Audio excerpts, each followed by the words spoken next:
consider how we can do better, how we can be better, so that our nation can heal, so that our people can be safe, that everybody can fulfill their potential, and together we can build true community where each person has a role to play and is respected for who they are. And I say this in the name of our God, our higher power, our Creator, the Almighty, the baby in the manger, the Spirit of light. Yes, our God of many names. Thank you. I would like to just introduce to you the core facilitation team that will be taking us through. But before I do that, I want to acknowledge there's at least 30 people from all the different faiths that have brought us to where we are today and have contributed in different ways. So I'm going to introduce you to you the the people who are mainly in the front, and then they will also introduce others to you. But also just to recognize that there are many of us, and particularly people in the back rooms who are never seen and who seem to be invisible, but without whom we wouldn't be here. So I'm going to introduce to you Lukolo and Ntsikelelo. I'm not going into details. You've got little bios in your program. Please stand up. They are going to, we had this discussion. Are they program directors? Are they facilitators? What are they? Basically, they are holding the space open for us to engage. And I want to introduce Marisha, who's right in the back of the room. Marisha has this incredible gift of looking at life holistically. And she's helping us to, and has helped us to develop a program that takes us out of our heads where it's really easy to argue little niggle points and divide ourselves and say, no, you're wrong and I'm right and all those things. And to help us to see that we are together in this space and that we will journey together here and when we move from here. So I'm going to hand over to Marisha and the different faith teams to come forward and open with a word of prayer. Thank you so much. Thank you so much, Daniela, for that warm welcome. Do you all feel welcome this morning? We are so grateful that you are here this morning. And like Daniela said, we do not take for granted how we got here and who's here with us. So thank you so much this morning. We are so glad you are here. So I'm also supposed to do the housekeeping stuff. In my house, everybody's the housekeeper. So you're going to help me with that this morning. What are some of the things that we need to remember this morning? Bathrooms are out this door to our left. So that's important if you need to know. There's also bathrooms outside to the around this building. Other things like cell phones, please try and put it in silent. We know that many of you are here on work time. You need to send emails and do some of that. So we do understand that, but let's try and connect. You know, this is a hard thing, especially for us that have families and like, yes, I'm listening. Yeah, okay, I will. So it's hard to do that, but just for moments, try and make that connection. So please put it on silent and use the space as well. Have you seen this setting? If you haven't, take some time just to walk around. It's so beautiful and get in touch just a little bit with nature as well. When Daniela was talking about the holistic nature of it, justice work is not just head knowledge. I think we all know that when we are working and when we are activists and when we are sitting and crying and hearing stories and sharing our pain and the laughter. So as much as we'll talk with each other at the tables and have courageous conversations, we want you to also enjoy the music. Did you enjoy the marimbas this morning? Yes, let's give them a hand. So music and art and creativity brings our whole selves. And especially when we talk about trauma and hurt and pain, It's not always stored in that head knowledge, but it resides in every part of us. And to unburden and to heal from those things, it takes all of this holistic ways. So we have an art wall. Please use it. Put your handprint, thumbprint, toe print, whatever you'd like to, and write something if you want to draw something. Be creative. People say, "Oh, I'm not creative. I don't know." Creativeness is just playfulness. That's all it is. If you can play, and maybe some of us need to learn how to play again, like color and draw, it really helps us get in touch with some of this transformative work that we need to do.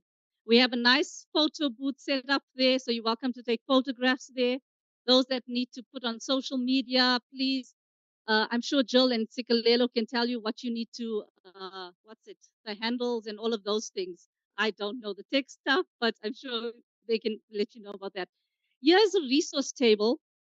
If you have any resources related to GBV as well, you are welcome to put it there. We're not selling anything, just to let you know. It's just for you to see how we can work together and help each other. So you're welcome to look at some of that. On this side, we've asked you to wear Thursdays in black, and it's to support again, to stand in solidarity with survivors, with many who share in the pain, who have even passed on. So you're welcome at any time during this day where you feel, I want to light a candle in memory of, or I want to light a candle as an act of solidarity, or I want to light a candle and say a meditation or prayer. You are welcome to do that. If you saw a candle in your pack, so you're welcome to do that at any time throughout the day, and you can leave it on that floating bowl. Also, there is a signing document. You will sign online when we get to that point, but you can also sign where you want to see your signature on a page, and we will put that up nicely somewhere. Then another space that we have is the meditation prayer room, which is also just out of this door, and then to your right. It's a room if you just need some silence, some healing, some quietness to just anchor yourself. Look, the gender justice work also is very triggering for many of us. But we hold this together. We hold this together. And if you know you need somebody to sit with you and just be silent, please let us know. And I'm going to tell you who those people are. So if I could please ask that our youth group, which is the In Touch Youth Development, to please stand at this time. In Touch Youth Development. Okay, we have them at the back. Can you see those? If you need anything like where's this room, where's the bathroom, how can I get to the prayer room, please speak to them. They will show you where you need to go. So please use that space as well. So bring all of yourselves to the space. As Daniela said, we want to have these courageous conversations and dialogues, and sometimes we mess up. Whoops. I'm sorry. I'm doing what Daniela is doing now. Okay. I think that's almost like a cue to wrap it up as well, eh? So let me quickly say, thank you so much. I'm so sorry about that. We will sort it out in a few minutes. When we are doing where was I? Oh yes, the code of conduct. When we come, we all have our diverse views and understandings. We will not agree. So I want to share with you this morning that we agree to disagree agreeably. Can you say that with me? We agree to disagree agreeably. What does that mean? It simply means we respect each other with our disagreements. We all are not going to have the same views, and that's okay.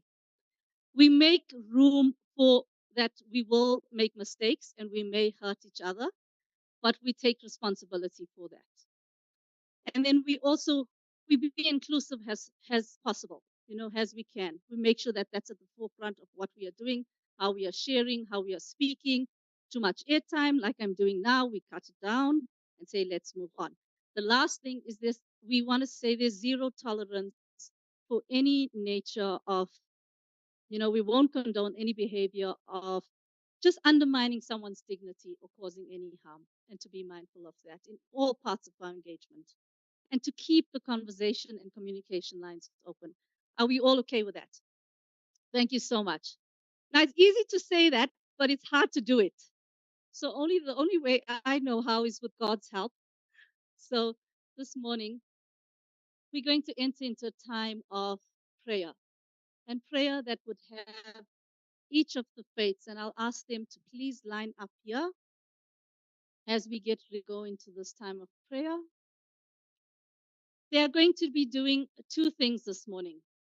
The first thing is they will share one sentence with you about why they would want to be involved from their faith in this interfaith work.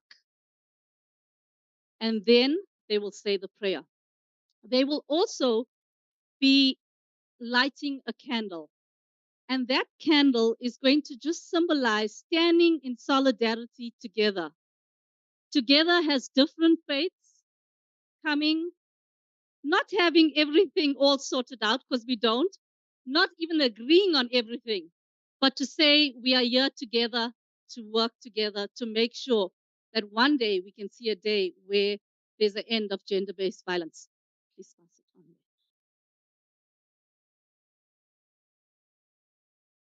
And so even as we enter into this time, if you would with me, just take a moment to anchor yourselves to the space, to this place, to where you are now. Feel your body. Feel how you are seated here. You may have rushed here this morning, woken up early this morning, had to get so many things done, but thank you for being here. Take a deep breath in with me and out. And again, in and out. This morning, as we enter into a time of prayer, we understand that we need God's help to do this work. And so, in alphabetical order, I ask the African traditional healer, Dr. Fikile Bilakazi Alberts, to please come up and share with us this morning her prayer.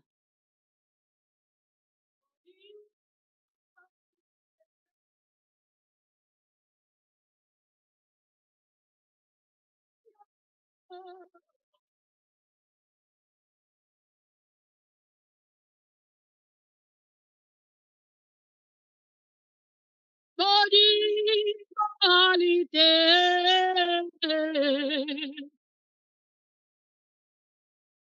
Ayo.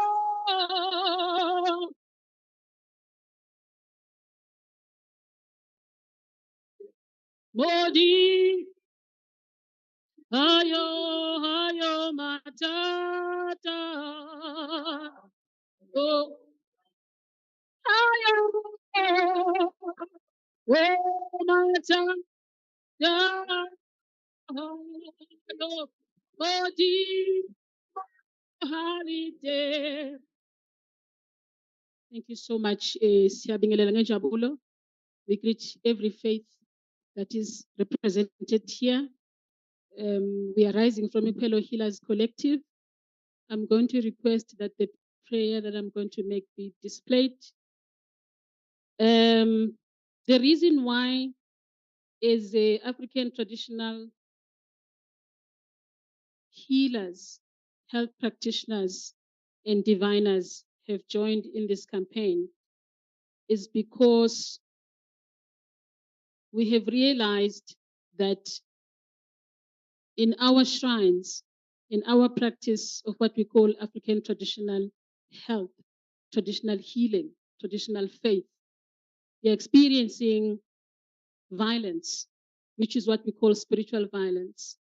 We are witnessing scenes of the students in our institutions of training being raped by those who call themselves teachers, Abok Gobela, in the name of God, in the name of spirit, in the name of ancestors and ancestresses.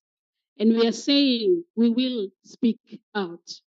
We have joined this campaign because we want to see the end to the scourge of violence that we find and we see every day in the name of ogogo nomkhulu bethu amakhehla amadala iy'ndlondlo. We are saying not in our name.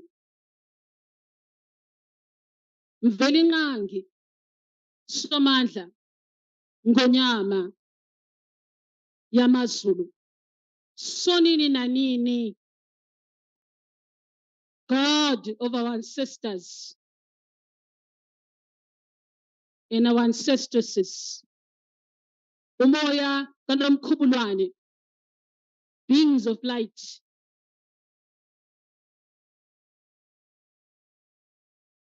we call on you to enter. We ask you to enter this summit with us as we pledge our commitment to eradicate gender-based violence and femicide in our lifetime. We are saying as traditional healers, not in our name. We call on you, spirit beings, all over the horizon, under the oceans, on the mountains, on the hills and the valleys, above the skies, on the moon and the stars, and in the galactic spaces that you occupy, in our bodies that you occupy. Guide us. Hold our hands and hold our hearts. Hold our heads. Hold our bodies. Make us one as a collective to run this campaign in unison. Make us one as a collective to run this campaign in unison towards healing ourselves. We are a wounded people, towards healing our loved ones, towards healing our communities, towards healing our nation from this pandemic of gender-based violence and femicide. This is a revolution of love and healing, where we are perpetrators. Mvelinqangi, Nkulunkulu, God of our ancestors, where we are perpetrators as people of faith, as the faith community. Open our eyes and our consciences to see and to feel and to repent. Let us return to this work of love and healing. Speak through our tongues, we ask of you. Only words of healing, words of protection, words of autonomy, words of freedom.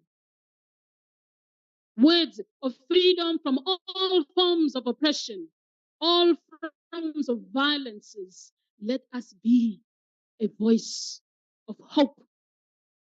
Let us be a voice of revolution, that another world that is free from gender-based violence and femicide is possible in our hands, in our hearts, in our prayers, in our faith. Siyathokoza. Ndawe, shewe, amun, makosa makulu.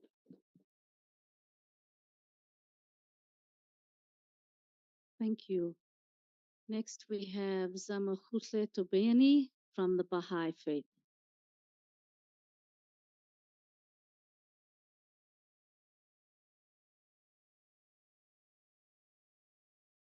Lapa, dear friends. That is a greeting from the Baha'i Faith, which means God is most glorious. And the reason that the Baha'i Faith is joining this initiative is that one of the main principles of the Baha'i religion is the equality of men and women. And I would like to read something that gives reason to why the Baha'i faith would join this initiative.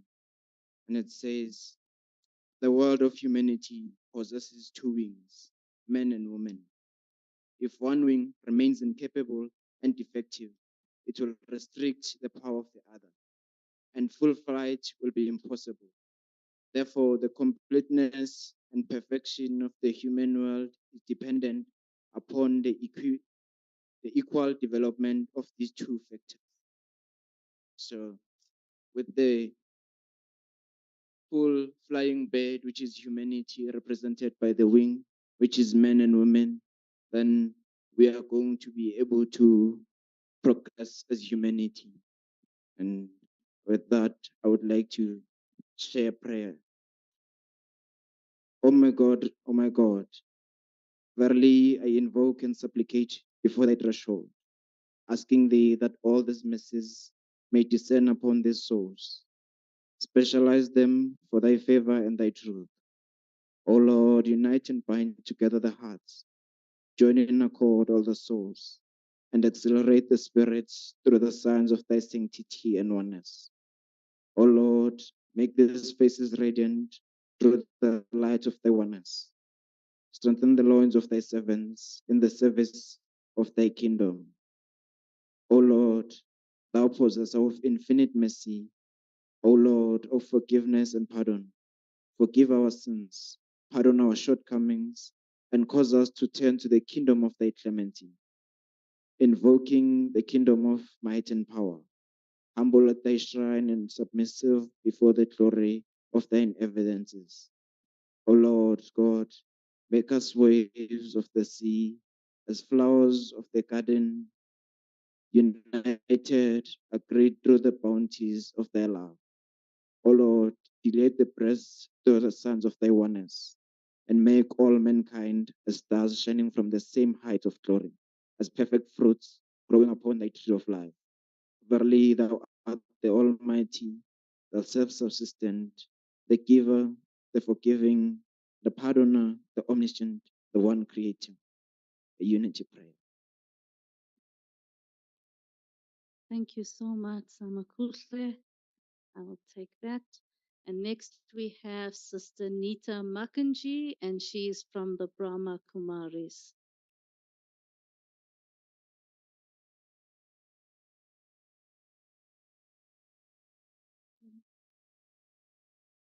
And Om Shanti. I greet you in the greeting of peace. The Brahma Kumaris are involved in this initiative because we feel it helps to support in restoration and healing for all, regardless of gender.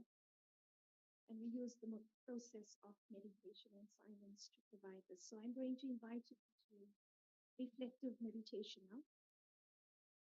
So let's take a moment and come into a place of presence, fully with our minds and our hearts, and just reconnect with the essence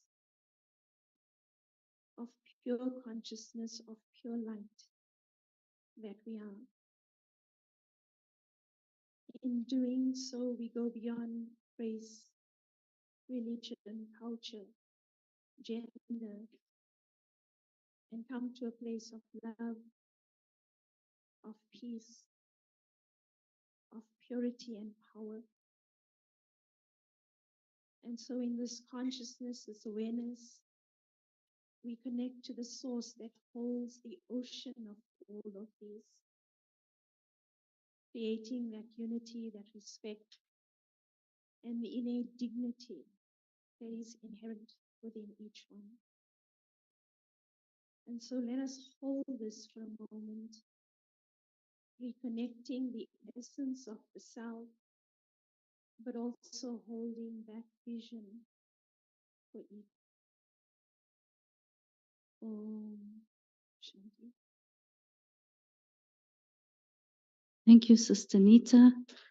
Next we have Mrs. Kogi Murthy from the Buddhist faith.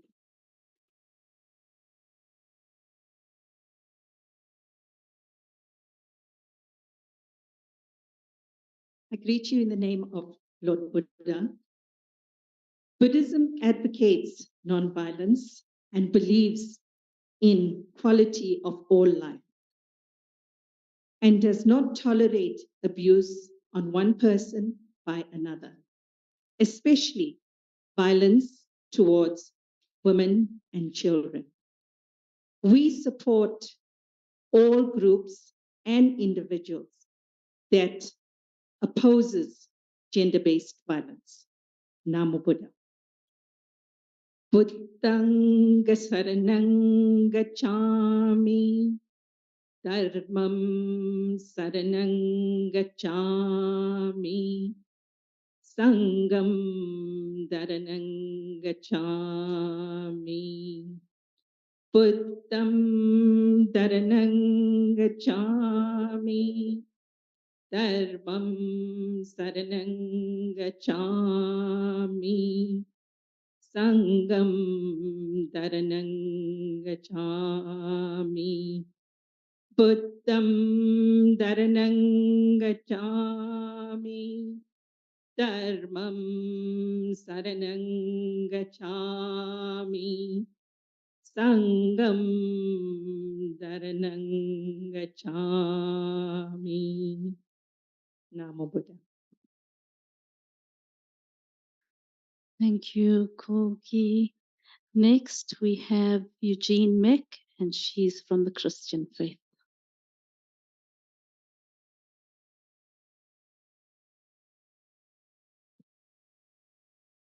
Thank you. Thank you. I greet you all in the mighty name of Jesus Christ, our Lord and Savior. Amen. As we amplify the voices of gender-based violence, suspicions with interfaith, may we bow down our head and close our eyes. Father, Lord in heaven, we pray for healing for the victims and change for them, peace in our churches and country, and we pray that churches not only focus on spiritual matters, but also on social issues. We pray for the families to be restored and just allow the Holy Spirit to lead. We pray for healing for the survivors. In Jesus' mighty name, amen. Amen. Thank you, Eugene. Next, we have Jo Bluen, and she's from the Jewish faith.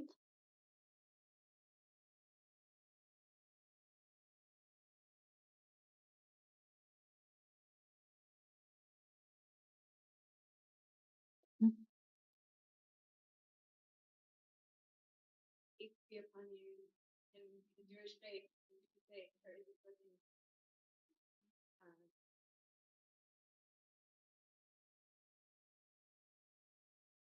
Hello, is that better?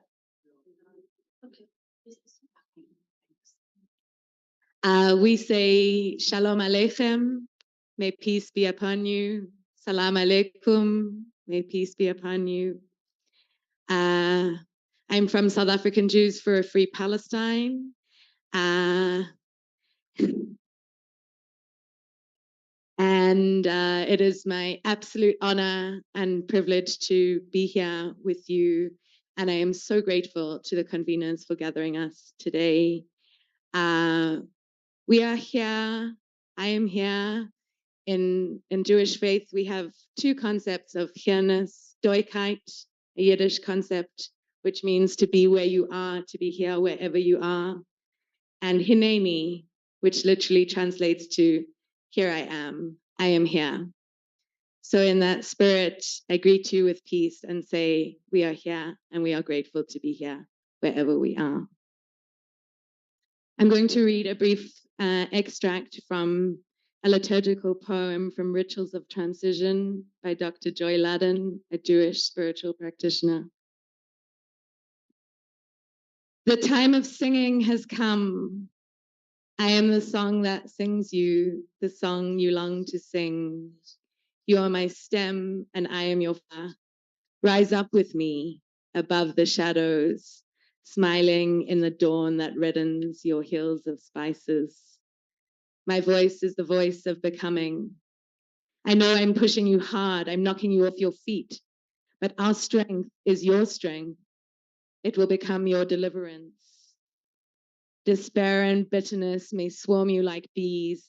I hear you crying out to God as I hear God answer, shouting that love is your future.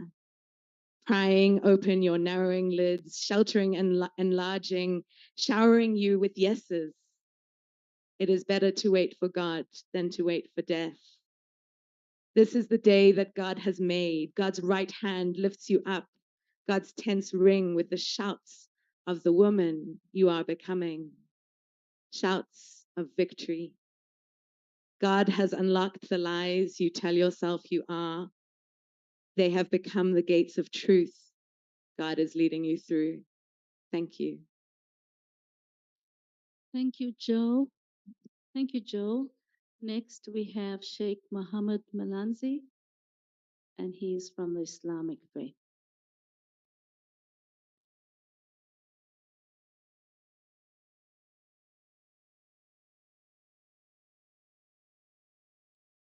بسم الله الرحمن الرحيم. Assalamu alaikum wa rahmatullahi ta'ala wa barakatuhu. I greet all of you in the name of Allah with all his peace and blessings, which is the greeting of all the divine emissaries ever sent to mankind. I'm from the Islamic faith. The reason why we take part in this noble endeavor and effort is the fact that when God created human being or humanity, he addressed the angels and said, I'm going to create a vicegerent on earth. And the concept of vicegerency within the Islamic tradition means somebody who is continuously fixing what is broken. And that's a role of a human being on earth. And also, Prophet Muhammad, peace be upon him, said in a tradition, when one of you sees a munkar, I need to translate. When one of you sees a munkar, something that is despicable and you dislike, then you must remove it with the might of your hands. And if you are unable to do it, then at least you should speak against it. And if you are unable to do that even, then at least you should pray against it, and that is the weakest of faith.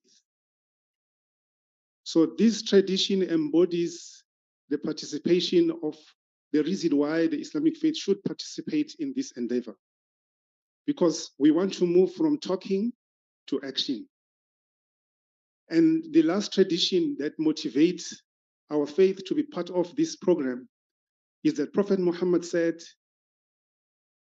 Al-Khalqu kulluhu iyalu, entire creation, all the humanity is the family of God. Wa habbuhu ilayhi anfa'uhum ilayhim. But the one that is loved by God the most is the one that benefits humanity the most. And for sure, anybody who claims to be Muslim needs to be part of this program. I will now turn to prayer, which I would recite, which is actually the opening chapter of the Holy Quran. The chapter is pregnant with meanings, which we won't have time to go into details on why I choose to use it. But Prophet Muhammad said about it that this chapter is the opening chapter of the Holy Quran. It contains within it the entire revelation ever descended from God Almighty to the entire creation through his divine emissaries and messengers and spiritual sacred knowledge transmission. And so with it, there is a line in which we show God Almighty that it is you alone we serve, and also it is you alone we seek for help. So in other words, this endeavor, we can never win it unless God is on our side. Okay. أعوذ بالله من الشيطان الرجيم بسم الله الرحمن الرحيم الحمد لله رب العالمين الرحمن الرحيم مالك يوم الدين إياك نعبد وإياك نستعين اهدنا الصراط المستقيم صراط الذين أنعمت عليهم غير المغضوب عليهم ولا الضالين. In the name of Allah, the most gracious, most merciful, all praise belong to Allah, the Master and the Lord of the universes, the one that is most merciful and most gracious, the Master of the day of judgment. You alone we worship and you alone we seek for help. Guide us to the straight path, the path of those whom you have favored, not the path of those who earned your wrath or who went astray. Thank you. Thank you, Sheikh. Thank you, Sheikh Mohammed. Sheikh Mohammed, I'm going to ask you to, thank you. Please light Rina's candle. And Pandit Rina Pura, am I saying it wrong? With a B, Pura, is from the Hindu faith. Thank you, Pandit Rina.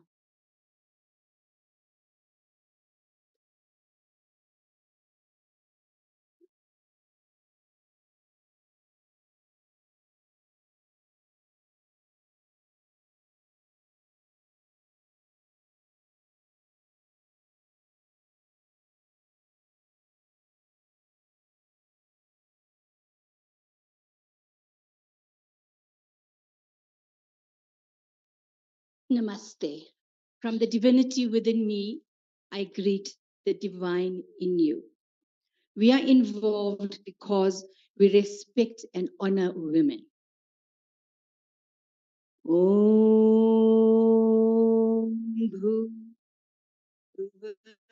Swaha Tatsaviturvarenyam Bhargo Devasya Dhimahi Dhiyo Yo Na Prachodayat.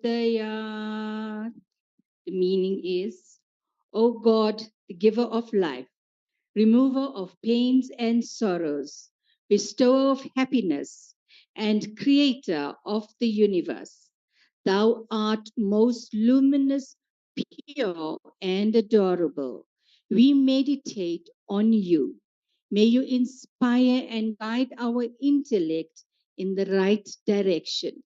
I repeat, may you inspire and guide our intellect in the right direction.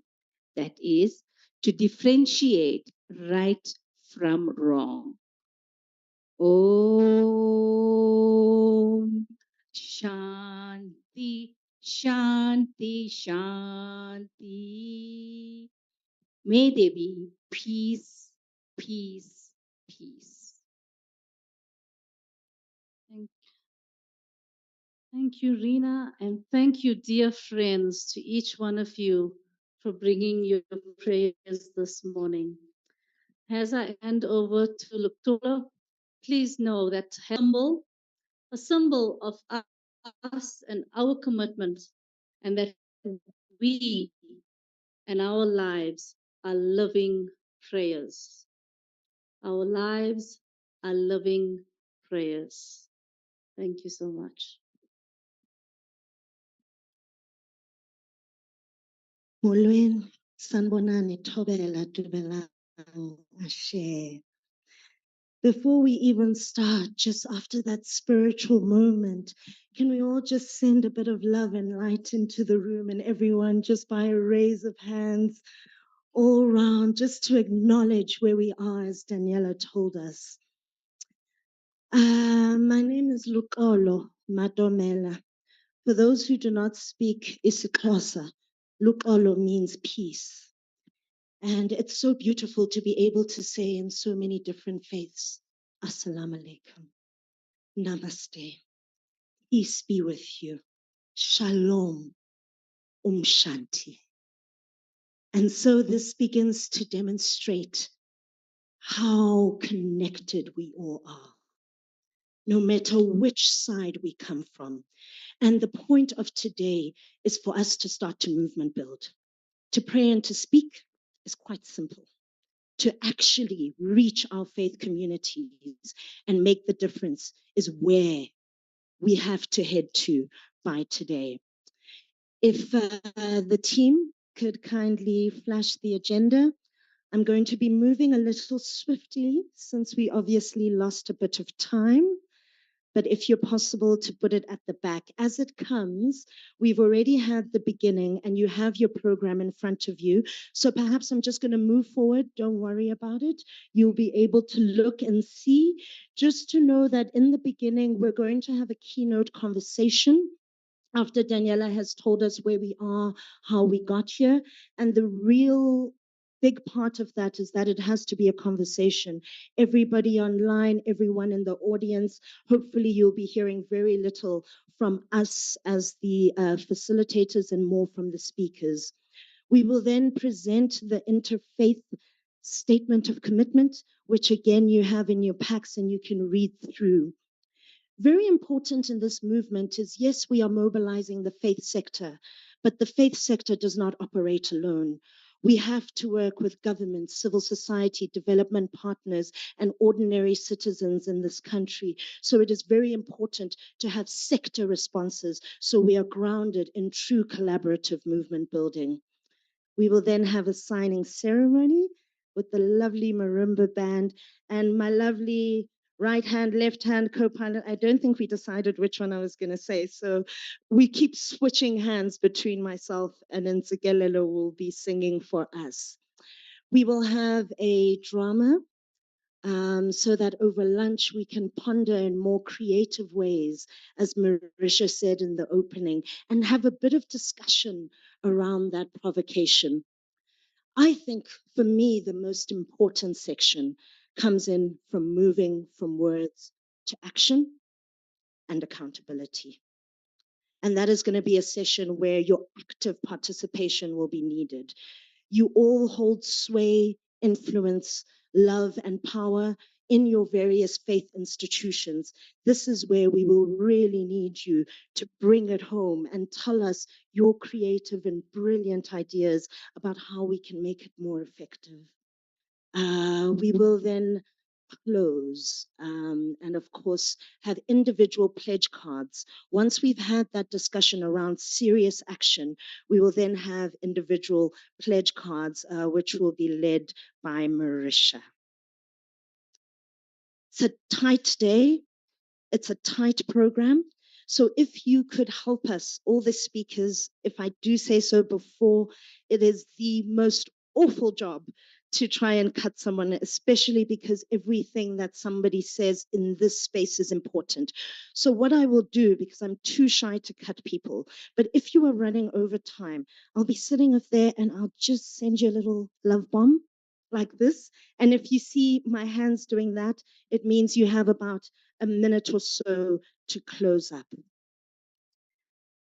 Now, without further ado, I would like to root us back to the point that we are movement building. But this is not the beginning. We have lessons. We have lessons in a long and rich history of South Africa. Lest we forget, as little as 40 years ago, this room assembly would simply not be possible under the tyrannous, ruthless apartheid regime. We always forget, really, but just remember when a state of emergency was the norm. 8,000 children arrested, tortured in jails, people having the audacity to try and tell other people where and how they can walk without a book card. But the faith sector did not turn a blind eye during this time. Instead, courageously stood up to one of the cruelest and most ruthless regimes in the world. This was achieved through collaboration and trust building, and the faith sector in all its diversity in South Africa saying, not today, Fuvut. And so this legacy really gives us a blueprint of how we can collaborate through faith and love for justice, for peace, and for social cohesion. It is my pleasure now to take us further into this to introduce African feminist theologist who I look up to very much, Dr. Nondando Khatebe, who is also the international coordinator of Side by Side, to remind us of how the faith sector came together before, how the faith sector is coming together now, and how the faith sector can continue to come together in future. Dr. Nondando, to you.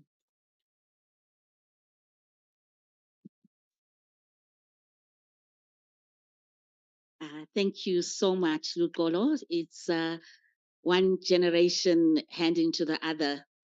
I just want to begin just in awe and to say thank you to the representatives of the different faith traditions. This is really a moment in time, a history-making time that we do not take for granted. It is a Kairos time, and I want to go through my presentation. Is it ready? Oh, I need to click something. You can. I'm dating myself. You know, with this technology. Is this the one? I never know which one. Oh, okay. Sorry, I'm dating myself. Can you just start it for me? Forward is that one and backwards. Okay. So forward is there. Oh, I can watch that. You know, it's because my eyesight is a bit, yeah. As you can see from the title, it says that what is our faith? A Kairos moment. We are talking about a Kairos moment. So when we're talking Kairos, we are talking about time. Time is divided into two: chronos, which is chronological time. Today is the 16th of November. Yesterday was the 15th. Tomorrow is the 17th. So it's a kind of time that we are used to, the one that is in our diaries. But when we are talking about kairos, we are saying that there's sometimes in life, in history, a moment where we need to act, where we need to make a decision to act. And that is what Kairos is. That's why we are saying that this is a Kairos moment. Is it clear there? Yeah, I think let me come closer here. So we look at the Kairos document that was published in South Africa in 1985. It says the time has come. The time is right now. The moment of truth has arrived. South Africa has been plunged into a crisis that is shaking the foundations, and there's every indication that the crisis has just begun. So you can see by the date that we are talking about the time of the apartheid era. So when we're talking about Kairos, we are talking this time, that this is the time to act. And I was so happy that there was a commitment from every religion to say, enough talk, we need to act now. So this is what it's saying. It is a time for decisive action. And it's so serious because if we don't act today, if we don't do anything, this time will just go. We will miss an opportunity. And that's what Kairos is called, collecting something, collecting an egg. It is actually communicating that, Sankofa means to go back and get it. We need to go back and get the lessons and get the wisdom that is in our collective history. It is not wrong to go back and take that which is forgotten. Sankofa also refers by a bird with its head turned backwards while its feet are facing forward, carrying a precious egg in its mouth. This symbolizes from the past what is good and bringing it to the present. So that's the context of the Kairos that we're going to be discussing, to say before we fly forward, let's look back. Let's look back and let's take the lessons and let's move with that. So what are we retrieving? What are the eggs that we are retrieving? We are retrieving your memory as religions. And I think Lukolo mentioned that the religions were united in the struggle against injustice and oppression. So there's a continuity here. This is not the first time. There's a history behind what we are doing today. It's a legacy of religions interrogating their sacred text. They realized that the perpetuation of injustice was sometimes justified by interpretation of sacred texts. And they began to challenge those interpretations and say, we can do better. Our faith speaks about justice and righteousness and peace. So there's a legacy that once upon a time that was done. And we are building, we are standing on a rock solid foundation. So it's a legacy of united action together with civil society and political leadership. Actually, it's saying that this is the time where the faith sector sits together with other civil society and government, and we take our place. This is the time, this is the Kairos moment for us to do just that. We don't operate in isolation, we operate in partnership, and we bring the unique resources that we have from our faith traditions. And you heard that. That was gold, that was riches that we take with in order to bring the transformation that is required. So the statistics speaks for themselves, so I'm not going to go into that, and this is why we are gathered. But I want to make a point there that when we're looking at GBV, in order to make substantive progress, we need to depersonalize that.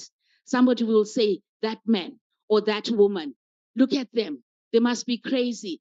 And it seems as if these people drop from the sky. These people who are perpetrators come from our communities, come from our home. They don't come from another planet.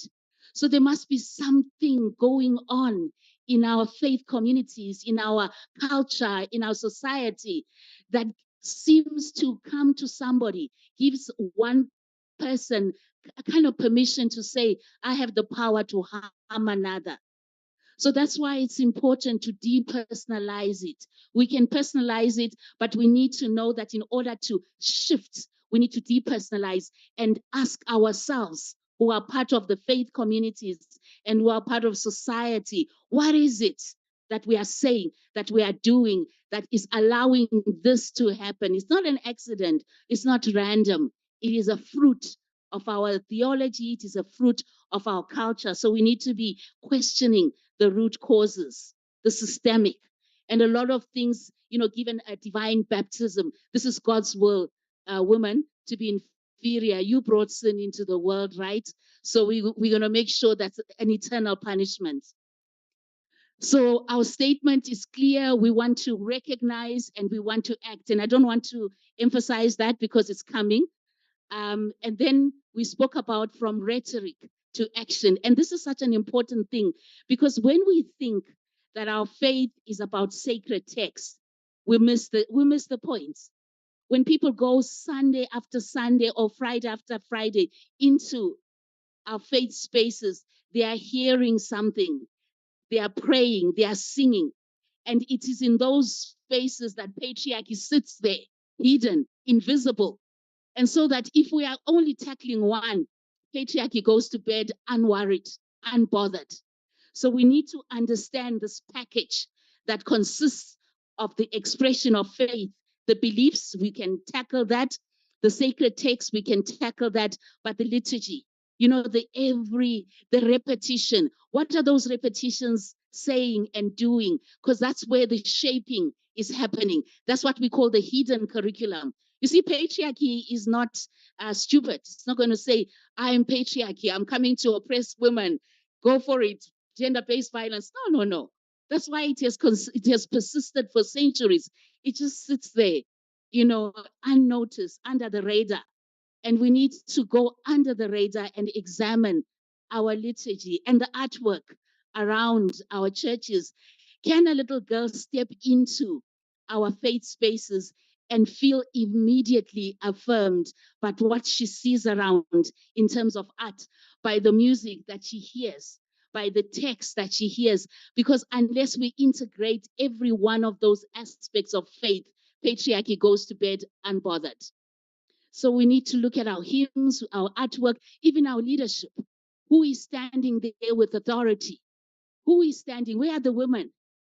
And we need to be questioning that because that communicates to that little girl when she sees sitting on that bench only males.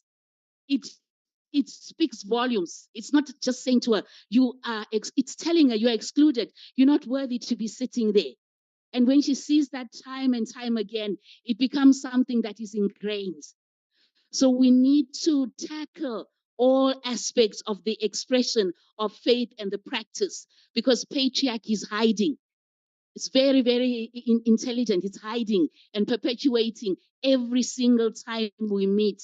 And unless we begin to tackle all those expressions of faith, patriarchy just goes to bed and just says, keep going.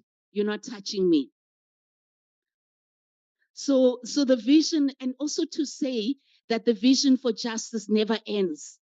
And I think that's one of the Sankofa moments that we need to retrieve, because we thought 1995, 1994, we all good and stopped working. But we need to know that eradicating gender-based violence is a journey. We are journeying towards a society where everyone is free to flourish, a religion that is non-patriarchal. So we are looking at centuries to bring us to where we are. So we need to know that this work that we are doing is going to take time. We need to be involved. We need to be at it day in and day out, because that's how patriarchy operates. Hidden, nice, non-threatening, but we need to be able to see ourselves as the ones that are active. And the other thing that I wanted to also say that that eradicating GBV is a step towards eradicating all forms of violence in society. We don't relax. We saw that when we relax after democracy, we allowed every kind of inequality to flourish. So when we commit ourselves today, it's long term. We will die maybe with just a fraction of movement, but we need to keep going. We need to pass on the baton to the next generation. This is century work, and we need to be able to sustain it long term. We have received it after centuries. If we are going to change it, we need to have that big picture in front of us. So I said, so we need a vision. It's one thing to come up with a vocabulary to say we are condemning patriarchy, but what are we saying yes to?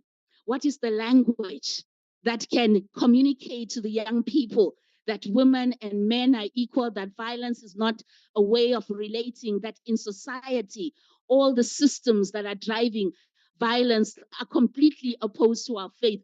What is the language? Patriarchy. If you go to look for a dictionary, they've got words like that. So we need to put words to our vision.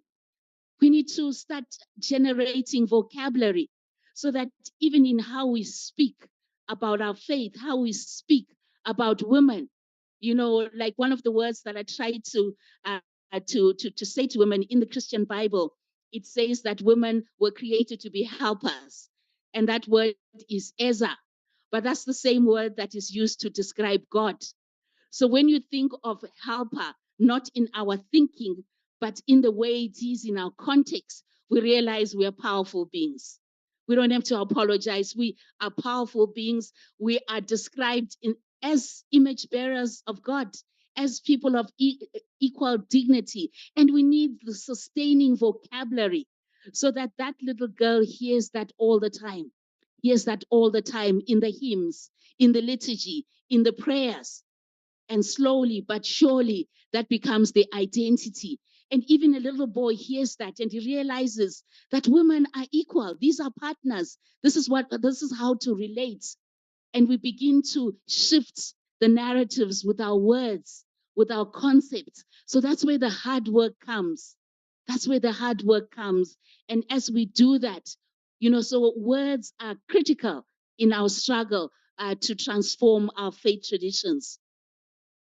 I'm going to be, And then I will come again before I end with the quotation from the father of the nation and who symbolizes, freedom and equity. I want to say that let's not ignore the other resources that are in our communities. Not all men are perpetrators of violence. There are many who are wonderful fathers, wonderful husbands. Let's draw those as resources. Let's draw on what is working right in our community. And even while we do that, we need to also open ourselves to the other stories, because there are people with disabilities. There are LGBTI people that are excluded. So let's ensure that our gender justice work leaves nobody behind. Everyone needs to find a home in our pursuit for justice. So I just want to summarize that and with these words, because I felt they were so relevant. Ndate Mandela says, I have walked that long road to freedom. So it's not a shortcut. It's not something that we will do, but we continuously put the mechanisms in order for it to be a long-term transformation.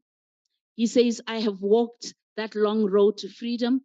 I have tried not to falter, so it's not easy. I have made missteps along the way, but I have discovered the secret that after climbing a great hill, one only finds that there are more hills to climb.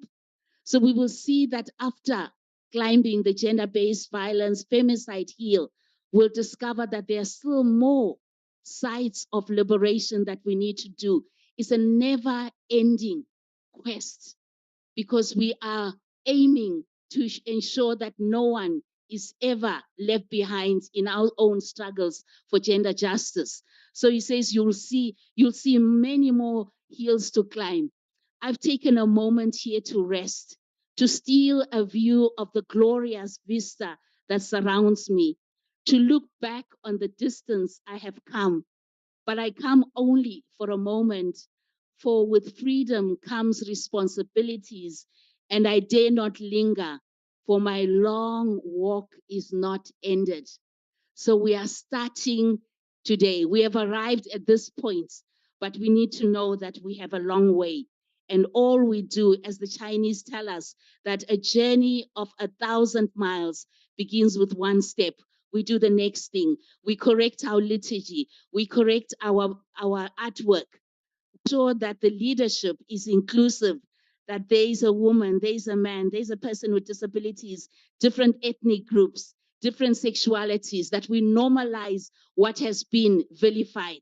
This is the task that we are here for. It is a kairos moment.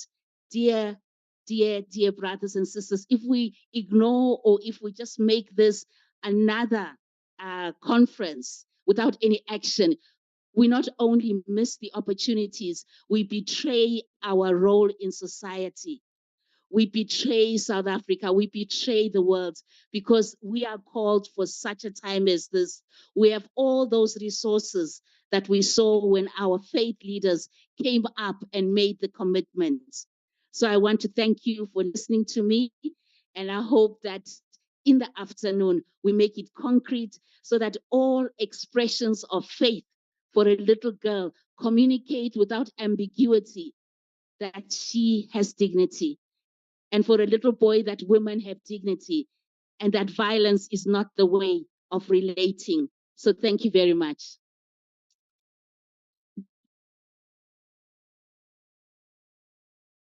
Thank you very much, Dr. Hadebe. I just want to double check with our tech team that our online presence is online. All good? Good. Daniela opened by acknowledging survivors. They're at the center of why we are all here. So I know we're running behind time. I was going to give it a bit of like 30 seconds, but I think if we can all just take a nod to remember survivors who have passed, survivors who are still stuck in so much pain where they are.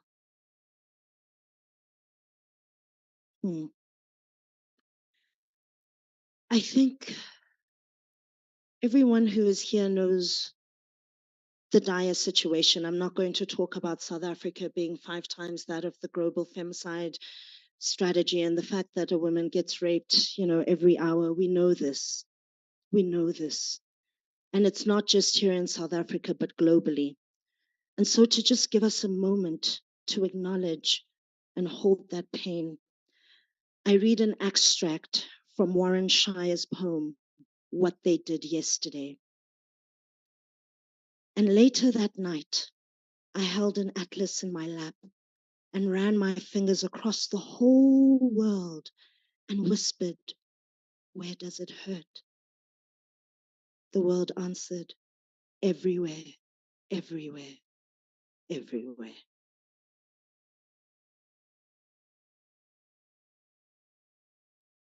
But how can faith specifically heal and restore us? In the words of African spiritual tradition, how do we get it so that how do we do that?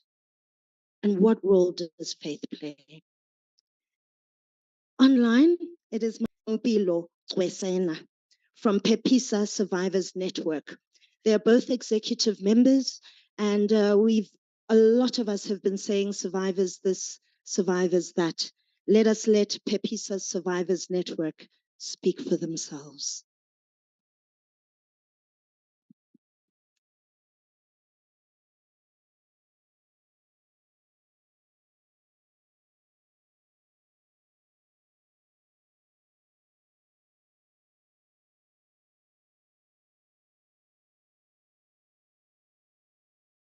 I'm going to check on our online presence. Nompilo, are you with us? Esperande, are you with us? Mm-hmm. All right.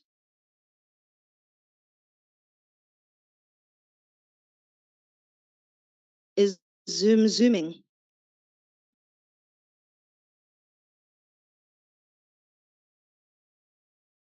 Sika? Khawuhlabele ingoma as we sort ourselves out. Sanbonan, Sanbonan, Sanbonan. Can you please kindly give Dr. Mahatebe Zandis Shisa his foot melenje?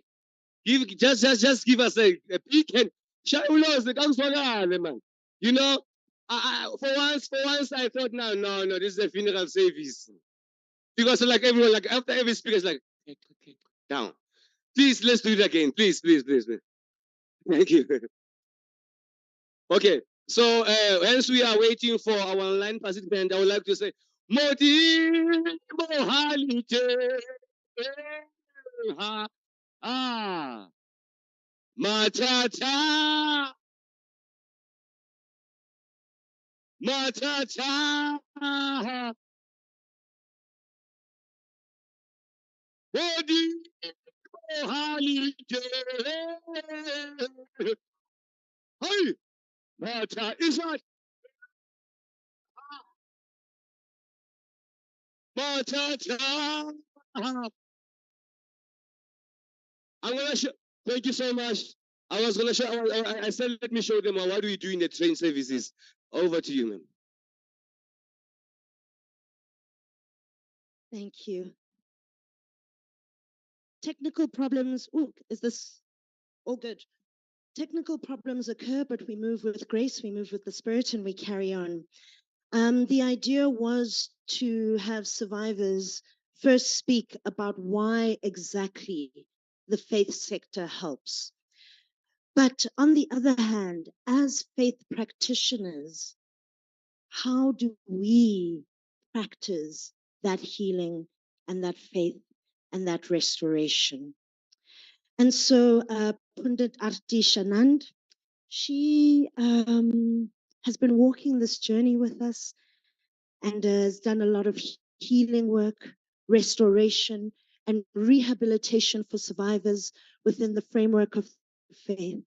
So it is my absolute pleasure to introduce Arti, and for Arti to give a few words around how do you administer that healing, how do you administer that restoration, and how do we build true justice? you. Thank you.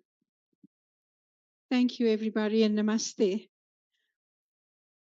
I want to start off with a little prayer. It's actually a mantra from our Vedas, which is our scripture, because what I'm going to talk to you about today is from darkness to light.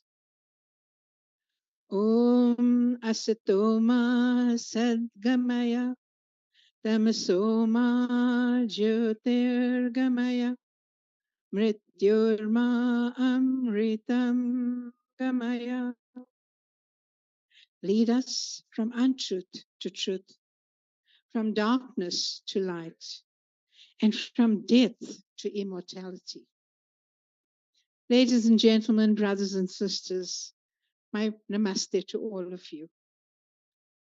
I am Pandit Arti Shanand, and a faith leader who stands here on this very important platform, proudly sharing my thoughts, experiences, and lessons of spirituality learned from the Hindu scriptures. The organization that I represent is the Arya Samaj South Africa, of which I am the president. As a reform movement, one of the objectives is the empowerment of women. And I stand here today as a reformer and participant in the Interfaith campaign to end gender-based violence and femicide, which is a scourge that has no medical cure for it. So who is going to cure it? We are. We are here as faith leaders. We have gathered together from different faiths, and we are going to learn and take our scriptures and lessons from our scriptures to fight the scourge that is getting worse and worse every day.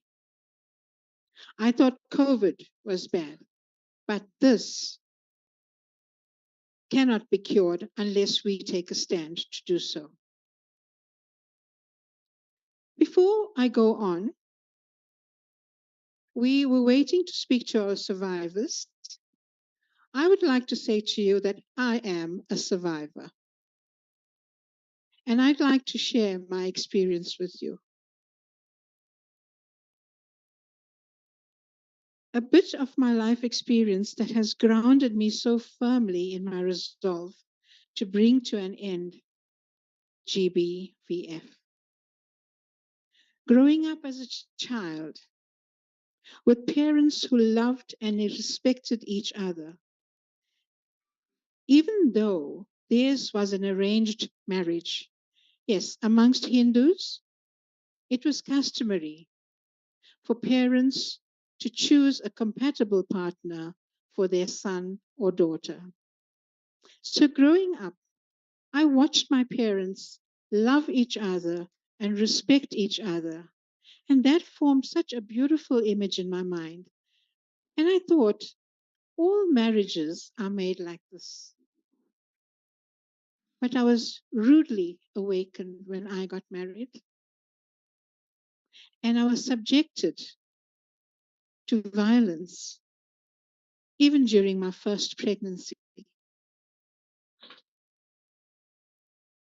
I was shocked. But I think more than that, I was afraid. Because I had never, ever been subjected to physical violence, even while growing up. There was always love in our home. And for me to have left my home and walked into a home where there was violence was something else. Of course, after the first episode, there was the apology, which normally happens. He apologized and vowed that he wouldn't do it again, and emphasized that he loved me so much. And I accepted it. But that is where we are wrong. And that is why now when I sit with victims and I talk to them, I emphasize that you've got to make up your mind whether you want to live in the situation or not. So when the violence continued, I left my marriage. Today, thank God that I belonged to such a powerful organization that worked on the principles that it does work on. We have 10 principles. I was empowered by the lessons in my scriptures that everyone has a right to life and nobody has a right to take away that life. And that's what made me stand up and look out for those who were in similar situations.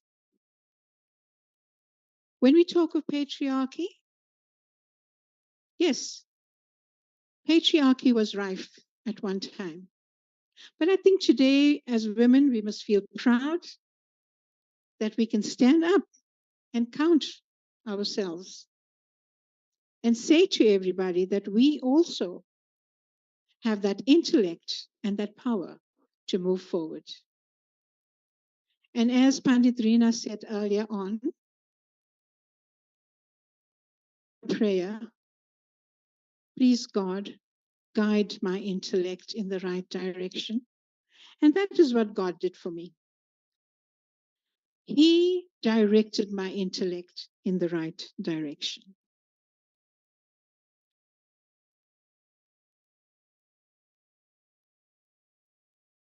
As I was healing and as I continued in my life, I joined the Women's Forum of our organization, which was at that time headed by my mom. Their vision and mission statement was guided by the 10 principles of the Arya Samaj, especially the 7th and the 9th principles. And the 7th principle reads, love and justice. And it states, our conduct towards all should be guided by love, righteousness, and justice. And the 9th principle, which is about individualism and altruism, states, no one should be content with promoting his good only. On the contrary, he should look for his good in promoting the good of all. And that's what, ladies and gentlemen, gave me that backbone to continue with this kind of work. And I want to thank the organizers today for counting me in and for giving me this opportunity to reach out to more people. Our Women's Forum set up a shelter for abused women. Our work involved working with the SAPS, the South African Police, and the advice desk for the abused, which at that time was headed by the dynamic and hardworking, the late Dr. Anshu Padiachi. We took in women who normally ran away from home at night, wearing only their pajamas, running away with their children to the nearest police station. The police station would inform the advice desk, and the advice desk would phone us and say, go and pick them up. And that's what we did. So we had the shelter where we housed the women and their children and gave them a period of about 2 weeks in which to decide what they wanted to do. What surprised me was that many of them wanted to go back to that situation. Why? Because they were financially dependent on their partners. And that's the ugly part of it. And I'm talking about men, and I'm talking about men mostly in the Hindu community who thought that the women they married were supposed to stay at home and look after the house and cook the food and clean and wash and carry and fetch for them.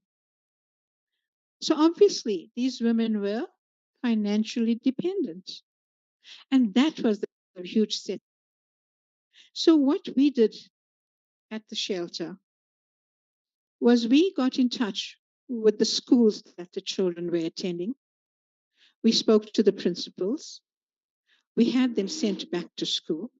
And we also got legal assistance from lawyers who were prepared to fight cases for these women.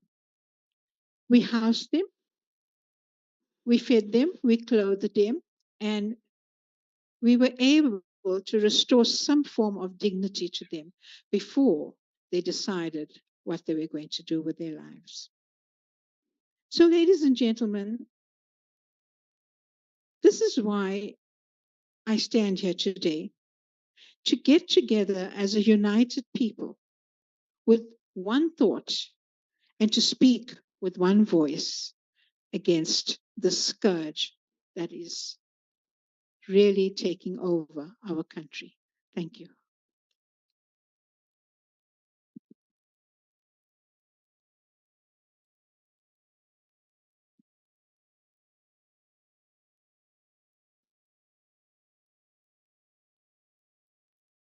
Thank you, Pendant Arti Shanand. Technology is back on our side, and without much introduction, I would like to please invite Ms. Esperande. Please say hello. Hello. Can we hear her? Hello. Lovely.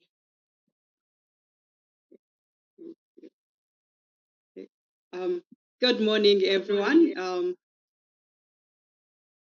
Sorry for the technology, but we are hoping that we go through this session. My name is Esperande Bigilimana. I'm part of Pepisa Survivor Network Executive. So for people who don't know Pepisa Survivor Network, it gives safe space to survivors and also advocate for change for the well-being of survivors. I'm very pleased and happy to be part of this summit. I was there from the beginning and able to hear prayers and talk from different kind of faith sector. It was really amazing. That's what we have been looking forward at Survivors. Thank you so much for giving me this opportunity to represent survivors. Actually, I'm here on behalf of survivors, especially Pepisa Survivor Network. I believe my colleagues, Pindire and Nompiro, they are there. So, yeah, thank you so much. And we are very happy to be here and also to see the solidarity today. It's a cry of long time asking the faith sector to work in solidarity. We are happy to see it taking place now. Thank you. May I have my first slide, please?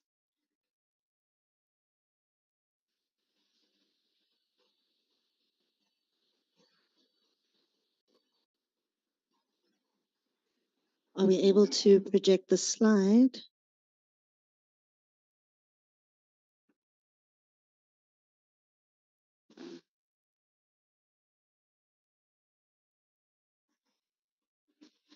Hi, Esperanza. Are you projecting your slide? No, I was hoping that you're gonna do it. Are you able to do it?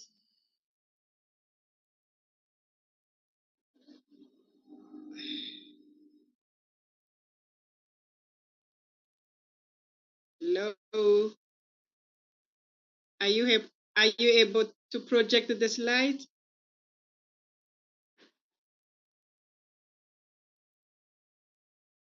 Thank you.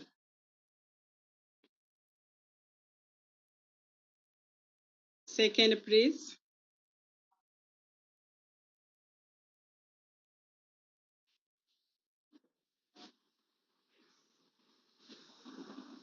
Are you able to hear me? Yes, we can hear you.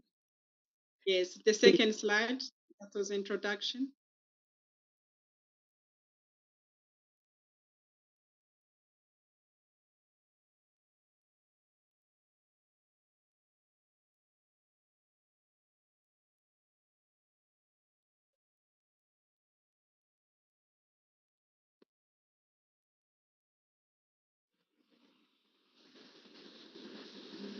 Slides are up. It's there. I cannot see it myself. Yes, thank you. But the third one is not the second. Please, the previous one. The quote from my fellows. Yes, thank you so much. The technology is helpful, but also sometimes it can just delay our work. So I started by quoting my fellow survivors, since I'm standing on their behalf. One of my fellows said, "Church is the very first place we go to. It's a sacred place, a safe place." Hindley says so. And our chair said, when you are abused, your spirit is attacked. That is why we need to go to faith leaders. So in answering the questions, which the role the faith leaders or faith sector can contribute to end GBV, I can just encouraging you and say you have a big role to play. You are in the beginning, because we know that in every community there is a faith institution. And when we are violated, we don't go to the police, because we know very well that our faith sector are our home. That's where we heal. That's where we get love and the compassion. So we're encouraging you today to accept us in your safe space and in your sacred space. That's the reason we believe that you have a very big role to play in the end GBV in our community and in the whole country and the whole world. Second slide, please. The third one, next. And we believe as survivors, not only me, that faith institutions have a critical role to prevent, intervention, and healing from gender-based violence. Working in solidarity is the key to end GBV. Let's just remind you that in your institutions, there is policemen who come on Sunday or Friday or any day where you are gathering together. And Monday, it goes back to work. You have a social worker who is there on a Sunday or any day when you are gathering in your prayer, and then go back to work. We have doctors. All those people are part of your institution. So if you spread the word and work well and put in place intervention to support survivors and create a space, and also to fight for justice for survivors, all these people, the judges, are in your institution. That means you have a power to educate them, and they go out in their offices to support us and to end gender-based violence. So as a survivor, I believe that you have a power and what it takes, not only on your sacred books or sacred scriptures, but also the people who work outside in the court, in the hospital, the social workers are part of the institution. So take a read and we will work together. Please, next slide.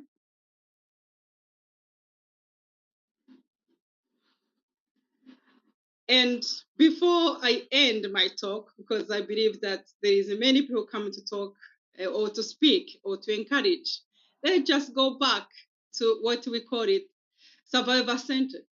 It's come to our attention as survivors that when it came first, it was good, but today it's about taking just boxes, taking a boxes.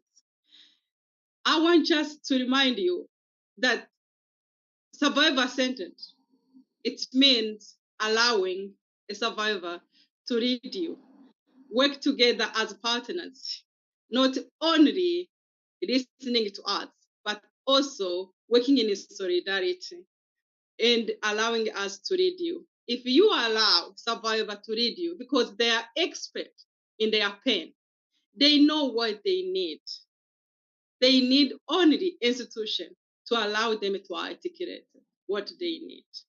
So you will end gender-based violence. Thank you so much for giving me the space. There is my fellow chairperson of Pepisa Survivor Network, who's going to give a note of 1 minute or two of what she thinks about faith institution. She's very passionate about faith institution and how they can support survivors. Thank you so much.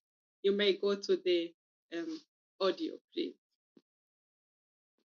Thank you. Thank you so much, Esperanda.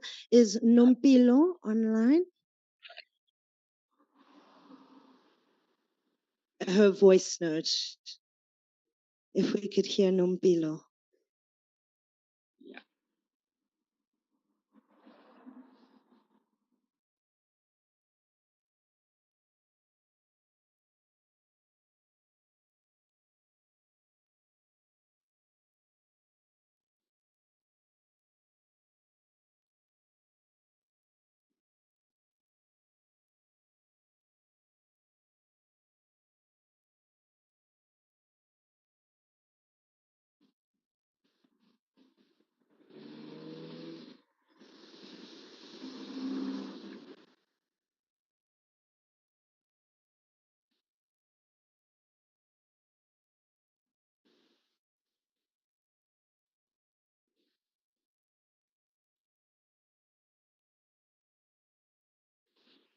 One, because as a survivor, I know how your spirit gets attacked, how your spirit gets so disconnected. If you are violated, you feel like God was there. Why did not God protect you? Why did not God intervene?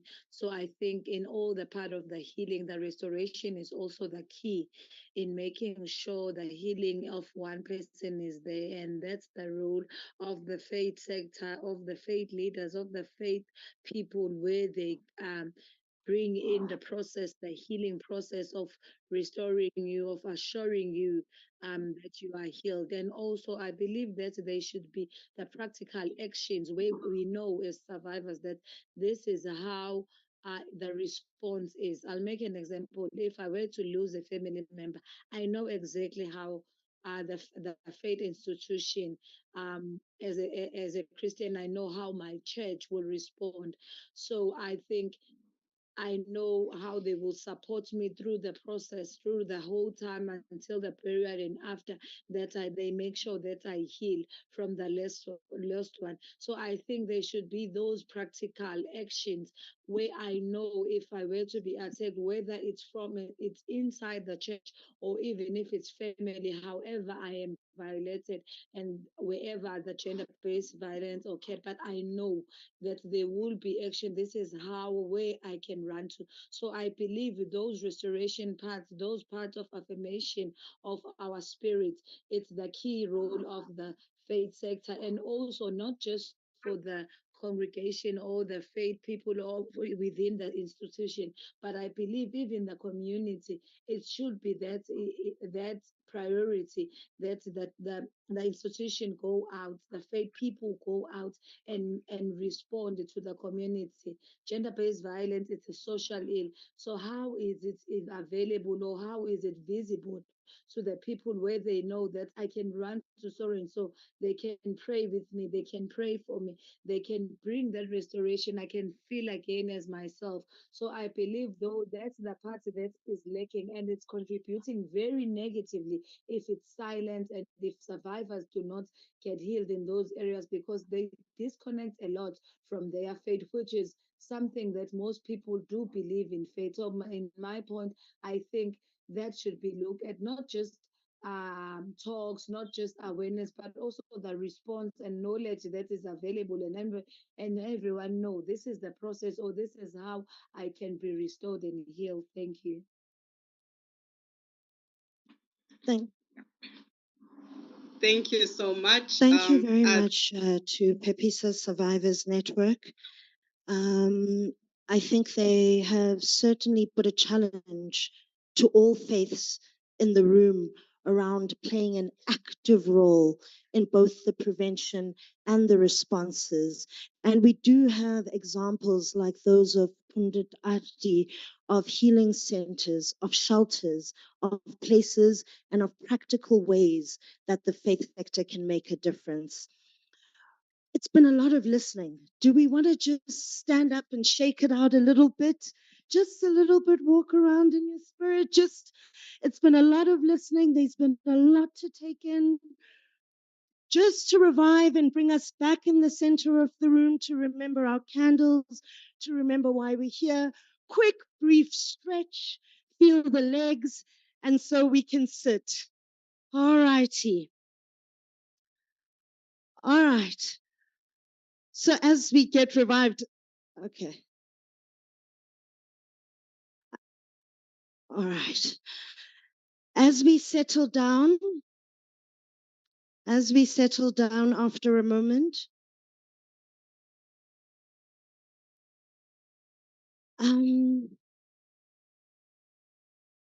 the main call that you were given is around the statement of commitment as it being a leading tool for true activism. We've walked this journey to lead us here today, but this is also just the beginning. This is a living document. It is in no way finished. It is in no way absolute. The idea is for it to be a provocation of how you can take it forward. I would now like to hand over to Daniela so she can answer some very critical steps. And I would ask everyone, which is why I just gave us that moment to shake it out, in that we're going to get to quite a concrete part of the program now.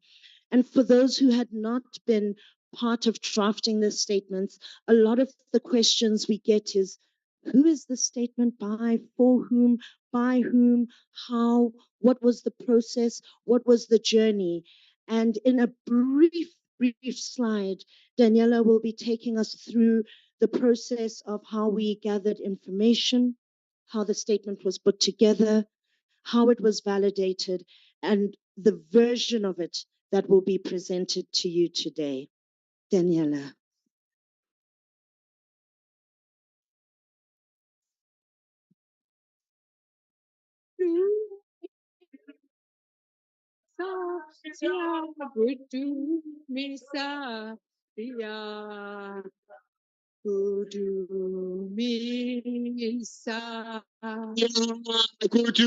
Misa, Sia, Kutumi, Misa, Hallelujah, Sia, Misa. Thank you. We're very aware that the passion of all of us is taking time. So I've reduced my 7 slides to 1. You'll be pleased to hear. And I want to rather interact a little bit more. So I'm going to give you just this 1 slide with a quick overview of the journey, and then allow you to ask any questions, any niggles you have, anything that is sitting with you. We won't have very much time, so keep your questions very clear and crisp. and we'll try and not only me, but perhaps others who've been part of the journey and have been part of the statement can also just contribute. So we'll keep it lively. Basically, what I just wanted to do was to show you that this journey's been going on for quite a while. And it emerged out of a concern, as I mentioned earlier, that we cannot operate in isolation. We're undermining our own core and our own ability to do anything meaningful to turn the tide of this pandemic. So in 2022, we had a number of consultations, and Reverend Des, where are you, Des? Deline, and yes, there, and there were various people that were involved. Ashmir, you were part of that too. We had a lot of conversations around how can we work in a way that is much more open and receptive and acknowledging that we really don't know. And so little by little, a process was born where we then had a consultation in May, where we really laid out a whole bunch of questions and started to try and work with them. And then that led to a process, because we began to realize, maybe we didn't begin, we should have realized it much sooner, is that we don't really know much about each other at all. And that we needed to have time to actually really listen. Listen without judgment. Listen without formulating our response or feeling superior in any kind of way, that we know better. So then in August, we had a very beautiful process. After a process, just the one slide, you don't need to move on.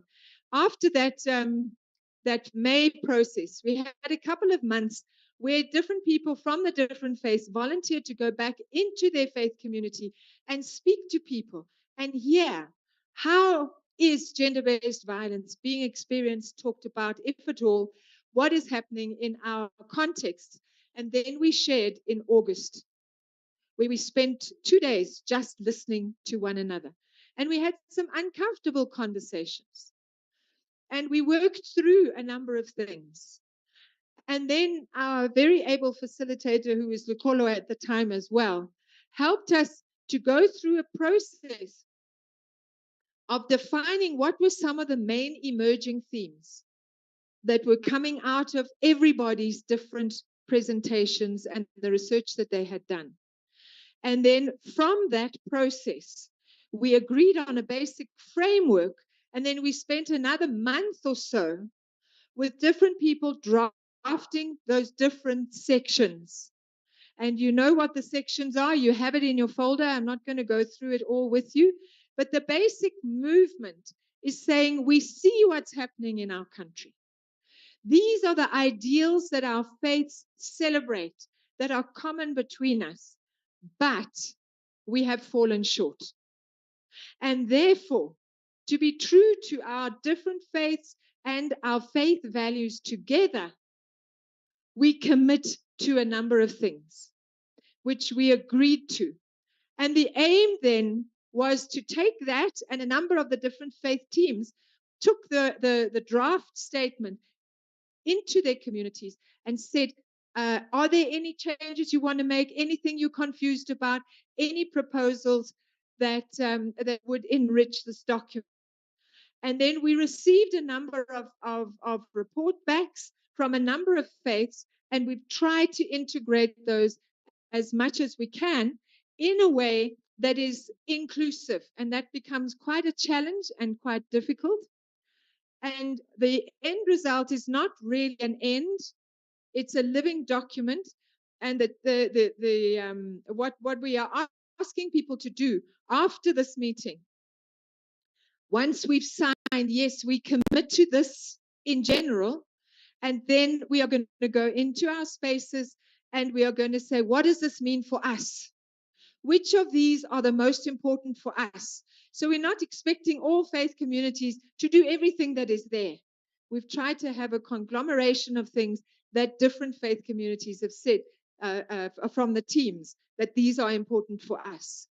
And then as that grows a life of its own in each of our congregations, each of our different institutions, and we begin to be transformed from the inside out, because as people of faith, we know that we can't transform society until we allow God to transform us.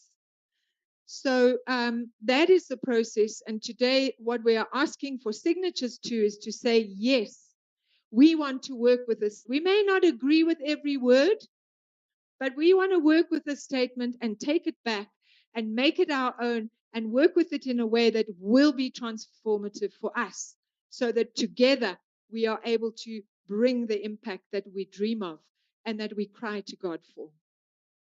So I'm stopping there. Is there anybody, I don't know how many questions we have time for? Two people, maybe online or in the room. If you could just introduce yourself when you do speak, and then your question or your concern or your comment. Molweni, good morning. Gama lam nguNtsiki Mazwai. My concern with this conversation is that it continues to be a conversation.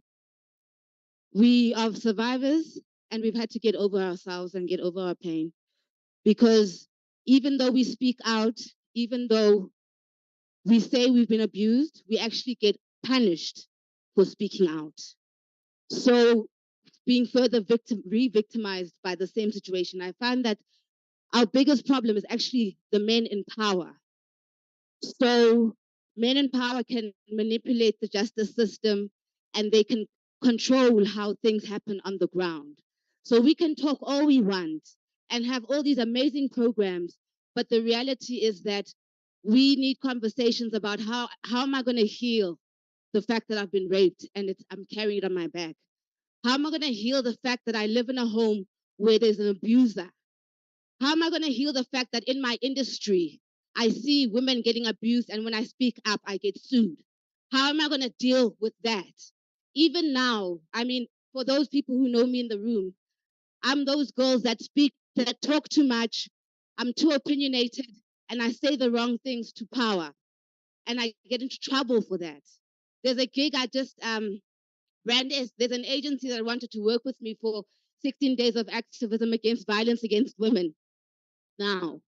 And they took it to Brand SA against our government. And the government rejected it and said that, no, we can't have Nziki because she talks too much and she speaks about the private parts of elders, which is a complete lie. So not only have they lied about me and defamed me in my workspace, but they take away food from my table because I talk too much and because I'm protecting women. So what are we going to do about that? Thank you.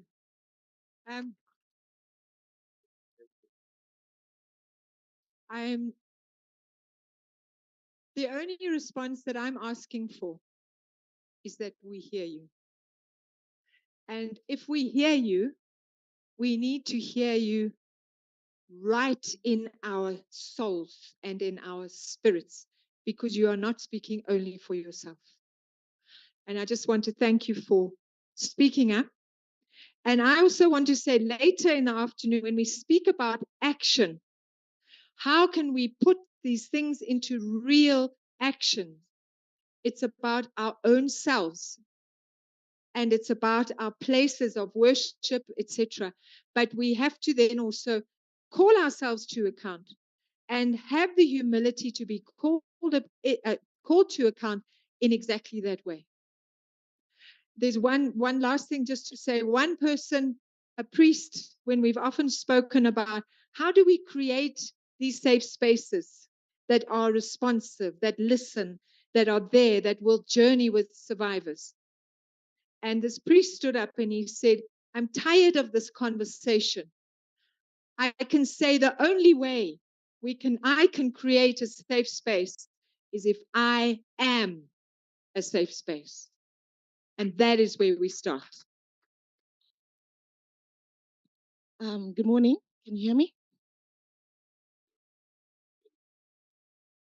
Okay. Hi, good morning. My name is Sudrina. I've got a question that I think that the theme leads on from what everybody else is really talking about. but in terms of people in power, and when we're talking about the patriarchy, I'd like to know what is the interfaith movement doing to address the move to the right, because the world is becoming more conservative, and we know what that does in terms of gender-based violence. What is this movement doing in terms of the actions to protect women with this alt move to the right? Thank you. Thank you. One half a sentence in response to that, and a call to all of us. That is why we have the Faith Action to End Gender-Based Violence Collective. Because on our own, we can easily be shot down, we can be discredited, we can be silenced. But we need to grow our collective voice across all our faiths, that is not in our name. Thank you so much, Daniela, for framing where we are, where we're going. If the online team could also, as we go along, pick up some of the questions and the comments online. I'm going to go into one of them now, just so that you know how it is when you're online and not in the room. It always feels like your voice isn't heard. Bonzo did give us a comment online around the role of mental health, around the need for mental health. There was also lots of appreciation online for Dr. Khadebe. And Nondando, also questions which I can't let you answer now, but perhaps you could fill in chat around what are some of the practical, possible new languages we can come with. We know what we might want to dismantle, but what is it that we can create? And we will be workshopping that even further during today. Throughout this journey since the beginning, Daniela has just outlined how it went. As the Faith Action, we kept asking ourselves over and over, and we're still asking ourselves, what makes the statement meaningful? How do we make sure it's not window dressing? How do we make sure it has meaningful practice? To help us grapple with this, we have online Professor Fatima Sadat, who is an associate professor and HOD of African Feminist Studies at UCT and the co-director of the Center for Contemporary Islam. Here with us, we have Bishop Malusi Mpumulwana, who is the General Secretary of the South African Council of Churches, a retired bishop, Ethiopian Episcopal Church. I know I said There we go.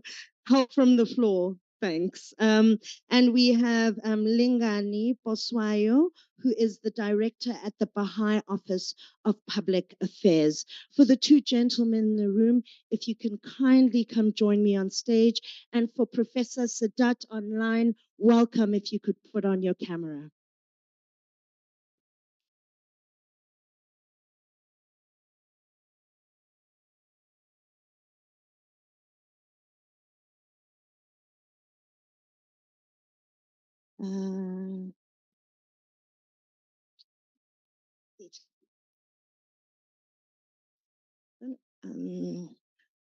One more time, is Bishop Malusi Mpumulwana with us? Oh, there. I didn't see you, Bishop. I couldn't see you.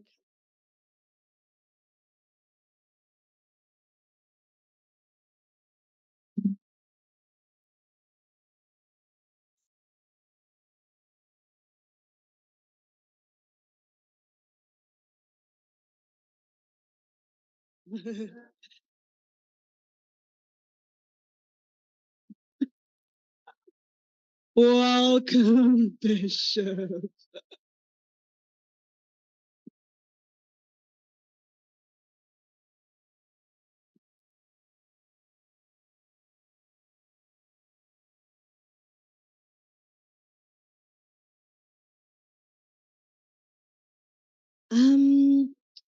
So we'll start at the heart of it.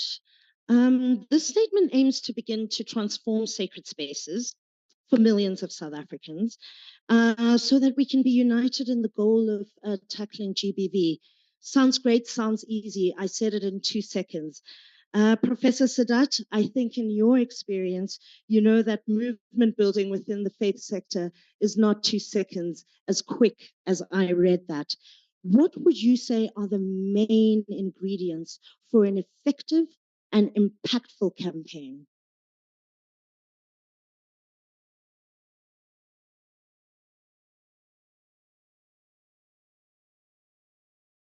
We could kindly unmute. I think the sound is still coming. I'll give you a signal as soon as we can hear you.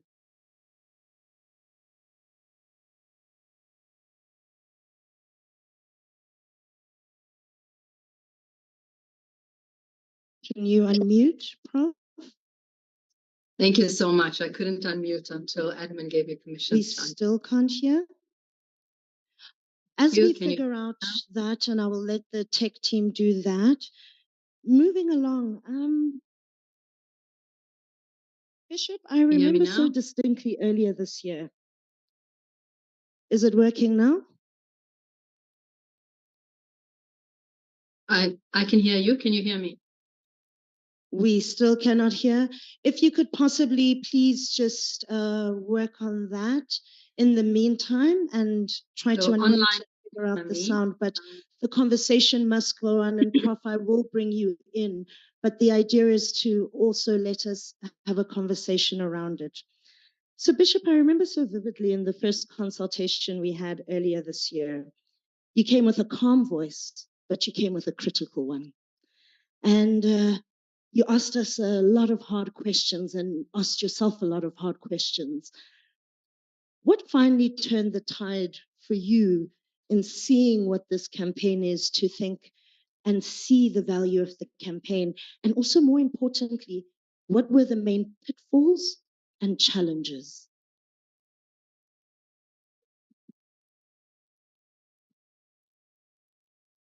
I'm grandfather of and the father of 3 girls and the husband of 1 wife and the son of my mother.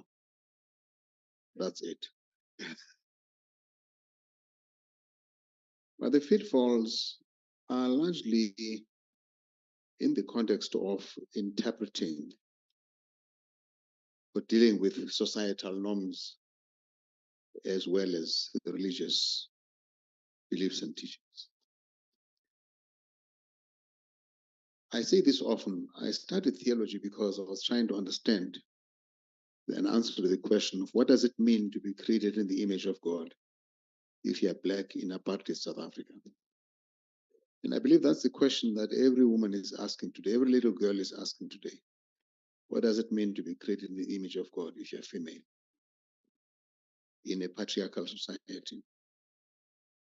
And I think that the answer that I got from my study would be of value in the journey of every woman in society. That actually, contrary to the belief that we grew up with, that God is some old white man and that the devil is a black man. Of course, I mean, everything bad is black, the black sheep of the family, the black market, even everything white is good, including a lie. It's a white lie.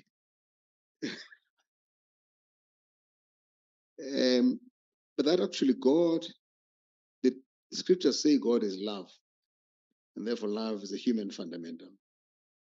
And suddenly it has a different understanding of what it is to be created in the image of God. It says God is creator, therefore to be creative is expressing that image of God in your life. And it says God is powerful, Almighty God. Now, imagine what this means for a little girl who owns being created in the image of God. So these, therefore, says we need tools of reinterpretation. Tools of reinterpretation aren't easy at all, Mlingani, if we look at the journey we've been walking together. And a lot of how we kind of get around the idea of tools of interpretation is the reiteration that this is a living document. It is not static and it is open to being interpreted in several ways. However, how do we actually bring this living document, this statement, to where it matters the most, which is our faith communities, and more importantly, our lived experience? How does that translation from all these various interpretation reach where we need it?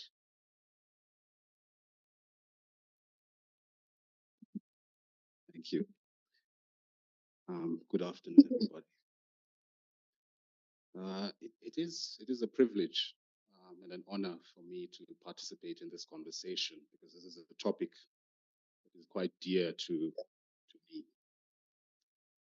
I think exactly what you're saying. The problem starts there, is failing to translate everything we do that we say we believe in into action. And I draw my inspiration from this Baha'i text that says it is incumbent upon every man of insight and understanding to strive to translate that which hath been written into action and reality. So I think, we heard earlier that Stats SA said a few years ago that 85% of South Africans are religious. And the challenge with that is that we associate to a particular faith. But the question was not deep as to what does that mean, in reality. What does it mean? So therefore action, faith of action is meaningless because our faiths are supposed to transform ourselves, our communities, and indeed our country. It's not just nice scripture that we regurgitate every time we worship, but those around us need to see Hello, that we model what we say we believe in. can you hear me? So I would say that as people of faith, we have a role not only to speak out, but to model positive masculinity in the home, in the community, and in the workplace. So this initiative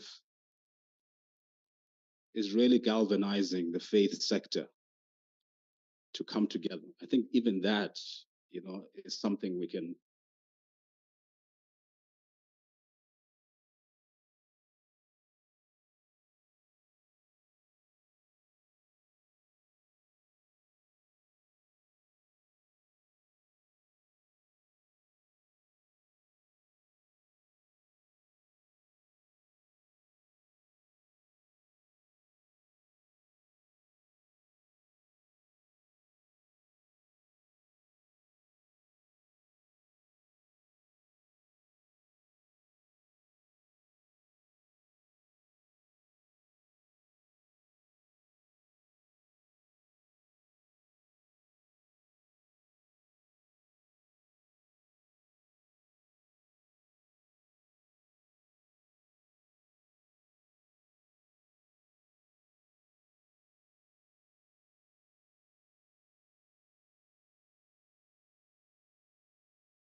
its diversity.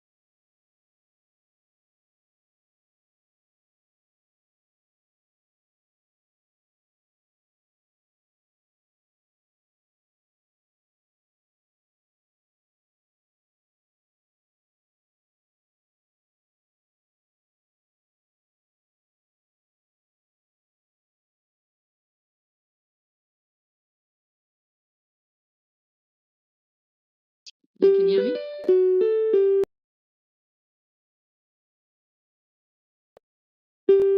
Rakola, can you hear me? I'm not sure if you can. If you can just give me a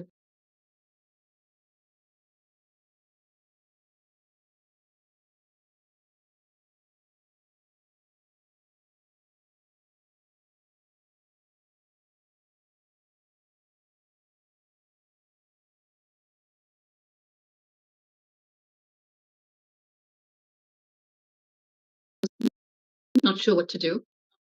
Shall I continue?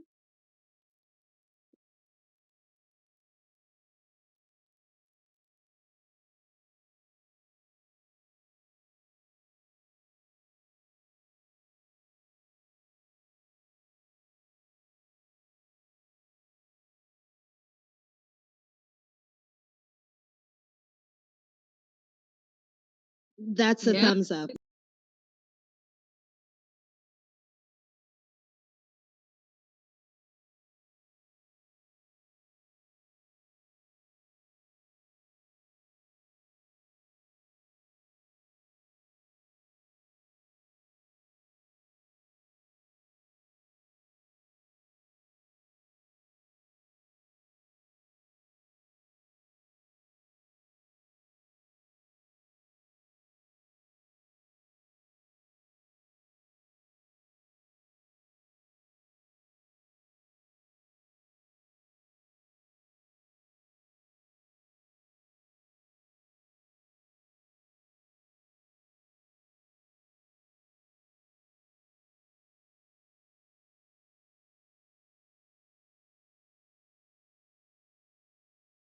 Form and move and shift us.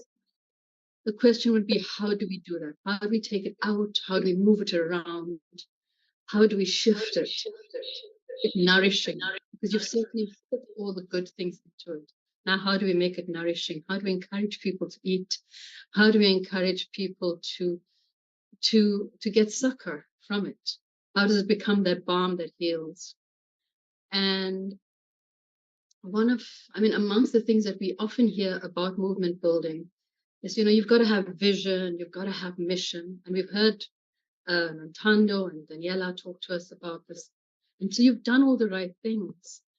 And then, the people who talk to us about campaign building and development, talk to us about strategic planning, about leadership, and that balance between activism and our personal.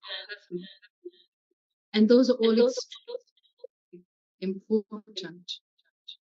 I think alongside all of that is to have the difficult conversations which will determine whether or not people want to eat the soup that has now been prepared so beautifully. What will we need to do to convince people that this is a meal that they should actually be interested in having? I think I'm echoing every so often with somebody. So how do we make people interested in a meal? How do we show people that it has benefit? And it will obviously require very careful conversations, very difficult conversations. And it's on us to give those conversations the time, give them the energy. And it's that kind of conversation we have to have, not while we're looking at our cell phones and having a conversation. It's a conversation where you've got to put everything down and be very, very direct. And I think that means from activists and from organizers a lot of time and energy. And we can expect people to do that when we reward them appropriately too. We cannot let this work continue going on as volunteer work. It must be paid work because that's how we value it.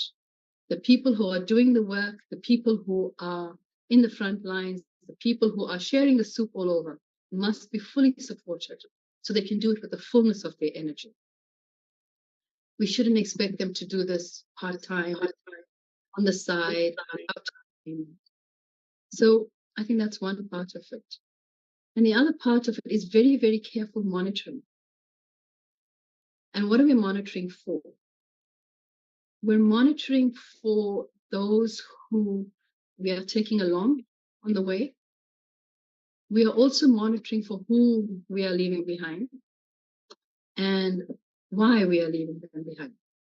What is causing them to stay behind? What do we need to do to adjust to bring them with us? We won't bring everybody with us because not everybody wants, and that's okay. But we take with those who we think are really important to take with, who want to come with us. And we recognize those who will journey with us. And we recognize those who will perhaps meet us at the end of the journey. In Islamic thought, we think about it as the muhajirun, those who journey, who will travel with you from the place of hardship to the place of relief. And there are certain people who will travel with you there. But then there are those who will meet you at the point of your destination, and they will be for that time. So it's about discerning who does what for us in our project. And also to know that along the way, we will have detractors. At the end, we will have helpers, the Ansar, and we will have detractors, those who are not interested in us or are more interested in deflating our cause, misdirecting us from our cause. And a final thing to say is, I think it's really important to know where we put our energies. There are certain battles we do not have to fight. They will be there to distract us from our main goal. It's really important that we not listen to them, not get distracted. We stick to our goal. We know what we want. It's clear. We use that as our direction, as our goal. Thank you so much. Now everyone's echo. Thank you so much, Prof. Sadat. From what I could hear there was a lot put to all of us. There was the acknowledgement of a shared vision and activism, the acknowledgement that Mlingani also spoke about the difficult conversations we've had. I think we all agree on the reason why we're here and how we need to monitor it along the way. But one thing I haven't heard quite yet is how do we sustain it? What could be some of the ingredients so that once we've got this catalyst, how do we propel it? Prof. Sadat spoke of time and energy, the precious thing now. Our time is very limited. Our energy is also very precious. So how will we sustain that time and that energy? I will throw that to both of you.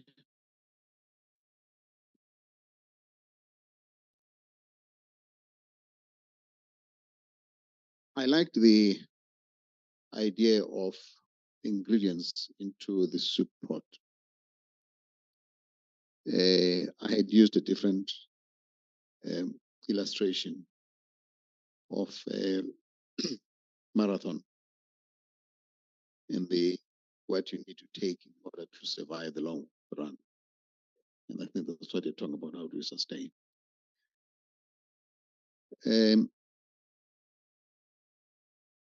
This is not a sprint. It is indeed a long-term project rather than the short annual sprint that we do between November 25 and Human Rights Day in December. But like all long-distance runs, it has essential requirements that ensure success. Speaking to us this morning, Dr. Hadebe affirmed the recognition of this being a long-term agenda. She's called on us to develop liberating tools of language, beliefs, of norms, much to be informed by a reinterpretation of societal mores, which define what is morally acceptable, and are very often an expression of religious traditions, as we all know, they tend to make inequality in the subjugation of women a divine phenomenon, instructed of God, the sacred texts of our scriptures. Isn't it interesting that while all religions differ on their theologies and expressions of God, but they agree on the God-inspired subjugation of women? On this, they differ not, but find common cause. Patriarchy in South African society is a direct hindrance, therefore, to the realization of the human potential of more than half of children born in every age and generation of girl children. Therefore, I suggest that this long-term struggle must actively be waged on all fronts, such as consider mechanisms and creating spaces to reinterpret the religious teachings of our faith traditions. There's an example here. The Circle of Women Theologians had and similar reflection groups have served this role. We need more. In apartheid days, we had the Institute for Contextual Theology, but it focused on the apartheid oppression. We now need to create platforms of focus on the context of patriarchy and make that something that people are doing on an ongoing basis. Secondly, we need equipping for enabling parenting of young children, girls and boys. There's no school for parenting, but it's a good thing to create one such, but focus on how you deny patriarchy making its nest in the minds of our children. Attend to the justice system. Again, in apartheid days, there was a strong role of the legal community, legal resources center, and so on. Can we have a legal organization to journey with women, especially to create a safe and trusted space for survivors, as well as to consider various legal mechanisms, policy, as well as legislation that will make what we're talking about sustainable? Consider teachings of religious formation, such as confirmation classes in churches. How are we impacting on those? Consider teachings on initiation of boys to manhood.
Women, the Bible text.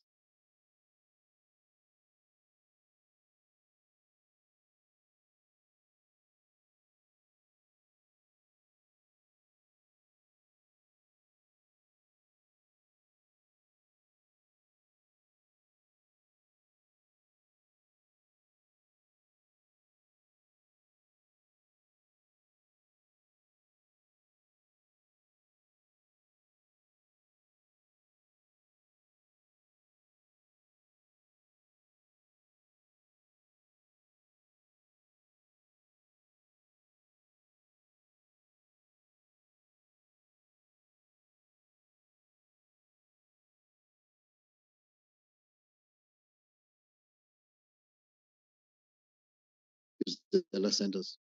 And I don't know why we should not have a Tutuzela center in every ward in this country. We've got 4,400 wards. If we had 4,400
have and will always be equal.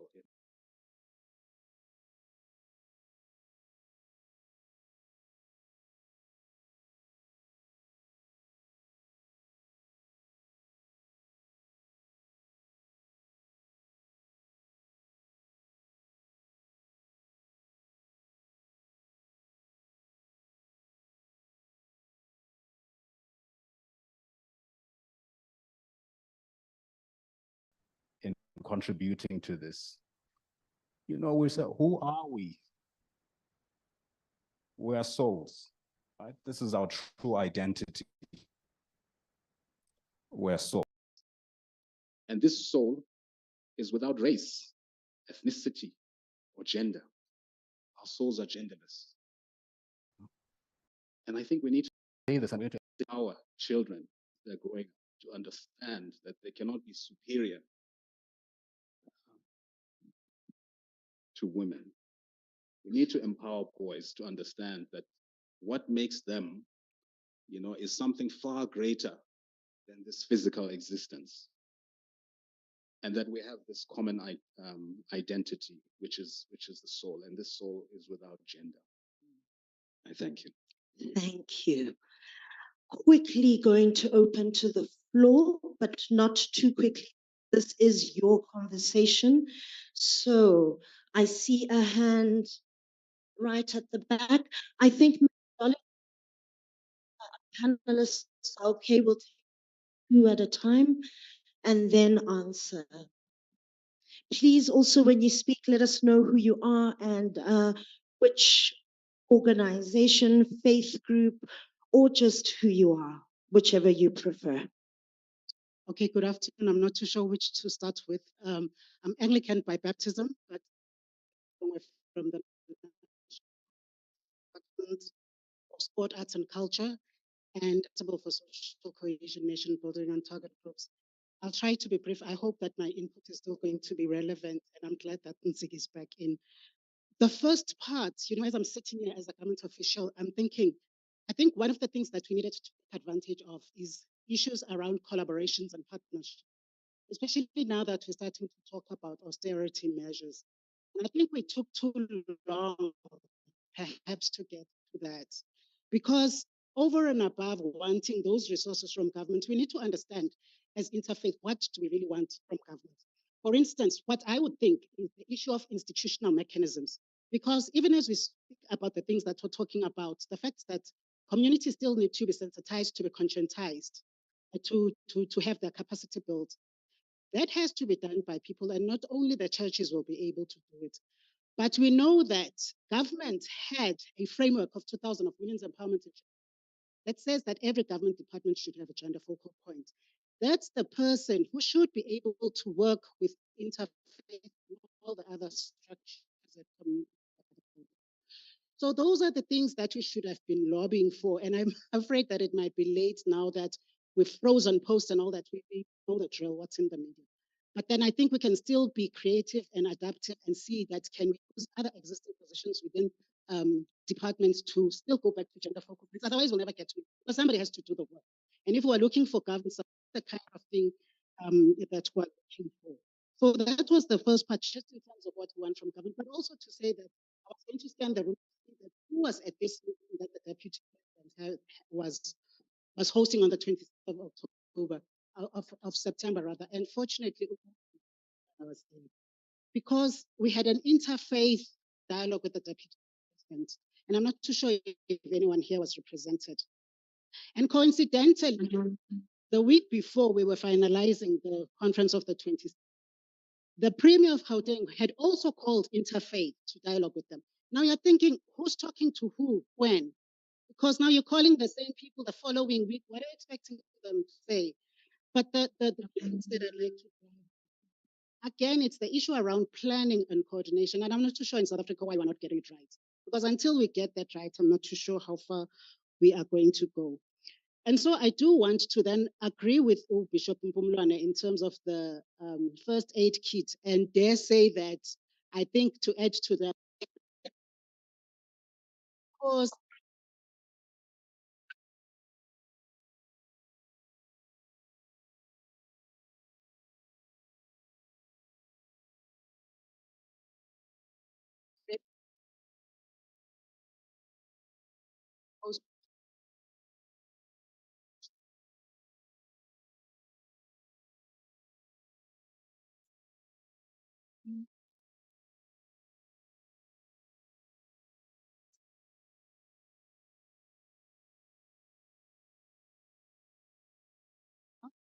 let's also deal with some concerns you raised. I won't turn this one to the panel because I think the first part was a question for Faith Action around collaboration, around partnerships, and around the role of government. From the beginning, Faith Action has worked incredibly closely with the Department of Women and Persons with Disability, and they will be a sector response. They also served and supported as part of the Secretariat of Faith Action for most of last year, as well as the government communication and information system in terms of helping us with promotion, with publicity, with how we craft messaging. And so we welcome that. I want to appeal to you, Caesar, that it's not too late. This very launch is simply the beginning. The idea is to foster that collaboration and that democratic stakeholder exchange right here. But I do take the point about too many happenings in silos, and I think more conversations around how we better coordinate will assist as we go forward. To Danita. Sorry, I just want to read out Shamim Rajbanzi. I just would like to read a comment. I asked people to write on the chat because of the sound difficulty. And apologies to you, Shamim, but I will read. It says, most important, and it's on a similar theme, to sustain movement is to engage with the Department of Social Development and participate in the interfaith symposiums of each legislature. And I think it's a similar thing that if I can just bring in a process in KZN where we actually piloted 4 multi-stakeholder rapid response teams. And in each of them, there were faculties that were active members of those rapid response teams. And they've made a big difference. In some of them, they are even chairing that and bringing the moral authority into those rapid response teams. So it's one thing to see also to be talking at a macro level, but there is also this role for each of us in our own community to be part of those multi-stakeholder spaces that are actually ensuring that there is a safety that is integrated for survivors and that is able to call to account any departments or any service provider that is actually letting the survivors down. We can still open the floor, questions, comments, concerns. Can ushers please help us time? We've got one here, one on that side. Hi, my name is former LBQ women's activist, and I speak from that experience. I want to just offer some input that one of the things that's often neglected is the health and well-being of the people who do this work. Guys, especially the leadership. Burnout is real. The stress and other psycho-emotional issues, real. Toxicity is real. In my former organization, one of the excuses for that, and it's true, hurt people. So we have to make sure that we have mechanisms, that we have practices in place, that we have resources, including a community of care, to ensure that the people who do the work are looked after. And in particular, we need to dial back the demands and expectations that we have of the leadership of these movements, because they are people just like everybody else. They're not super women. Thank you. Thank you so much. I would love to throw that question to Prof. Sadat, as she so eloquently outlined in the beginning around movement building, around give and take. If the question around how we take care of those who do the work, how we create solidarity. Perhaps if she could write in chat in case technology gives us a challenge, that would be a question I would throw there. I would like to take two more questions. Then, unfortunately, I have to close. And I want to take a question from that side of the room. There's from that side of the room. It was up for a while. Can someone get it right here?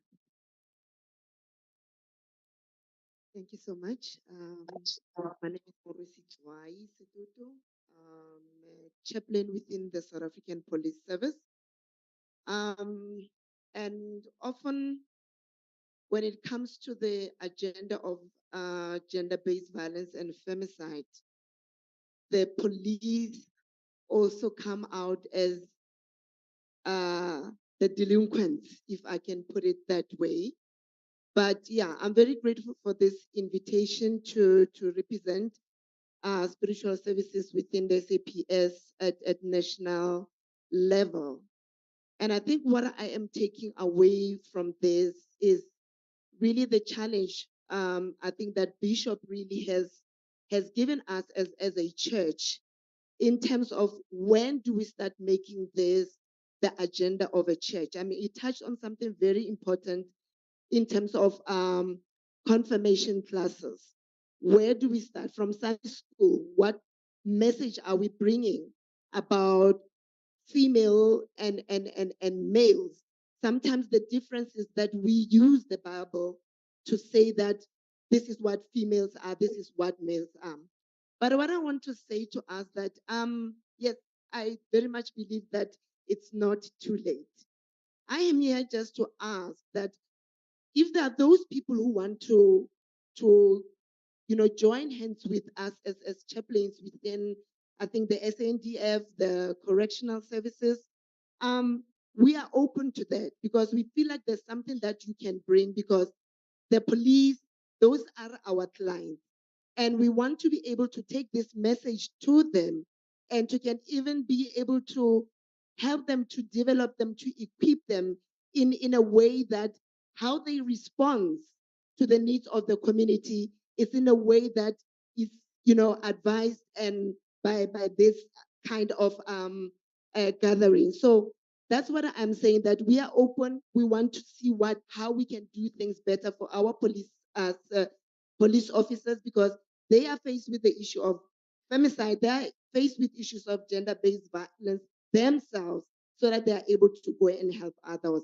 I'm happy to see Pastor Damons here. Thank you so much. Thank you so much.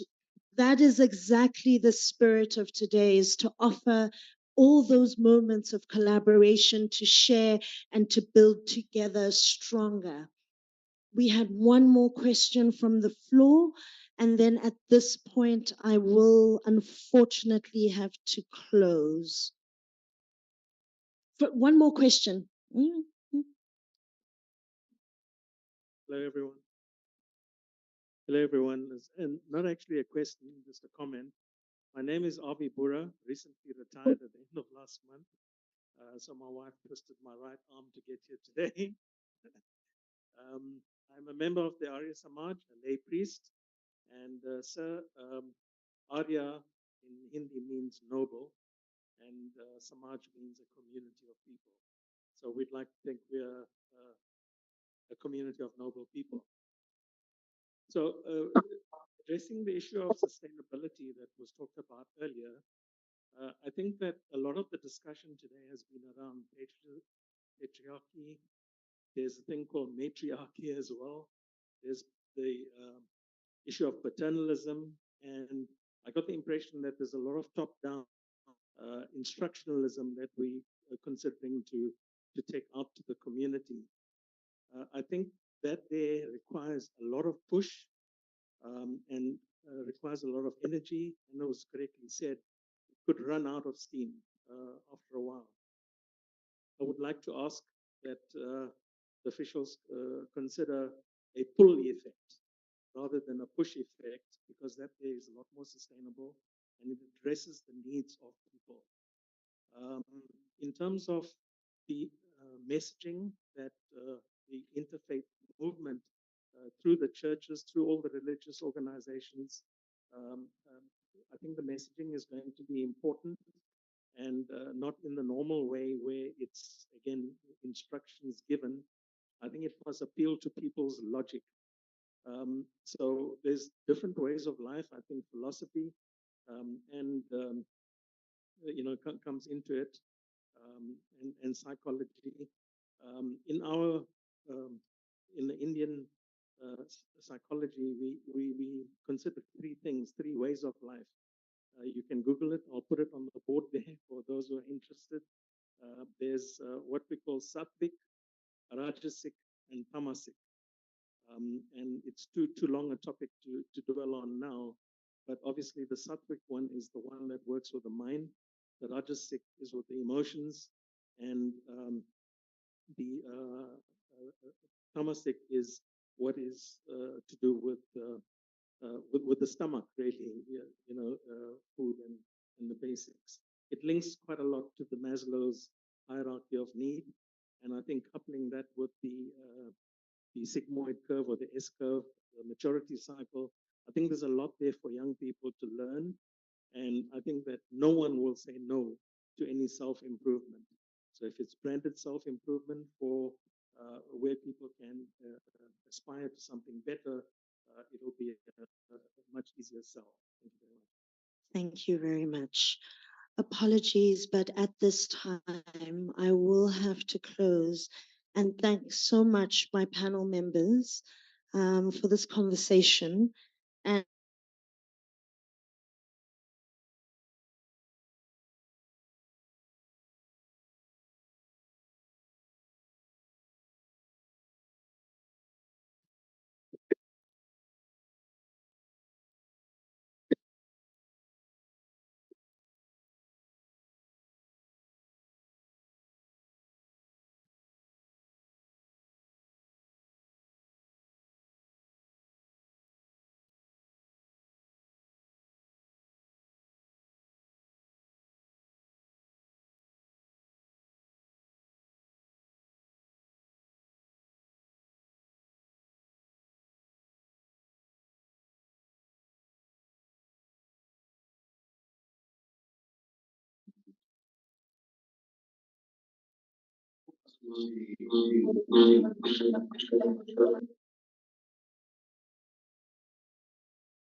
All too often, such efforts do not necessarily have the impact that we desire for them. Every year at this time, we gather our voices, voices of pain, and we drain our tears. Let's let her talk.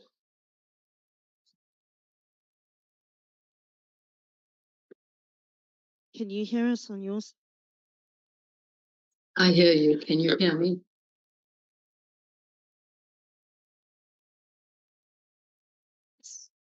Sort of seeing you sort of shake your head. I think you can hear me.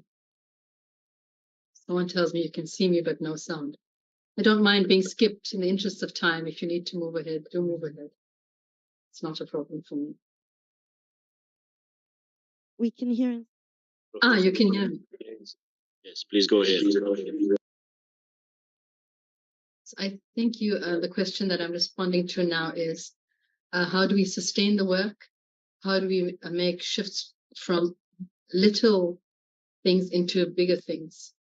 I think Nkanda said it well when she said, this is generations of work.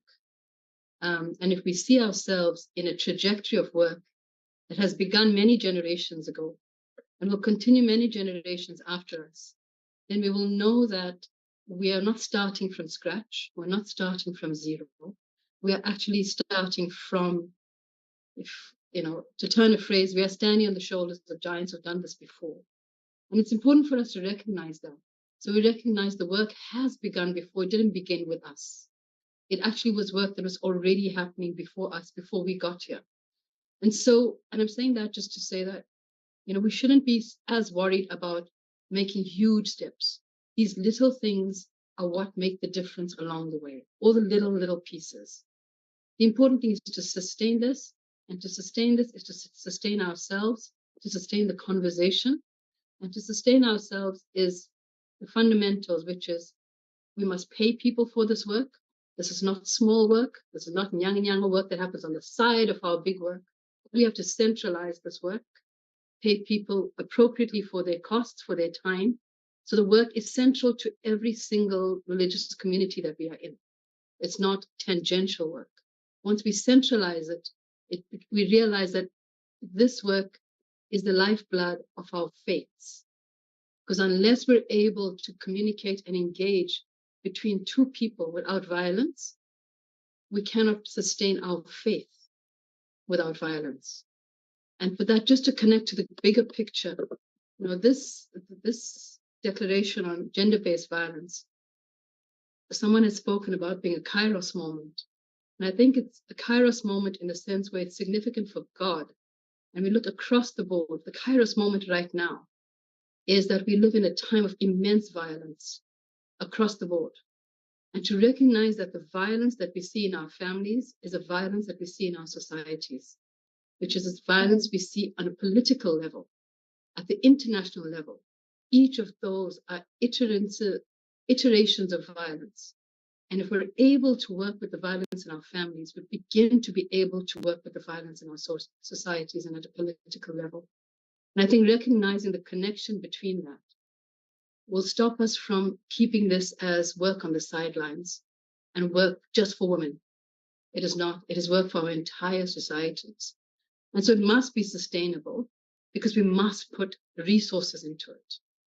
Full resources, lots of resources, not resources that are available after all the big bills have been paid. This is a big bill that we need to pay.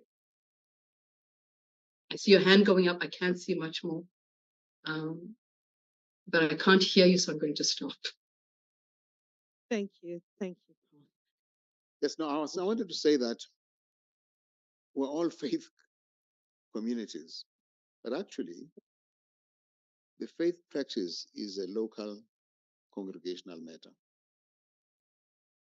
And in the neighborhoods of these congregations, there is that woman who daily cowers under the heavy breath of a man who habitually beats her, who degrades her worth in the public spaces, and emotionally abuses her at will. Likewise, we have that girl who falls prey to the predator uncle, brother, cousin, neighbor, stepfather, or even the biological father. Therefore, we need to then say, how do our efforts together make a difference in the community where we live and worship? Doesn't do that. It is a nice thing to come together like this. Thank you. Thank you. Lingani?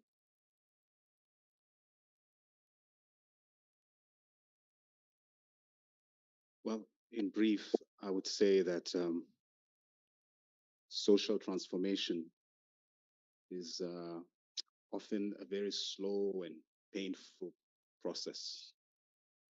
So we have to acknowledge that, as was said, what we are participating is something that we will do and we will hand over to the next generation. And therefore, social transformation is also about strategic partnerships. We're supposed to engage with government, civil society, everybody in order to overcome this scourge. And in doing so, I just want to highlight again, we cannot underestimate the value of education. Not everybody is in my faith community, but all children go to school. We would hope they all go to school. A lot of them go to school. We have life orientation. We have so many subjects in which we can strategically slot this in and ensure that it becomes a lived reality and they practice it in the classroom. And the bishop also said something that I've been talking about recently. These initiation schools, they are really a breeding ground for indoctrination and looking down on women. We really need to think about what we can do. Engage with traditional leaders and come up with something, with a tool or a manual, so that when they come back from initiation school, they become productive members of the society. They become ambassadors of this cause. Thank you.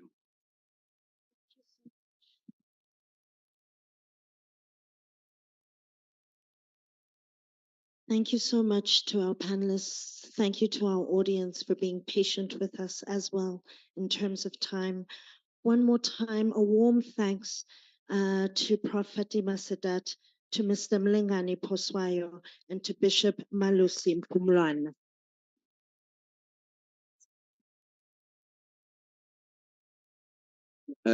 Thank you also. We apologize for time, ladies and gentlemen. We are going to proceed with the program. We are sorry, at 1:30, we are going to have our lunch. So I would love to call upon Ms. Haley for the Interfaith GBVF statement of commitment, please. Can you please come forth? Dr. Vilagazi, Ms. Ugola, please come forth. So we don't.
Hurled into the deepest sea than to face punishment he deserves. Okay, I'll now read the statement. We faith-inspired servant leaders, scholars, activists, survivors, faith leaders, and concerned citizens of South Africa invite you to join us in a faith-rooted commitment to action campaign to end gender-based violence and femicide in our beloved country.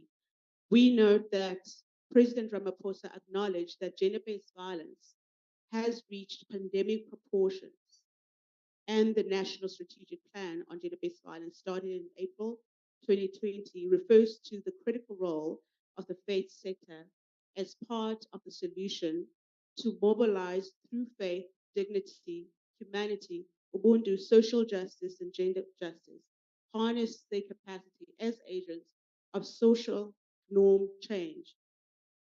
In 2022, the faith community was called on to establish shared ethical values founded on standards of mutual accountability within the faith-based sector and build its capacity to support survivors of gender-based violence against perpetrators, dismantle patriarchy from religious teachings and practices, whilst integrating more women into the senior leadership roles, and strengthen spiritual healing and restorative justice, whilst eradicating all forms of spiritual abuse. Thank you. My name is Figile Vilagazi. I'm the director of the Gender Equity Unit at the University of the Western Cape. I'm the board member of Ikwelo Healers Collective. I am a traditional healer, a scholar, and a feminist and an activist. I'm going to read acknowledgement of our shortcomings in the statement. We witness the horrifying realities. According to the crime statistics from April 2022 to March 2023, there was an average of 118 rapes reported daily and 11 women murdered daily. Abuse against children and the vulnerable are also at pandemic levels.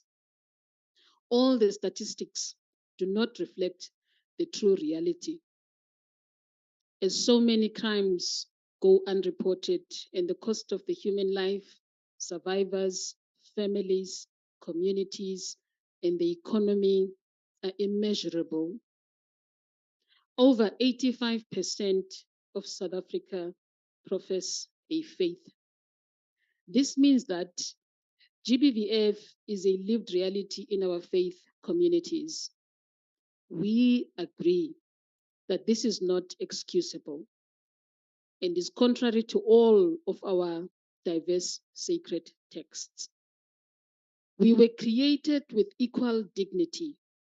We admit faith communities have not done enough to end this destruction and have sometimes, by our inaction, our pacifism, our silence, our misuse of religion, consciously or unconsciously, been complicit in contributing to the scourge of GBVF. We recognize that we have contributed to the current crisis through our own woundedness as a result of our personal and communal traumas linked to the history of apartheid, colonial and patriarchal oppression, and violence that robbed us all of dignity and self-respect. We cannot minimize the impact of these causes of trauma. They will continue to be pervasive until we recognize them and begin to actively confront structural violence and then begin to build new social structures that nurture peace. We understand these ills are linked to our past, but we also take responsibility for the present. South Africa is characterized by a complex and multi-dimensional set of historic and current intersectional inequalities that result in it being one of the most unequal societies in the world. The legacy of apartheid has created a South African context where gender inequalities intersects and compounds other forms of inequalities in terms of socio-economic disadvantage, in terms of race, in terms of class, ability, sexual orientation, ethnicity, and religion. To fulfill our mandate, we call on truth, love, and God's mercy to restore our self-respect and dignity in order to offer the hope and the healing that is needed.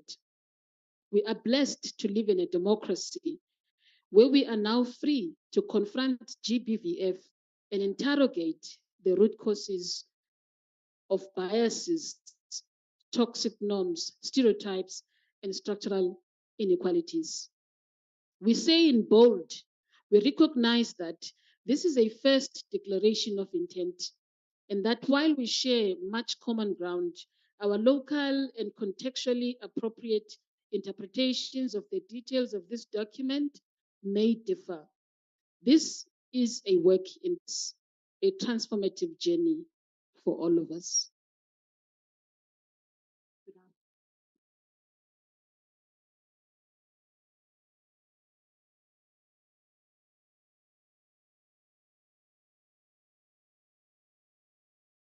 Good afternoon. My name is Usha Jeevan, and I'm representing the Brahma Kumaris World Spirit University. And I'm going to share our shared ideals. We are a human family that is diverse and unique, composed of many faiths, traditions that all share some common core values and truths. Some of these essential truths include love, showing empathy, understanding, and care for all is a shared foundation of all faiths. Oneness, we are one species and we need each other to survive and thrive. Equal dignity, we are all God's creation and have a shared right to fairness and equality. Peace, justice, and mercy are the pillars to peace. These three enable restorative healing, respect for life, within strong and supportive family, social, and economic networks. These shared hopes can be summed up by the South African philosophy of Ubuntu, a way of being that celebrates that all human beings are deeply interconnected and that encourages generosity of spirit, enables belonging and inclusivity. We strive to nurture mutual respect, to act justly with compassion and humility, and to speak the truth even when costly. Faith is crucial and central in the way we understand the basic building blocks of our society. All forms of violence have no support or justification in our faith values. We understand that religious ideals and prayer are inadequate alone. We now commit to translating our faith into action. So on the note of action, I'd like to ask us all to have the action of rising up, holding our statements together in our commitment to action. And friends, if I pause my voice, that's because I want you to fill in a word for me. Can you help me with that? All right. We jointly and commit to journeying towards achieving the following plan of action. We will now be without fear of causing division or offending the powerful, because we understand this silence enables to continue. We commit to amplifying religious texts that promote ideals of gender and justice, and engage with interpretations of texts that have been used to support patriarchy, violence, and dehumanization based on race, gender, or ability. We will nurture men and dismantle toxic by normalizing the expression of healthy emotion, supporting everyone's feelings, and we know that validation and communication are essential to avoiding explosions of anger that cause irreparable violence to self, and we will promote caregiving environments in our faith institutions, schools, and in diverse family settings. We will prioritize the of vulnerable groups, including women, children, people with disabilities, LGBTIQ+, and men, and will not condone harmful. We will stop protecting perpetrators and stigmatizing those who. This is secondary. We will act and systematically against perpetrators, including religious leaders, and stop asking survivors to be and forcing. We demand. We commit to our prejudices and inaction. Ignoring poverty, racism, substance abuse, and mental health problems has hindered prevention and contributed to GBVF for too long. It is We will support and increase efforts to offer healing services and ministries to the and who have suffered from GBV. We will create an enabling environment for people to speak and to act for. We will listen to survivors, to women, and to the. We will involve and boys and as part of the solution, while also calling out behaviors and attitudes that demean women's, condone violence, or we will stay open to participatory program planning and research processes, ensuring accountability to those vulnerable to.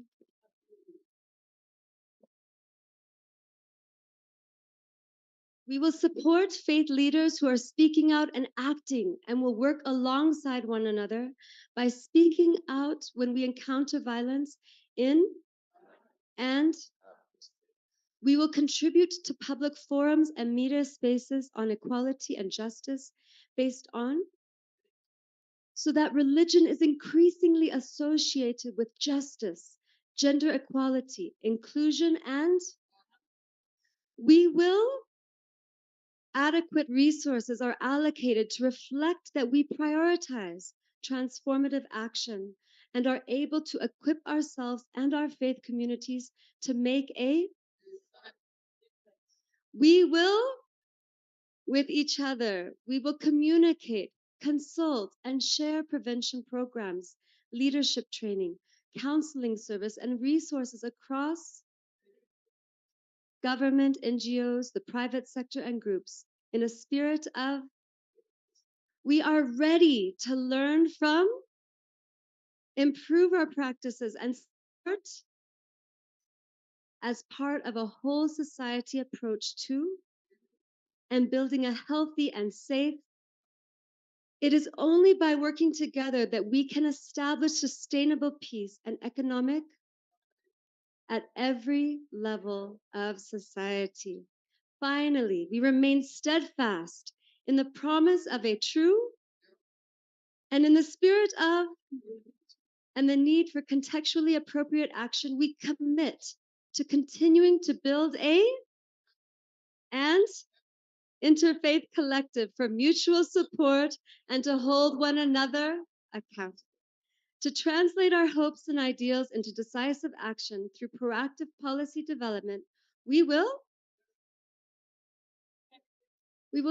develop a review gender safeguarding policies in our faith groups and establish a joint policy to guide our and B.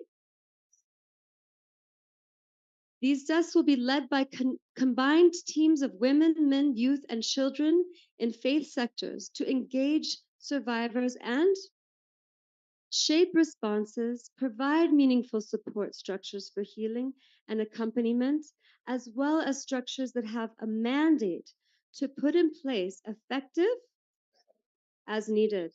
This will help us break that has led to the ongoing cycles of C. We will actively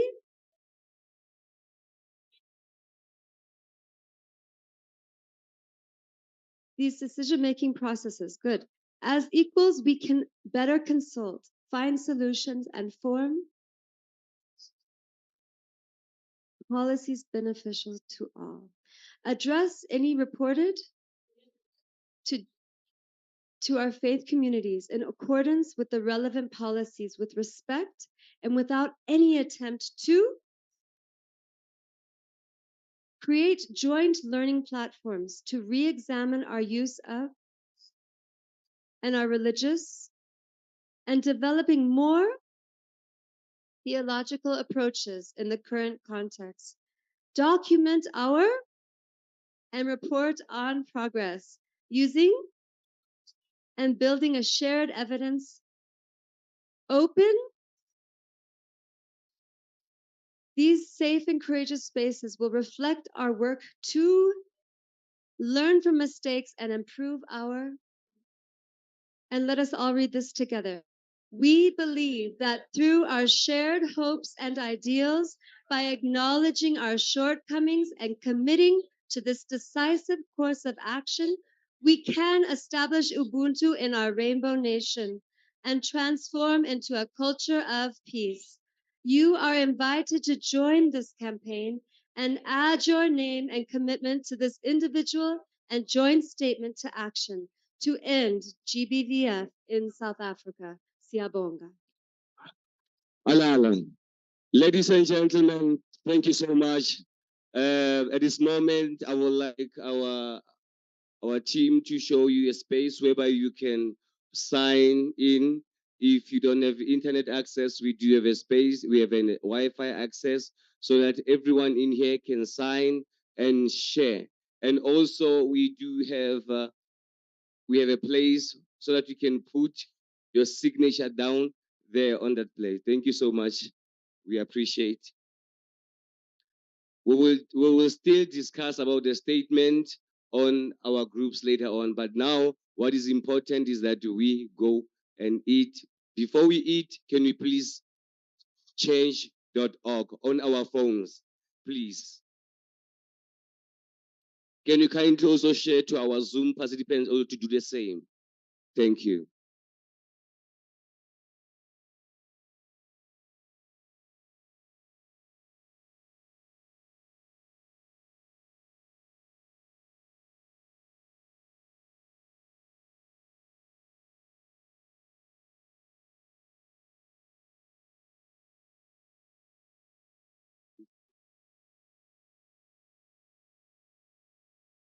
Ladies and gentlemen, everyone was sent an email for the link. Please go to your emails. You will see the link, fill in and share. Thank you so much.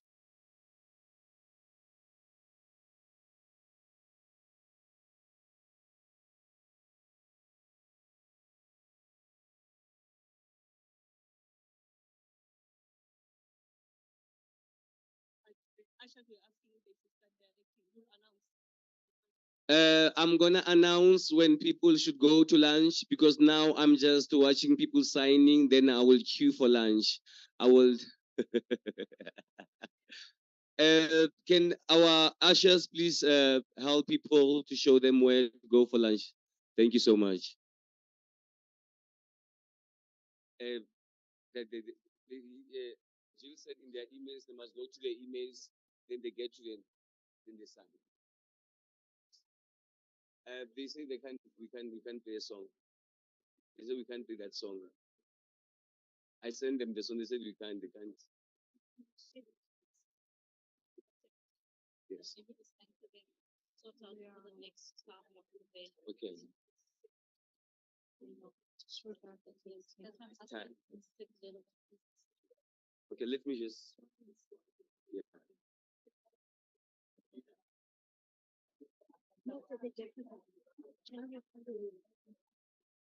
What time should we be back?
Mama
now. I will be picking up. Sorry.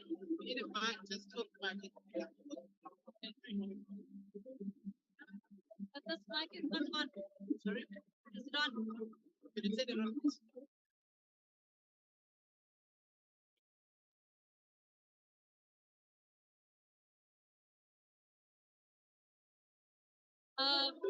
Jean, when I give you the thumbs, when I give you the thumbs up, please. And what's his name? Lebo. Lebo and Kumla are waiting there. Will you give me the thumbs? Yes. Please. Actor to come up. She can come in. Okay, let her come in this way. But the rest of the people must come in that way. The rest will come. She can come here. She can come here.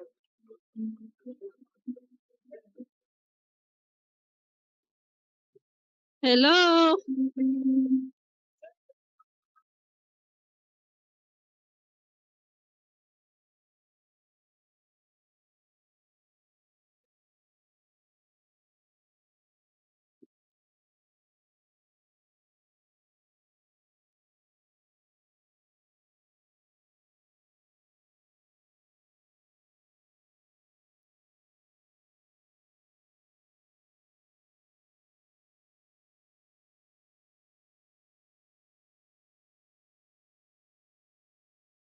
Good afternoon.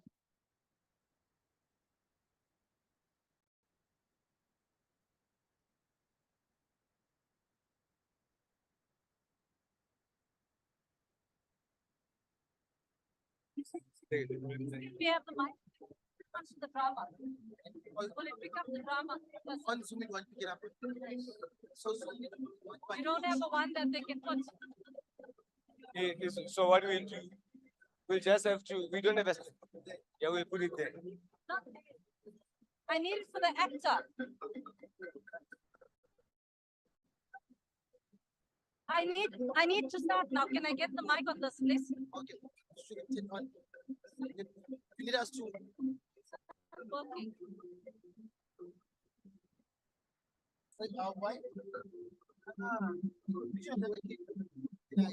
Mic check 1 2 1 2.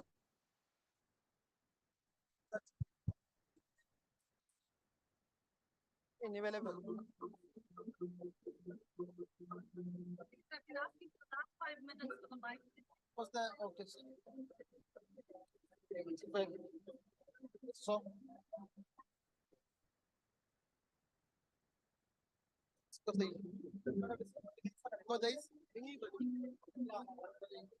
Good afternoon. Let's give it up for the marimba band. Let me get their name quickly. Please tell us what's the name. Lesedi. Moonrock. Moonrock band. Moonrock. Yeah, the Moonrock band. Let's give it up for Moonrock band. So this afternoon, they say what's that saying? Mag is vol, oog is toe. Hey? Your stomachs are full, your eyes are closed. You see, we're trying to keep you awake. And even more so, we've got the music. We're going to have dancing very soon, but now we're going into a drama. And prepare yourselves for just an amazing time by an actor called Kim Blanche Adonis. And this afternoon, she's going to be performing a play called He Had It Coming, written and directed by Mike van Kraan. Please know that, as I explained before, drama, music provokes thought, but also evokes emotions. So let's hold on to that. If you need a space, remember our meditation room is there. If you need to chat, remember our candles are there. But let's welcome Kim Blanche Adonis, the actor, this afternoon. He had it coming.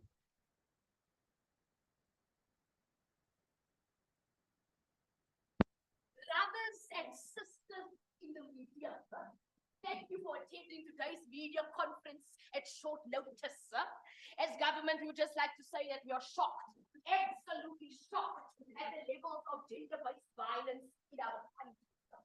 And I think we'd just like to say that we have decided to host a conference. We've also decided to appoint a commission of inquiry as a matter of urgency. We hope that the commission can complete its work in time for us to make fresh new promises during the 2024 election. In the meantime, all girls aged 2 to 18 will be issued with paper spray.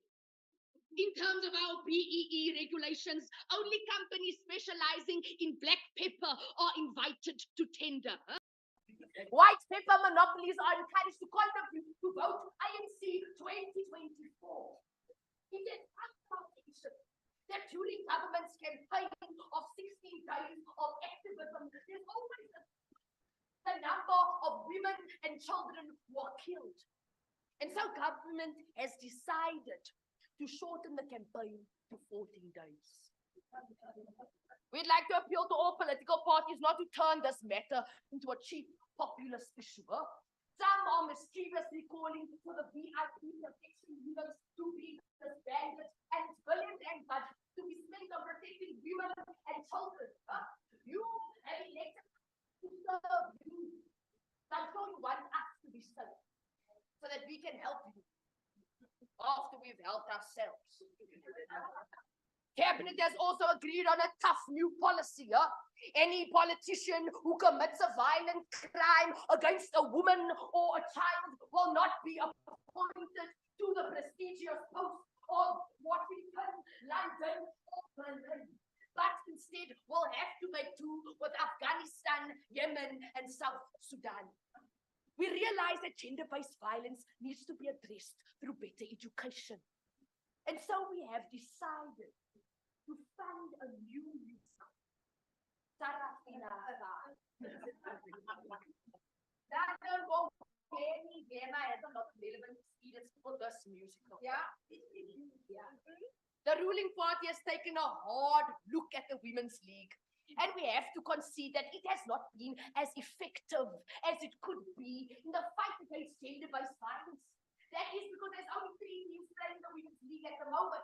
Brazil United, Dlamini City, Nkandla Puku, Nkandla Fight to be exact. To this end, brothers and sisters, I'd like to thank you, and I hope to be less shocked. Not because Eskom has cut my electricity. Not that my electricity gets cut, but you know what I mean.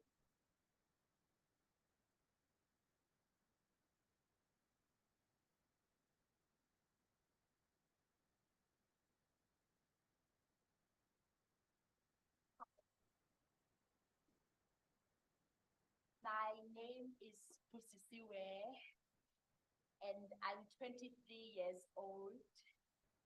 And for my audition for the voice list, I will be singing Born Free. Born free, but born into poverty. I planned a good story. My parents had hopes for me.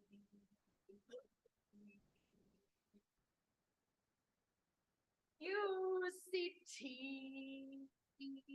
is where I wanted to be, but no funds for Model C. I passed matric with an E.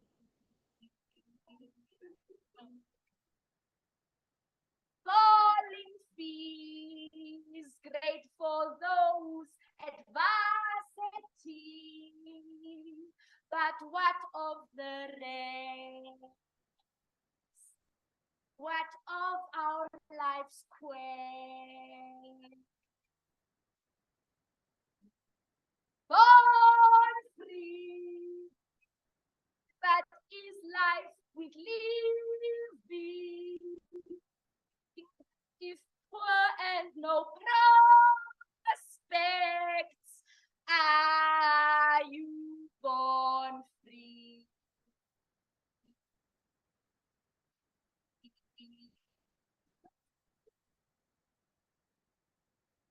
Thank you.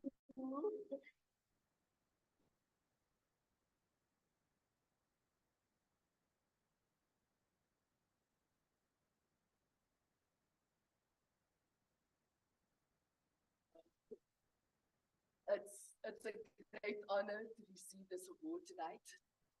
I'd like to dedicate it to my mother. So, Mommy, wherever you are, this one is for you.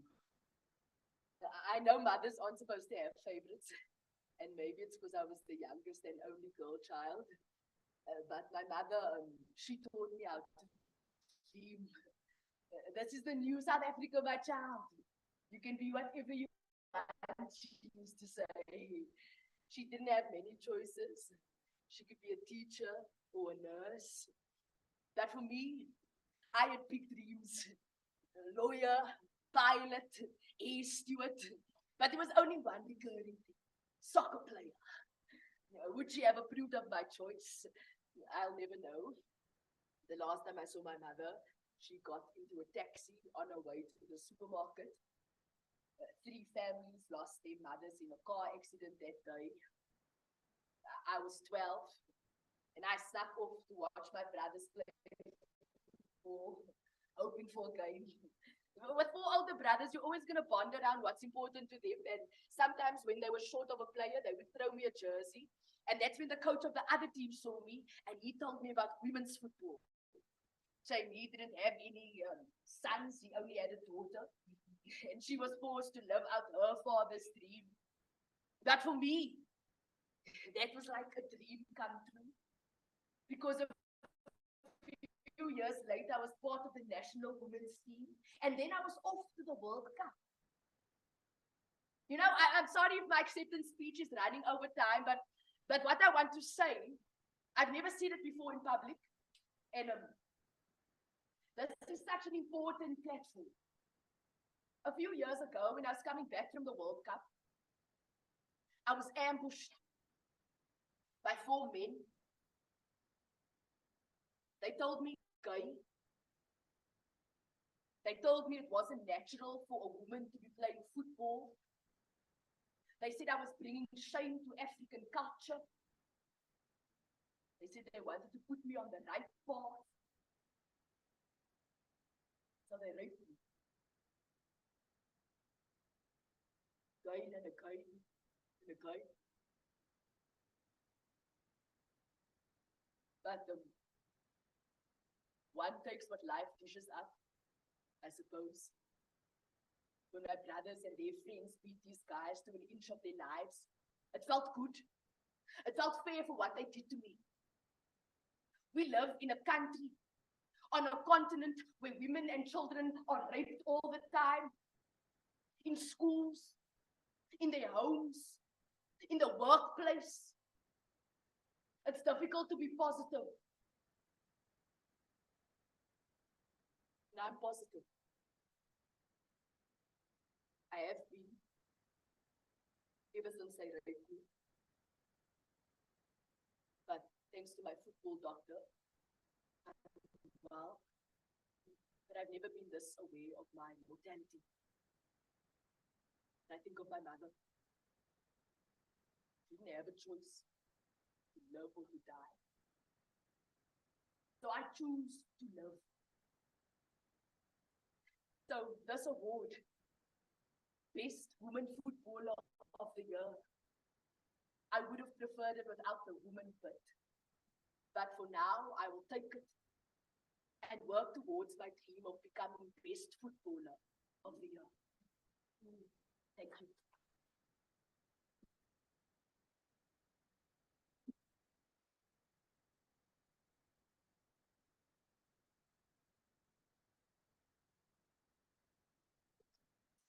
Gentlemen, welcome to the femicide Oscars. 5 times the global average.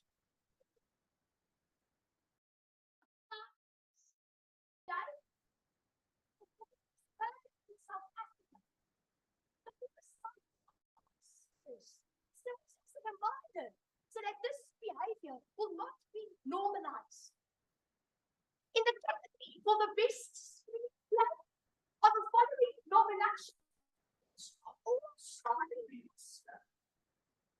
Oscar Pistorius for Yes, My Lady. Oscar Pistorius for My Fair Lady. Oscar Pistorius for I Shot My Lady. In the science fiction category are the following nominations.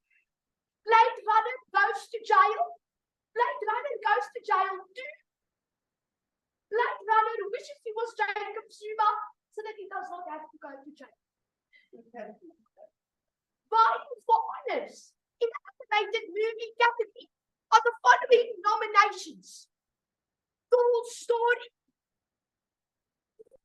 and The Beast. Despicable Me. The only movie nominated in the horror category is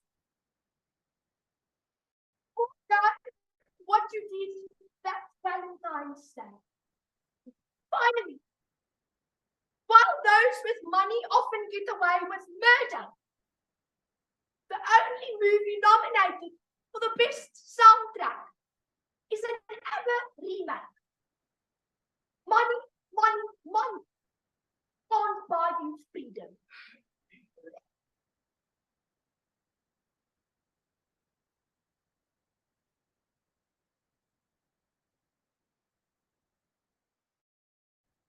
Another girl child was killed today, while empty vessel leaders try to outpoint each other about who least lays their fists on spousal faces.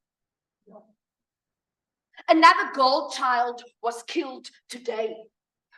Another photo op for a politician who will arrive with blue lights, a security entourage, VIP protection, and leave behind hollow words of comfort that would do little to massage a mother's pain, to assuage a father's guilt.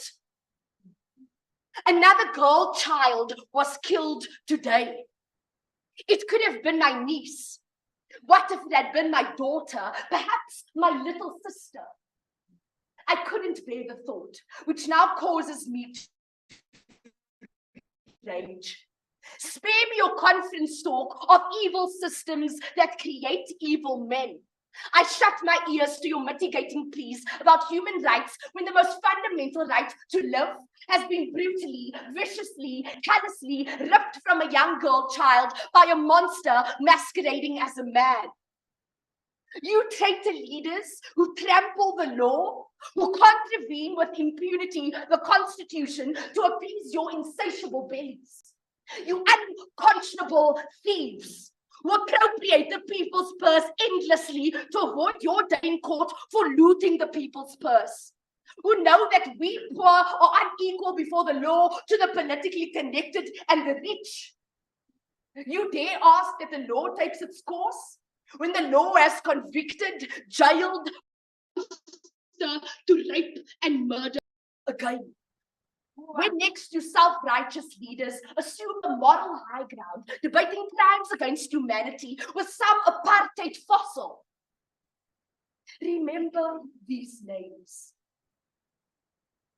Uyathandwa Steelman, Stacey Lee Adams,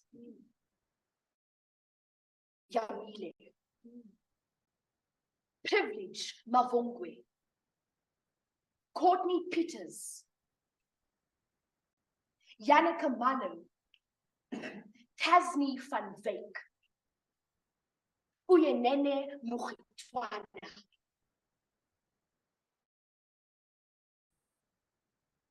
Only a small number of monuments to your ongoing crimes against humanity. Your utter failure to keep the girl children safe whose birthrights were at least 10. As for me, hear this. I will do whatever it takes to nurture, to protect the father. Not even as an angry indictment of, but purely to affirm my own humanity in this, our inhumane land.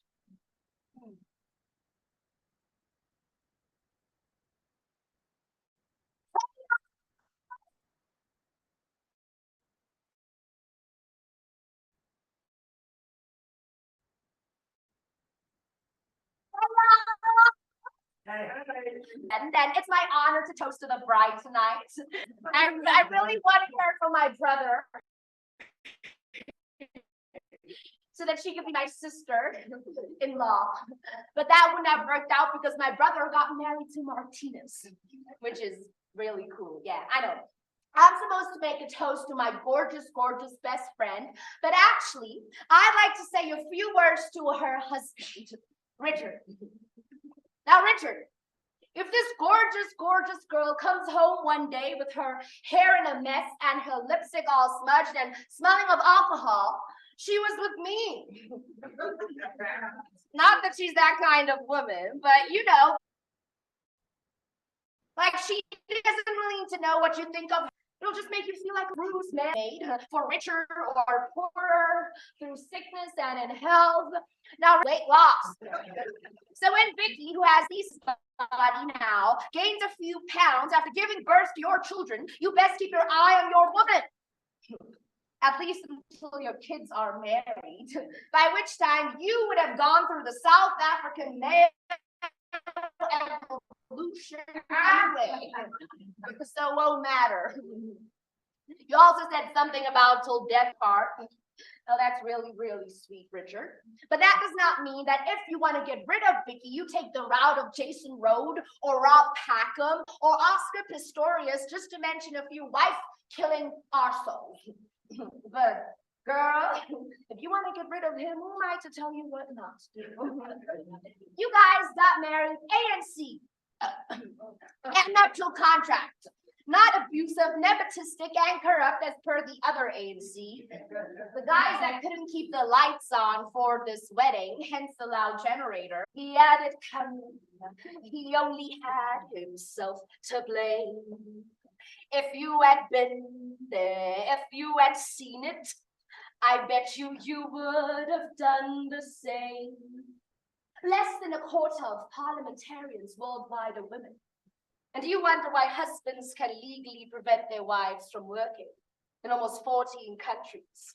And why in almost 40 countries, daughters and sons don't have equal inheritance rights? Men make the rules. Women suffer them. Well, no more. I worked at a great company till I found out that the guy who started after me was earning more than me. So I confronted my boss at the top of the stairs, asked him for a raise. He declined. Next thing I knew, he was falling down the stairs. He had it coming. He had it coming. He only had himself to blame. If you had been there, if you had seen it, I bet you would have done the same. They say all women obey your husbands. After all, Eve was made from Adam's ribs. Priests and imams, rabbis and monks, they all say, women, subject yourselves to your husbands. This is the way of the holy scriptures, they say. This is our culture. Over 2 million girls have their genitals mutilated every year. This is our culture. So I say to the men leaders of societies, well, I say bullshit. You mutilate a young girl's body in the name of culture, and we'll circumcise you to a eunuch. You have it coming. You have it coming. You only have yourself to blame. If you had been there, if you had seen it, I bet you would have done the same. I can handle the cat calls. I ignore the wolf whistles. But keep your hands and your hiring couch to yourself, mister.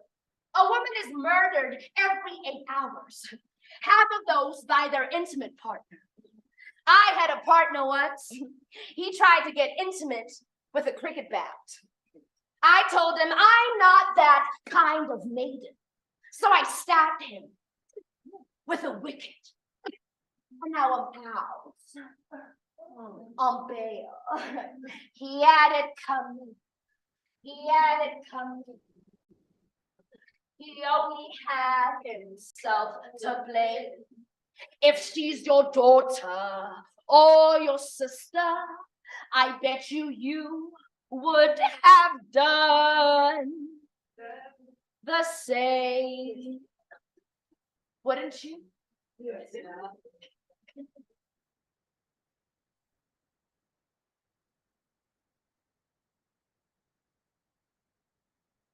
Not all men, you say, treat women with disrespect, do emotional violence, physical abuse, torture psychologically, hold financial hostages. Not all men, you say.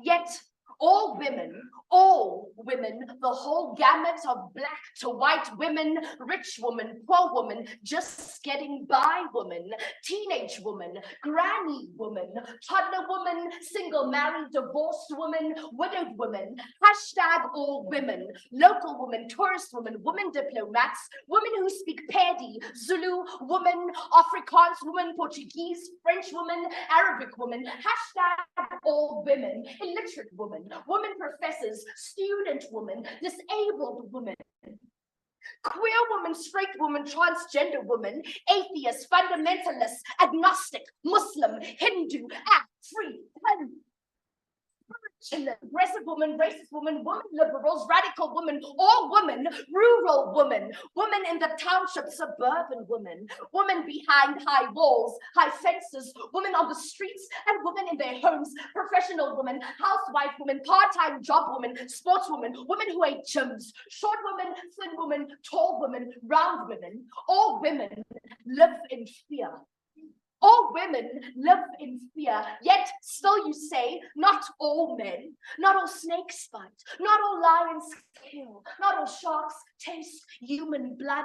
How would you know? How would I know? How would we know until all women are free to be? To live, love, to laugh, to walk, unfettered by the dangers, real or imagined, posed by men. All men, hashtag all men are snakes, are lions, are sharks. Till no woman lives in fear. No woman lives in fear. No woman lives in fear.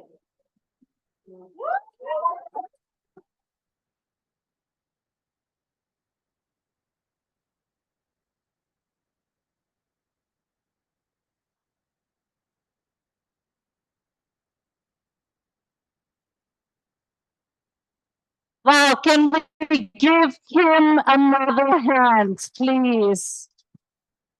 Thank you so much, Kim. We so appreciate you, and thank you so much to Mike van Kraan as well. We are moved, we are shaken. Let me hear one, 2 words while Nsiki gets ready to move on to our next engagement. One word that's coming up for you. Just scream it out. Courageous, expressive, powerful, honest, painful, raw, fact. So thank you so much for that. I'm going to ask our team to get ready for the next one. We so appreciate just that. We know it's hard to see this, hey? It's hard to hear, it's hard to sit in the room. And I said it would provoke thoughts and it would evoke emotions, but let's hold that together. Let's hold that together and let it spur us towards our actioning. Let us spur us towards our actioning, because that's where we're going to be moving to. We're getting responses right now, and then we are going to be moving towards actioning. So thank you so much for continuing to be with us. I hope that this will continue to spur in us what needs to be done as we move. Are we ready? Thank you so much. Thank you so much. Can you give a round of applause for this wonderful performance of today? Is that enough? Is that enough? Can you just give that woman a round of applause? Thank you so much. That is beautiful. We would like to acknowledge as a facilitating team that we didn't raise Ms. Saidun Nisa to come forward, so we apologize for that. May you find me. Thank you. Please, Izandle Moyene. Okay. So without wasting any time, there will be a statement that will be going on tables for our signatures. So each and from this table to that table, hence our program will be going. So without wasting any time, if you see a statement, please sign. Don't forget, Ugutis Communist here in 20 foot, change.com. .org sign lapaya. I'm gonna use isiZulu ngoba we want to know ukuthi this place is versatile. Siyadinga ukuthi siyazi ukuthi nabanye abantu abazulu le Basotho, Namavenda, Namachanga, and they are welcome. Thank you so much. I would like you to give you a warm welcoming to, should I say my right hand? It's my right hand, ULM today. Mshayeni izandla as continue. Shayeni izandla bazalwane. Thank you so much. Halala. Thank you so much. Theatre and drama provoke. It makes us think. We'll just give ourselves a moment to settle. And I do want to say about Ms. Seydoun Nisa Said, it is not just an apology that we say as a mistake that she wasn't here in the statement reading, but it is an apology from all of us in the Faith Action Group, because if you know this wonderful, wonderful woman here, she is one of the best ground organizers I have ever met. And half of the representation wouldn't be here without her. So please, I know you're shy, but she's over here. Always quietly and just tenaciously organizing. Now we move into the section where we are going to have incredibly quick sector responses. And the reason why we put this, as Caesar rightfully provoked for us in the panel discussion in the morning, we cannot do this alone as people of faith. We have to work and collaborate with many other sectors. We have to work and collaborate with different people who do different things.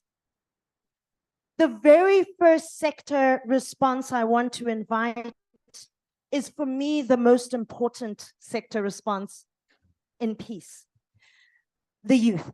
And the reason why I say the youth is possibly the most important sector is, for many of us in this room who are middle-aged and over, who's going to carry on this fight? Who are we going to pass the baton to, if not the youth? Ms. Karabo Mababolo, who is part of the South African Council of Churches, who is Program Officer for Women and Youth, and who is also personally one of the greatest mobilizers of the youth voice I know. Karabo, a word of support from you.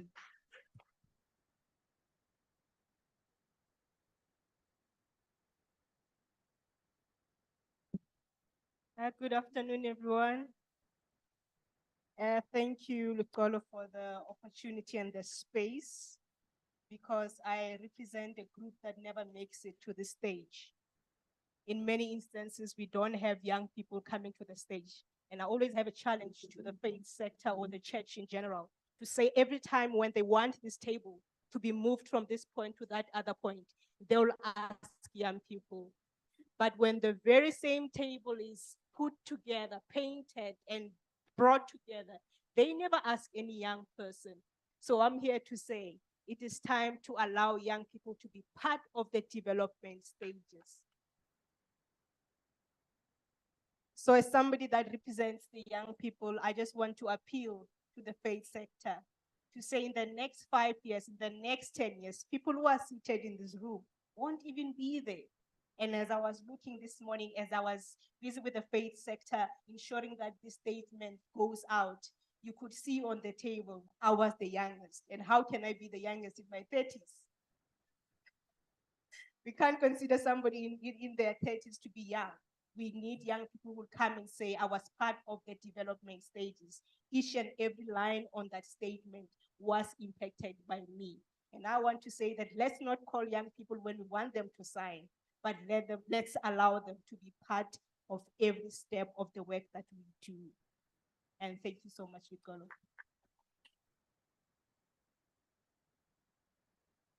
Thank you, Karabo. A very important challenge to all of us. Children, young people, the youth should be as well decision makers and not just people who decisions are made for. Thank you for that. We walk solidly with government throughout this process. The Department of Women, Youth, and People Living with Disability, as I mentioned during the panel discussion, upon Caesar's very great provocation, that they have been part of the Secretariat in the last years, and officially the faith sector is recognized within the National Strategic Plan for Gender-Based Violences, Femicide, as a core partner. Now, on your program, you will see there that Ms. Esther Maluleke, who is the Chief Director at the Department of Women, Youth and People Living with Disability, was meant to be here today. Now, I've had the pleasure of working with Ms. Esther in the past 2 years, and one thing I'll say about her is she is quite a tireless civil servant. And as such, she was unfortunately really called to another pressing engagement in terms of serving the people of this country. And in her stead, it is my sincere welcome to hand over to Nomsa Nabo, who is Director at the Department of Women, Youth and Persons with Disability. And I personally know does so much work around the rapid response teams that were mentioned earlier on. Sis Nomsa, the floor is yours.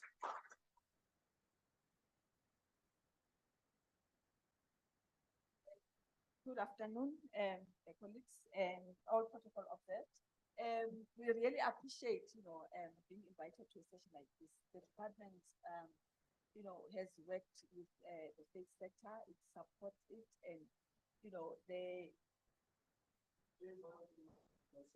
Okay.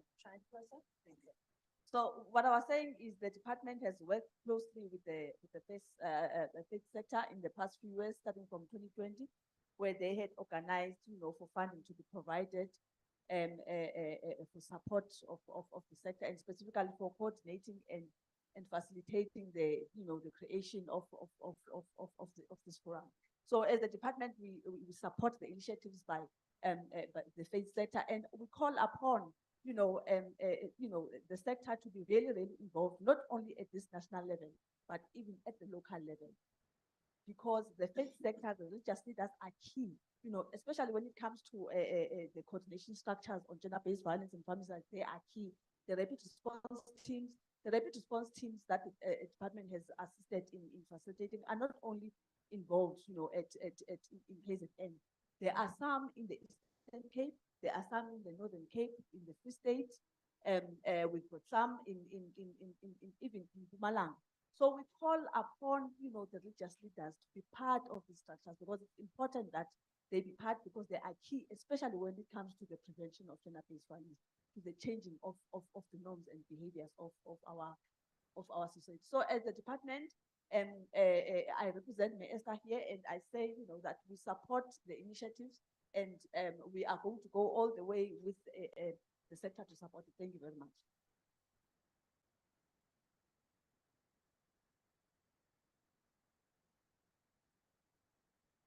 Three is my lucky number.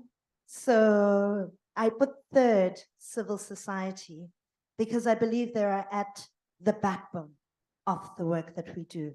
Civil society is tirelessly in our communities, the first respondents, and doing a lot of work on behalf of government too. And so, even before I say this, can we all take a deep breath? That tech is now all right.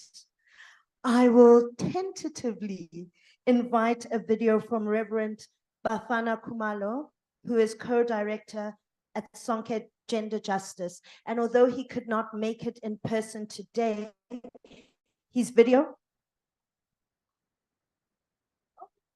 No, we keep rolling in grace. We work with tech as we go along. And so it looks like we will move on then to the Gender-Based Violence and Femicide Response Fund. I remember 2-3 years ago, during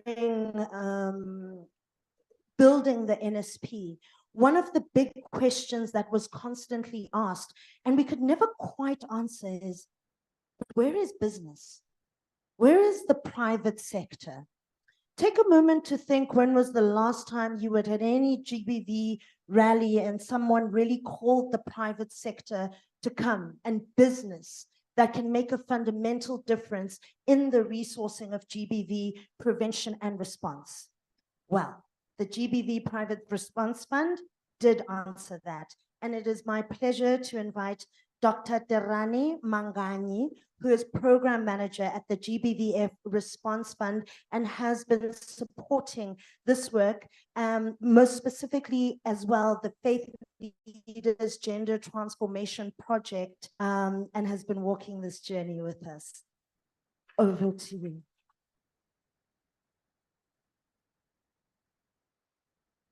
Thank you very much. It's a pleasure to be in this room. The ambience is amazing. There's so much vibrancy. As Lutolo said, we were launched by the president in 2021, simply to introduce a solution to how do we begin to implement and resource the National Strategic Plan. Since 2021, we launched the first call for proposals. Some of you, like Delin from Hope Africa, we're currently partnering with this initiative. And ever since, we've supported over 170 organizations and have invested over 70 million rand to that cause. It is my pleasure to say that we are still committed to the cause, and today we have another call for proposals that's closing, and we're going to be investing additional 80 million rand over the next 2 years. So I sincerely apologize if you missed the RFP. It's closing, so at midnight, you can quickly rush to your laptop to try and send in your application. I just want to reflect briefly on something that was said earlier, because the president stood up and said, as a nation, what are we doing to our women? And as a fund as well, we have been towing that line to say, where have we lost our way? And I was so encouraged as we were reading the statement of commitment to that statement of commitment speaks of Ubuntu. So apart from supporting community-based organizations or NGOs working in the space, what we have introduced as a fund is a campaign called the Respect Campaign. And some of you, which is a social behavior change campaign, some of you may have been driving on the side of the roads and you may have seen some billboards, digital and static billboards with that messaging, because we are saying that gender-based violence is a social behavior change, just like with HIV, just like with COVID. We were able to shift the needle simply because we were able to change our behaviors. Let's do the same with GBV. We stand with the cause. There are many other initiatives that the GBVF Response Fund is embarking on. For example, our bishop spoke about the importance of ensuring that there are Tutuzela care centers all around. We have been working in partnership with the Minerals Council and the National Prosecuting Authority to make sure that there are Tutuzela care centers in every district in the country. So from 63 TCCs to about 150 TCCs. So we continue to, we recognize that the faith sector is one of those critical stakeholders and actors, and we will continue to rally behind this initiative to make sure that it's a success. Thank you.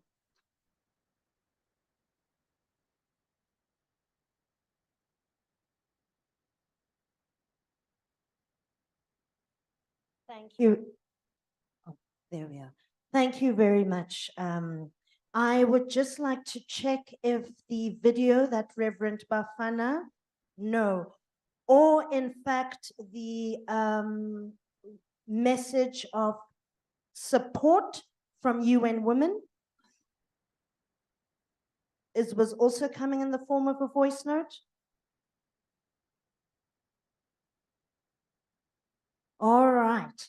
So I will say for UN Women in their absence today that it is not the first time we, as the German Development Corporation, as GIZ, the organization I represent, and UN Women have walked a path of coming together to get a statement of commitment. The first kind was about 3 years ago with the media and seeing how the media could adopt and take on their particular role and responsibility. It has been a pleasure to work jointly as development partners with UN Women. And now Daniela will read the words of support that were sent by Reverend Buleng Mahatwa, who is a program associate within UN Women. Apologies, it hasn't come through. I'm terribly sorry. She was with us the whole morning, and she was very appreciative, and she was quite disappointed that she had to go to another meeting. And she just, when I spoke to her on the phone earlier, she just said to send her ongoing blessings and support, and that she is right behind this initiative. She herself is a reverend in the Lutheran Church. Thank you. Thank you so much. Then we turn to the most important participants here. We won't only just call up the government and the development partners and the very, very funders that we appreciate a lot, but if anyone has a message bubbling inside them, I'm opening to the floor from all bubbling inside. Any commitments you want to make to us, any endorsements you would like to say publicly. Okay, it's very rare that we have these occasions. So without particularly hogging the space, I thought I needed to say this before we leave. At that interfaith meeting that we had with the deputy president, we were requested, or the interfaith was requested, to formulate a secretariat to talk to those issues of coordination and planning. And the DP said that we should have this by April next year. Now, my fear is that we are all close and we're going on leave, and nobody has picked up on this. And come January or February, we'll be expected to have the secretariat in place, and we won't know what to do and how to do it. So it would be interesting that as you go away, please do think about it, and to say that what you'd like it to look like, what shape it should take, and that kind of thing. Because at the end of the day, then you'll be expected as a government official maybe to come up with that kind of thing, and there's no way that we can. So please just think about that and try and see what you can put together. Thank you so much. Then we shall close it there because I think everyone's messages have come through. And now I'm going to call on a fantastic team. Oh, Reverend Bafana's video. Yay. I didn't mean to say that into the mic. Sorry.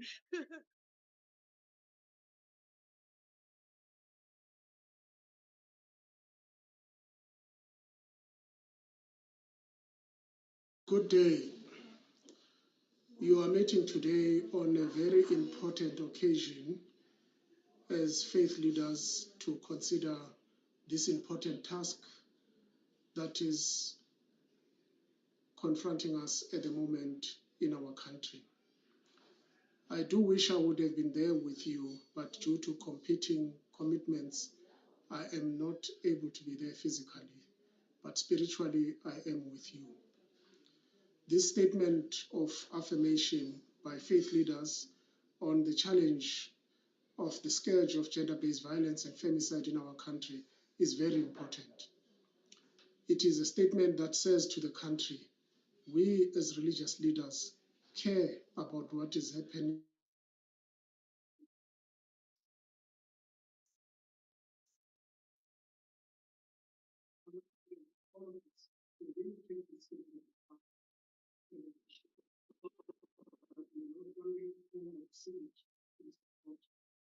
Take this statement to our religious institutions in various religions so that we know more of students not only support the statement but ensure that we mobilize and ensure that we affirm the message of the statement. South Africa needs this critical voice in the sector so that we can turn the tide of this gender-based violence in our country.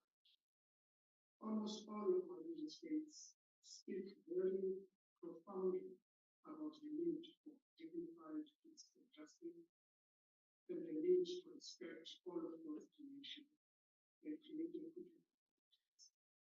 And I think it behoves us to take up this task and ensure that we spread this message from our synagogues, for temples, churches, and ensure that everyone is able to march with us as we seek to ensure that we create an environment in our country where all can feel welcomed, but also feel that they're safe because they are not simply. This includes ensuring that those who are immigrants in our country feel that they feel that they can. As a Christian, I'm reminded of sacred scriptures which speak to the notion of ensuring that we welcome these and take good care of providing affluence in its origin. I do think that we are up to the task in order to create this kind of society that can enjoy the kind of values that are enshrined in so our nations. So I wish you well as you meet today, that you will deliberate on this statement and hopefully affirm what it is calling out for. And sign out, but more importantly, check it out the word, your constituency, to make sure that more people know about the statement and are willing to align with its message. It's only through these kind of things that we can shift the movement of this. So have a good deliberation. Thank you. Thank you. We're getting to the end of the day, but we're getting to the most important parts. I won't take much time explaining this process because you've been listening so patiently, and now is the time for the work and for your input. We have a wonderful team of 8 facilitators that are going to be looking at 8 different topics of action. The first topic of actions, we have Seth, and Seth will be facilitating a group around whole institutional change. How do we change the entire institution? On our sacred texts, our doctrines, our teachings, here, I'll get back to that. On youth, we have Haley, if you could just, so you can see, and Haley will be discussing what practical steps we can take in terms of youth. For our dear children, we have Seydou, who will be leading the discussion around how do we take this movement forward to children. For response and care, we will have Marisha, who you could already tell, I guess, from her tone of engagement, her extensive knowledge and heart for caring and response services. For accountability, we have Bonzo, just accountability. This is incredibly important. Ntsiki in the morning called us to account in this room and said, how do we account in a way that is proper, in a way that is right? For sanction and cases, difficult territory, so all the lawyers in the house, sanctions and cases, which will be run by DG, Daniela, over. And most importantly, we also identified families. Family strengthening and strengthening the caregiving environment is incredibly central to the work we do, and Mahadi will be running that. In terms of the physical way in which it will run, each of the facilitators you will see has that particular topic. I'll repeat them one more time. Whole institutional change, sacred texts, doctrines, and teaching. How do we work with youth? How do we work with children? How do we work with response and care? How do we ensure accountability? How do we deal with sessions and cases? And how do we strengthen our families? You will have 30 minutes to deliberate, and the idea is to answer 3 key questions so we don't go all over the place. And wonderful Seth, who's a great facilitator, gave us this suggestion. What we need to ask is, what do we need to stop? in terms of whole institutional change. The next question is going to be, what do we need to start for whole institutional change? And the last question is, what do we need to continue? And each of the sections will have stop, start, and continue. It's democratic. You vote with your feet. You go where you think you would be the most effective. You go where you think you have a lot to contribute. And thank you very much.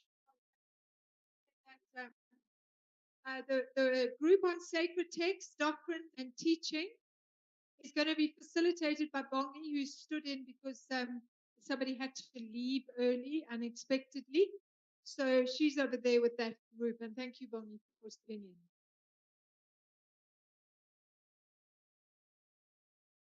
Friends, and by way of time, and this is just to help us think through, you don't have to think of major big stuff. We simply want to say it might be for some of us a first step. For some of you, you've already been doing amazing work, and your first step might be towards bigger steps. But if you're in the room and you know you want to get involved with the work, we're really talking about this linking to the interfaith statement, the campaign, and what's a first step that you can take and forward in your community. So don't make it difficult. Think small. If the small actions can lead us to big ones, we can get there together. Are you ready to move, everybody? So our colleagues are there. Please, if you've been sitting at one table with some friends that you know, decide to move around, share your mind and your intelligence and your reach with other people. And it also helps your blood to get moving. It's good for the brain as well. Because after you eat, they say, mag is vol, oog is toe. Stomach full, eyes closed. Please come over. So let's see. We've got a whole institution change here. Daniela, where are you going with sanctions and cases? Over here. Ponso, accountability. Marisha, response and care. Seydun with children. Youth with Haley. Sacred text with my dear colleague. Bongi. Bongi is with sacred text and Mahadi is with families. Please try not to write on the instrument. Okay, cool. Families. All right, let's see people standing up and please use your energies. Let's get going. 30 minutes. Facilitators, at the end of these 30 minutes, I'm going to ask for Tara to tell me when the 30 minutes up. Facilitators get a 2-minute feedback. Facilitators get a 2-minute feedback. Thank you. And we can have some music in the background, our tech guys. Very, very softly. Thank you.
Okay, if you hear my voice, can I get a one clap and a sweat about it? And we see that there's some ideas in gym kind of come close. Now we'll give it the next 5 minutes. And if there's any part where you saw, you might have 3 or 4 ideas. That's okay. Maybe circle if there are 1 or 2 people around, maybe 2 to 3 ideas. Oh, why? So 5 minutes, and then the facilitators with the group, each group gives us 2 minutes feedback.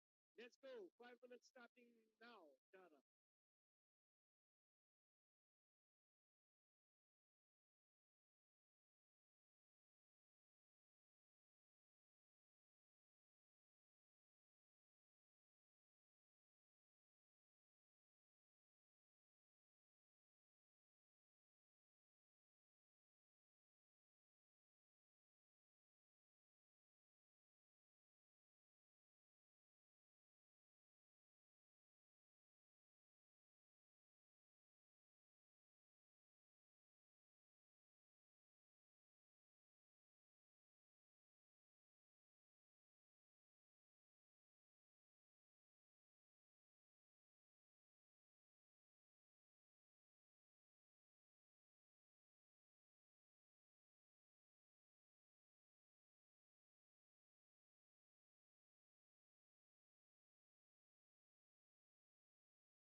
Okay, musicians, they ask us to bring down a little bit because some people are struggling with their hearing. 2 minutes more, everybody. 2 minutes more. A group asked for 2 minutes more.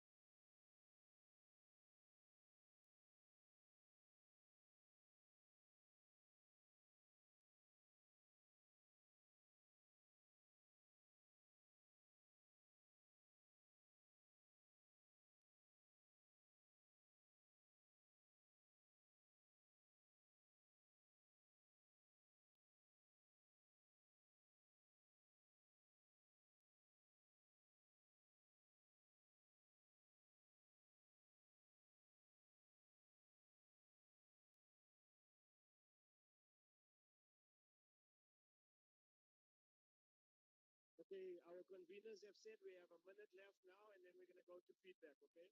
It's not polished. Don't feel scared about what you got, but facilitators with your people, please give a short summary.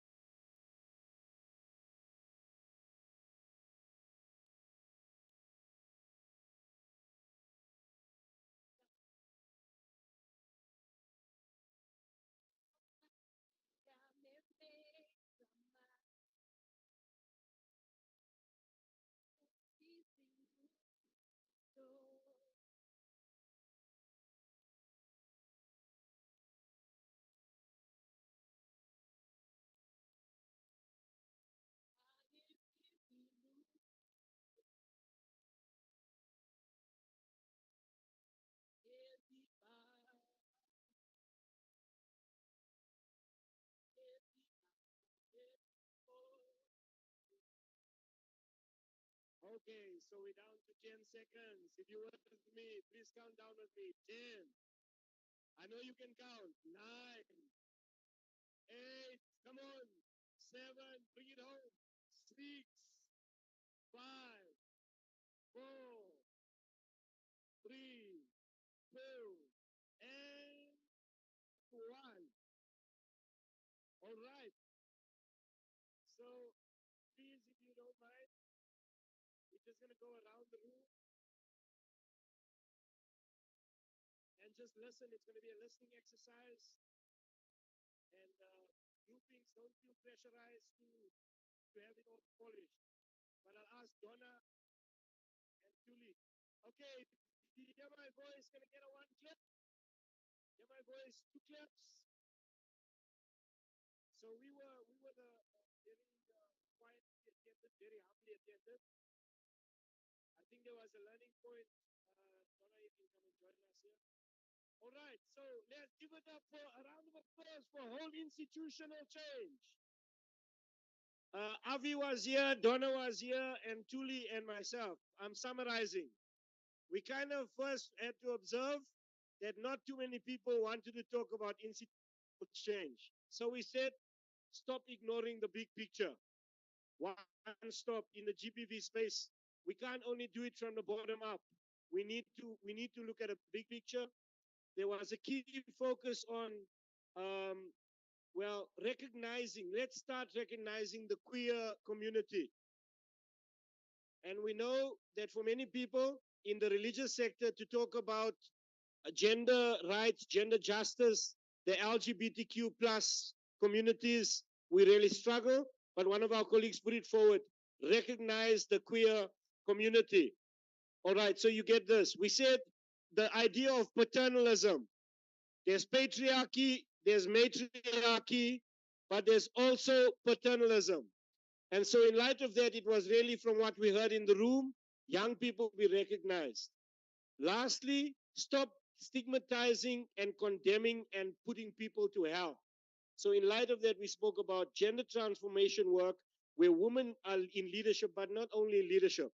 Because with the religious sector, one of our colleagues said, pastoral leadership, if it's in other religious spaces, how can women become those, how do you say it, get into the spaces of that leadership where men are only told they can do that work?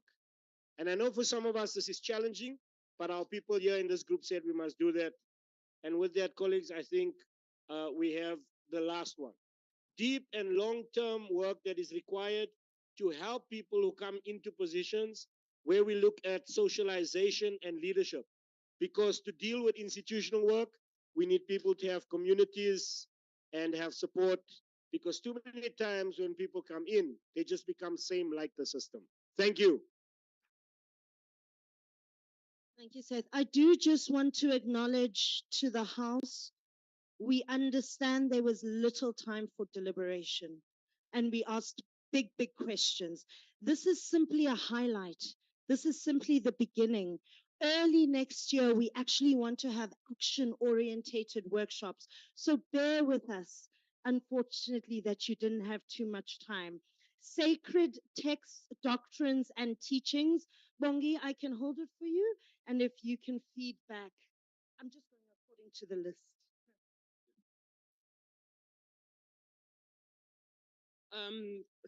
Thank you very much. We had an amazing group, and we had some who were roving.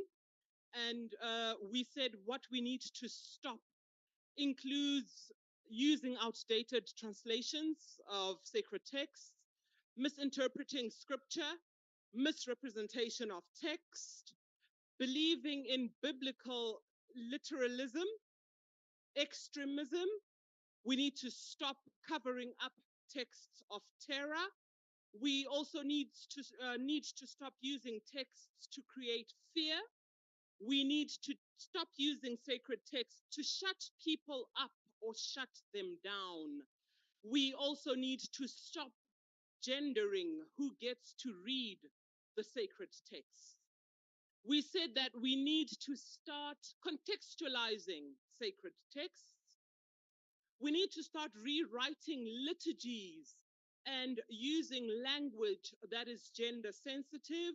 We need to be open to discussions around our texts and challenges from people who may question what it is that we say our texts say.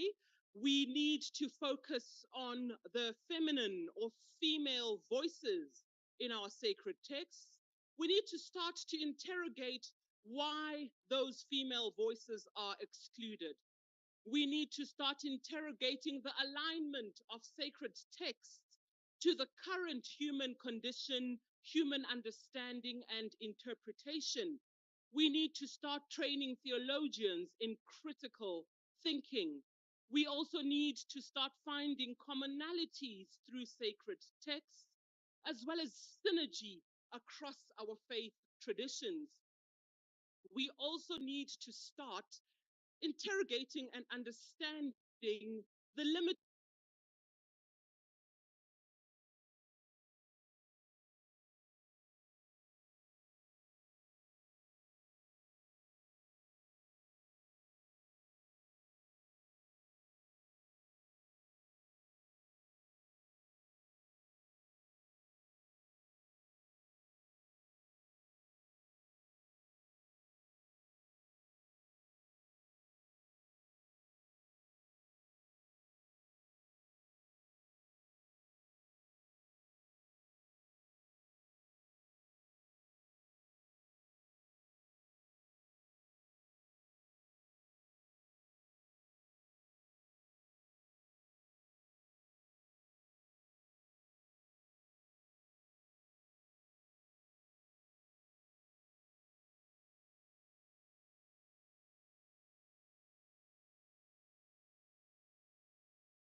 Hiding issues, stop glamorizing or encouraging wrongful behavior, stop people in getting married when we can see that they are in actual fact incapable. Stop part of the thinking that the weight lies on the woman, kakhulukazi when it comes to ukulaywa. And stop excluding men and boys from conversations, and stop, this came from Ubaba, the indoda must. Yeah, that's a trend actually. And Mr. Mutawung and also Karabo Chauke, start healing conversations with both genders, start open conversations in family environments, start making pre-marriage courses compulsory before marriage, start teaching young men and women that finance is not a way of control and marriage and manage a relationship or marriage. Start attending to mental health issues. Continue to identify known and lucrative family values and stick to them Continue having ubuntu. Continue the quality time and prayer amongst families. Continue loving and respecting one another in families. Continue faith first in everything. Sibuyele masisweni. Thank you. Over to Marisha, this group looking after response and care. Thank you. We were doing a lot of responding and caring for each other, so we didn't get to that. But what came up quite clearly was to stop the financial violence and abuse. A response and care needs a lot of funding. And I think Fatima Sidat said it so clearly this afternoon or this morning when she said, this work, people that are doing this work needs to get paid for this work. And I think many of us here that continue to do it, you know, there's a withholding of funds when it comes to our response and care and what we could do. We could do so much more if we had the funds. So definitely start with financial response, providing funds for mobilization and securing those funds and making sure that we have that. To continue with, I think, funds that is given to like the Tutuzela centers, the survivor support groups. So to continue that. Stop the spiritual violence. I think as faith leaders, it came up very clearly that for some, we need to speak and reach out not only to those who have the cell phones, as somebody in our group said it, those that are listening, the faith leaders that are listening on radio, the faith leaders that are in different areas, where they can understand what is spiritual abuse and how then that becomes, you know, a care already. It's a prevention way as well. And then also, this one was a big one, the awareness training, more specifically for priests and imams and pundits on how to deliver sermons on GBVF. Because that is just, and that becomes a caring way where it's said from the stage, from the pulpit. The care comes already from there in that place. So definitely start that. And then all different faith sectors need to have guidelines and policies on how do we care, how do we respond. When a victim, a perpetrator, a survivor comes in and says, this has happened or I've done this, our faith leaders, our communities don't know what to do and how to do it. So if we could have one that is also happens to that is across the board, and then obviously we contextualize it, but that definitely needs to start. And then we need to continue with survivor support and then awareness, and then continue with having GBV free zones, zero tolerance for that. Thank you so much. Thank you so much.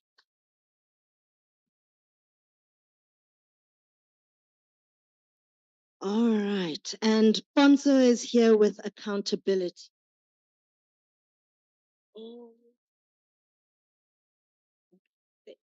Thank you so much. In our team, we really started by discussing who needs to hold who accountable and how do we ensure that there is joint accountability from all sectors, including us being accountable to survivors. It was one of the questions we talked about.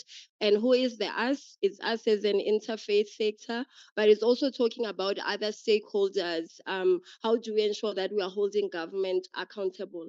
How do we ensure that we as the faith sector, the interfaith sector, hold one another accountable? So the first part was that we said we need to stop the blame game, because in most instances you'll find that we say, no, it's the school that was supposed to do this, or it's the church that was supposed to play this role. So accountability means all of us taking responsibility for the role that we play in terms of perpetuating gender-based violence and femicide. Another key thing was around not working in silos. We need to stop that, because this is why GBVF continues, because everybody's doing their own thing in their little corners and we don't even know what's happening. And we said, let's stop the silence and looking away. We were reminded that in the statement, there's a commitment that we will not silence the victims. and the survivors. And a lot of the time, this is what one of the survivors spoke about in the morning, that spaces that are supposed to be safe for them are not actually safe because we are the ones who keep them quiet. So let's not look away. We need to stop that. And we also said we need to take accountable, collective responsibility as the family at the community level, including church, temple, mosque, whoever that you are, government. We all need to take a collective responsibility. We spoke about the fact that it's great to have this interfaith space at a national level, but we need interfaith collaboration at all levels, especially at the local level. It's all good to say that we will speak out and it's a national organization, but if at the local level people are still working as their own church, their own traditional healers group, then it does not help at all. So we need that space to work together. We need to start listening to survivors, truly listening, active listening, listening not to respond, but listening to hear and be able to come up with responses that are appropriate to the person actually who has experienced the abuse. We also talked about encouraging people to speak out. Let's start doing that. And that's talks to the fact that we don't want to silence anyone anymore. Somebody was sharing that in the past, there used to be lots of opportunities for people to speak out, but right now we are not providing those platforms. And we said act on the commitments in the statement. It's good to have the statement. It was read out to us. But if we are not going to do anything about it, we might as well leave right now. Okay, so we really need to act on the commitments that we've written. If you're gonna sign the pledge, make sure that you're signing because you're sure that you'll be able to be held accountable based on what you have signed. And we talked about the great policies that we have in our country, in our churches, in our mosques, in our faith communities, but who's monitoring them? Okay, so starting to monitor the policies and the implementation. And then we wanted to go back to a comment that was made by Sizakele about the interfaith team, that the government has said there's a need to have a group and that nobody's taking that up. April is almost upon us. So if we here do not make a decision that we want to run to the deputy president and say we are here, then we might have a problem. Then continue to engage with one another across the different faiths, networking. We will speak out, faith action. Please join those two. Sharing good practices and then also developing structures for accountability. Thank you.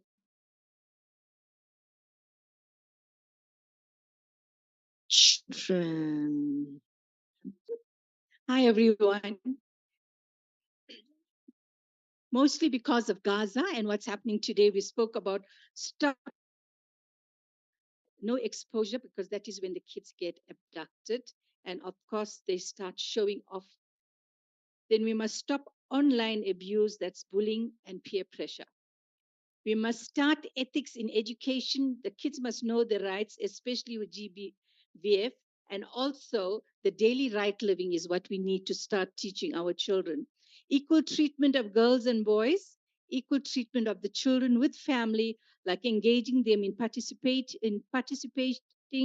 in the talks that parents have about decision making, including the responsibilities that kids should have today, appreciations, gratitude, not instant gratitude that I must have a cell phone now. I did very well at school, so I need a bicycle, anything of that sort. We need to educate them that you don't get something because you did something. The example is you don't ask God for something, you don't barter with God, so you don't barter with the parents as well. Nurture the kids, and we must also observe. This is very, very important because of mental health. Observe our kids' behavior. If there's a change, find out why. You just don't know what kids can do, especially after the right metric exams. Be on the lookout for that. Imparting values, you continue practicing Ubuntu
kind of support that they need. We have to do that. And we heard this morning, we have to do that in response to what we are learning from survivors. If we silence them and we're invisibilizing them and we decide from our holy high places what is needed, we can do more harm. There was also a point made about a culture of interrogating assumed norms and practices. As leadership, are we threatened when people ask us questions? When they say, this doesn't make sense to me, I'm falling apart. Do we say, you're of the devil, you must go somewhere? It's happened to one of my children in one of the churches she was at. And she asked all kinds of difficult questions. And they said they thought that the devil was speaking to her and was blind. And a part of that is also this culture of speaking out and not being afraid to name and shame. Not necessarily shame to the extent that people are destroyed, but actually that people learn that there is no protection, that they have to take account. And then one can affirm them for taking responsibility for what they've done. To continue, this all was about what we have been doing here in this room, that there's a desire for more gatherings like this one, maybe of different sizes, different spaces, but different spaces of solidarity to strengthen our voices, to help us work through difficult things that on our own, we don't have the experience maybe or the expertise, but somebody else does. And we can maybe offer some expertise that we've got that somebody else hasn't. And being able to have challenging and courageous conversations without being threatened by them, and to be open to learning from each other. Thank you.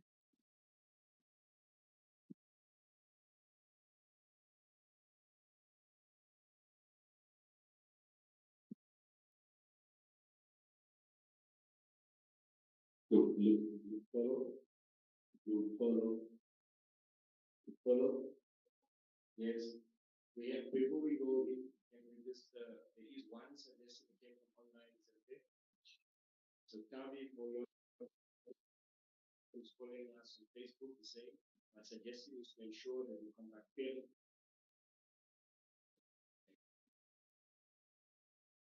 Just want to highlight everyone to the South African Parenting Initiative Network, SAPIN, SAPPIN. They do evidence-informed programs around strengthening parenting. Thank you. As we believe youth are the vanguard of the country, and we believe that we are isolated in many activities, and we urge people in strategic oppositions departments to assist in eradicating the challenges that youth are facing. This is a list of the challenges that we happen to write for youth. We seek the departments or people in strategic oppositions to stop the drugs and substance abuse, as we believe that in every corner that you walk in the community or in the society, our youth are suffering. They are moving, sleeping. So we need to raise awarenesses. We need to empower them. Most of the challenges are coming because of the unemployment rate. Either you are having a degree or not, we don't get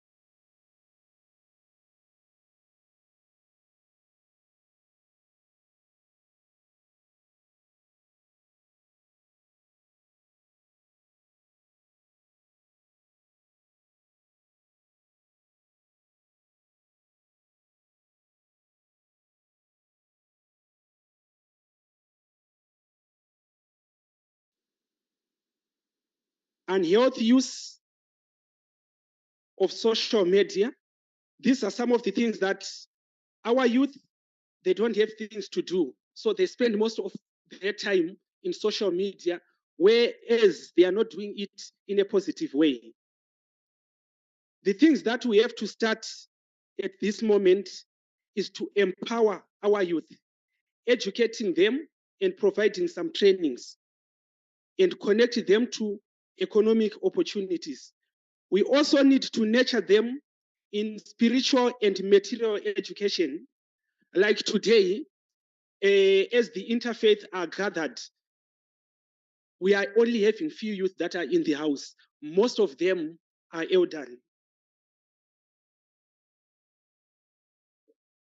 We also need to put youth in decision-making positions, because our youth, as they are isolated, they cannot make any input in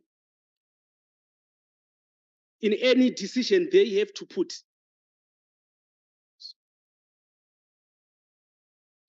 We need to raise our awareness campaigns to educate our youth. Like today, it's kind of repeating itself. We don't have our youth. The elders, they still have to impart some societal values, as we are no longer practicing the spirit of Ubuntu. This one's one. We also need to start introducing our youth to sports, recreation, and arts, and expose them to opportunities.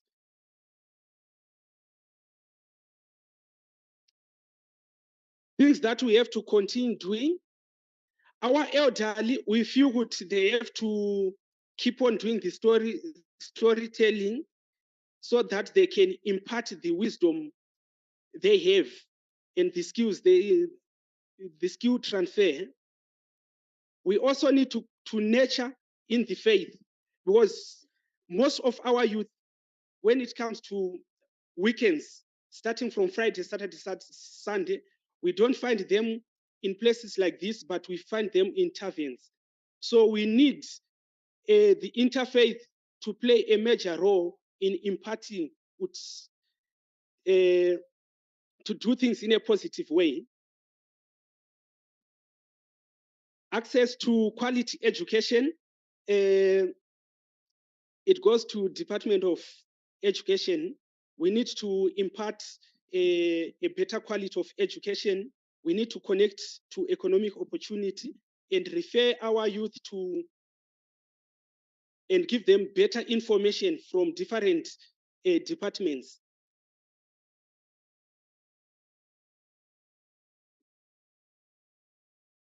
As most of the youth are suffering from mental health, we still need to unite them with their family, so that they can provide healing from the broken bonds in the society.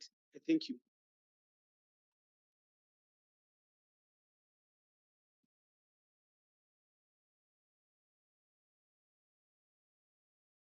Thank you, Lukolo. Thank you so much for just anchoring still together with us. You may have received this pledge card. Now, have you been to, anyone didn't get it? Has everybody got it? I'll ask you to please fill that out on the back. While I'm speaking, just take a picture of it, because we would like for you to hand it in. So take a picture on both sides, whatever you wrote. And then there is some important things of why we're asking you to do this. When I've often been to conferences before, and many people say, oh, yeah, another talk shop. And we've heard it. It's just another talk shop. We talk and then we go, and then what? And we want to put an end to that by making sure we understand, how do you see this going forward? And making your pledge, putting down what actions you are going to do. On there is very important as well, is what resources you need to complete those actions, or to take that next step or that first step, or what resources you can provide. So please make sure you put that, because we want to encourage the networking as Faith Action to end gender-based violence. There may be somebody sitting here saying, oh, I can do this. I can write policy. I can write guidelines. I have finances. I have funds. And say, I need that. And we want to make sure that you are connecting with each other. And that's what we are giving you our promise that we want to do when we say, will you give us permission to contact you about this? So if you put down these different points, we also want to keep each other accountable and responsible at how do we take this further. So that's the reason for this. I'm going to ask somebody to please help me with that calabash, and please come put it here in the front when you are ready. So please just take a minute to do that or two. We'll have the marimba playing gently. And when you are ready, after you've taken your picture of it, to please has a pledge of commitment to come and place it in the calabash. And what we will do with it, if you give us permission to tick off, we will get in touch with you and say, look, you've said some of these things, others we can take it forward to the next step. Is that clear? Okay, thank you so much. Our marimba team, what were they called again? Moonrock. Okay, I think Moonrock is taking a break, but when you are ready, you are welcome to please place that in there. And I'm going to hand over back to Lukolo. Well, and then please remember the art wall is still there. The lighting of candles, please use that as well before you go. We still have just a vote of thanks, and then we're going to be wrapping up.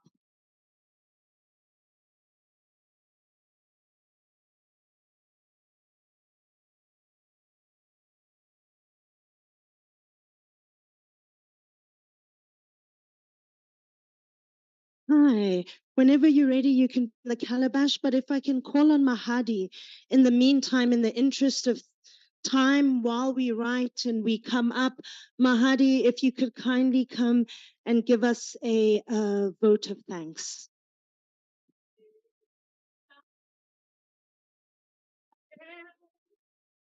Moya, yesa moya. Ye, moya. Yesa, yesa moya. Oh, yingwe. Tina sithembele. Tembe, sithembele.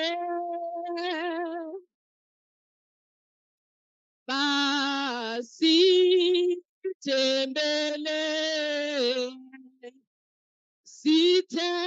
Sithembele. Kuwe ba yehla moya.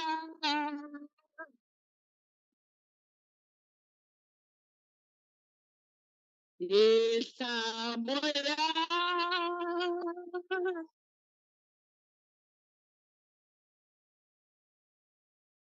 Yehla moya. Yehla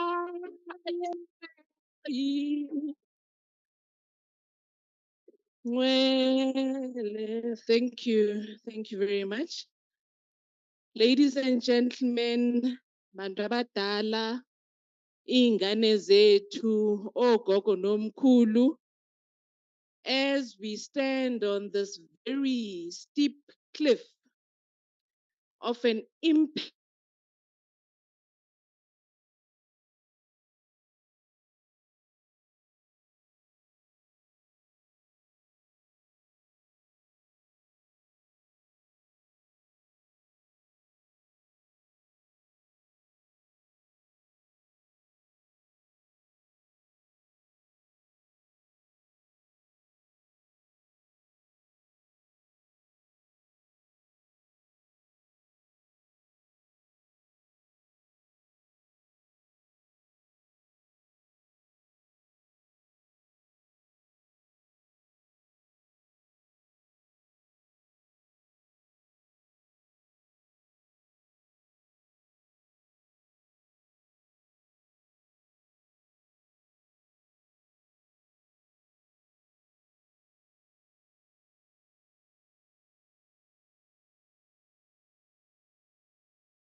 to the public and private sector, the representatives thereof. Your commitment to cooperate, social responsibility, and community engagement is commendable. Your presence and support have elevated the summit, demonstrating that societal change requires collaboration across all sectors. Your involvement reflects a shared responsibility for creating a safer, more equitable world. Thank you for being integral partners in our mission. To the attendees, whether you've been part of the organizing team, a donor, a development partner, an interfaith leader, an NGO representative, a public-private sector representative, your presence at the summit has added immeasurable value. Your engagement, discussions, and active participation have created a platform of meaningful dialogue and action. As we move forward from the summit, let us carry the spirit of collaboration and commitment into our communities.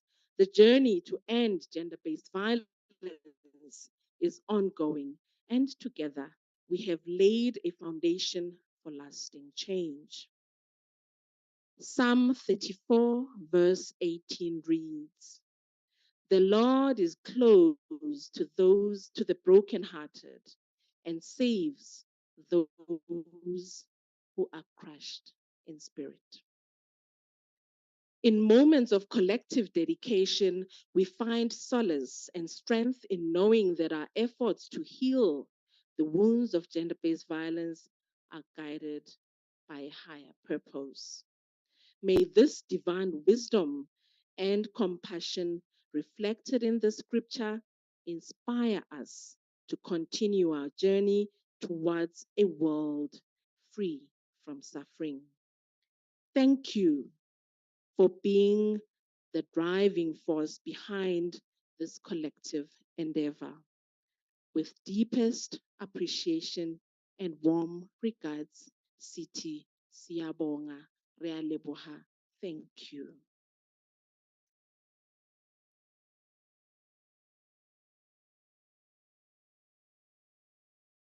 Thank you so much, Mahadi, for that vote of thanks. We are closing up the day. Very short pledge from Daniela is going to come, but before it does, I do want to, in the spirit of the vote of thanks, I'm going to put her on the spot. She doesn't like it because she thinks nothing is ever about her and is about the collective, rightfully so. But I do want to say a special thanks to our coordinator, Daniela Genrich.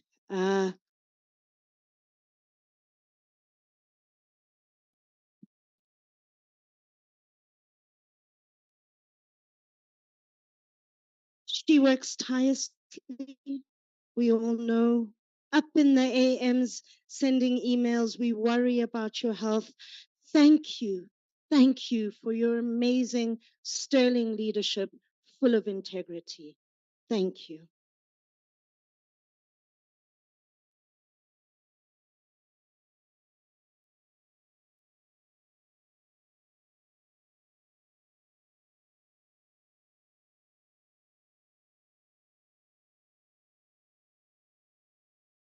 I don't know, it's because I'm tired, but I feel like I need to cry. Thank you.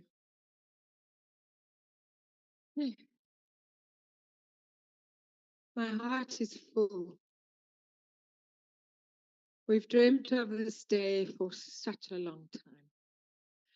And when we initially developed the proposal, we thought we might get 3, maybe 4 faith traditions to join. The different faiths who have caught the vision and are saying together, we are going to impact this nation like has never been impacted before. We are going to create the society that the Almighty has envisioned for us in this country. Maybe one day we'll be an example to the rest of the world again, like we were once. Thank you. I do want to, and you've stolen my thunder because I wanted to thank the facilitation team. Ah, you know, it's been a challenging day with little gremlins that kept coming in the way. But you know what? The spirit has been so beautiful.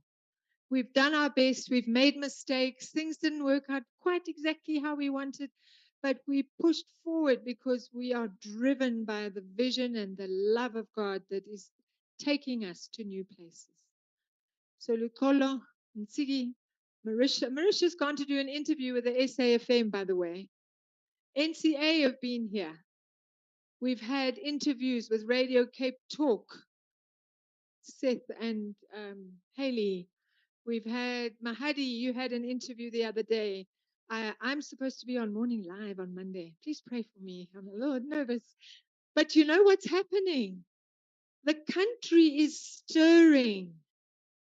They're saying, what is this? We've lost hope. It's been overwhelming. But if the faith sector is engaging, we are going to have hope. And we cannot let them down. And I'm just going to leave it there. And I'm going to ask us, I've asked Aisha, and won't you please come forward?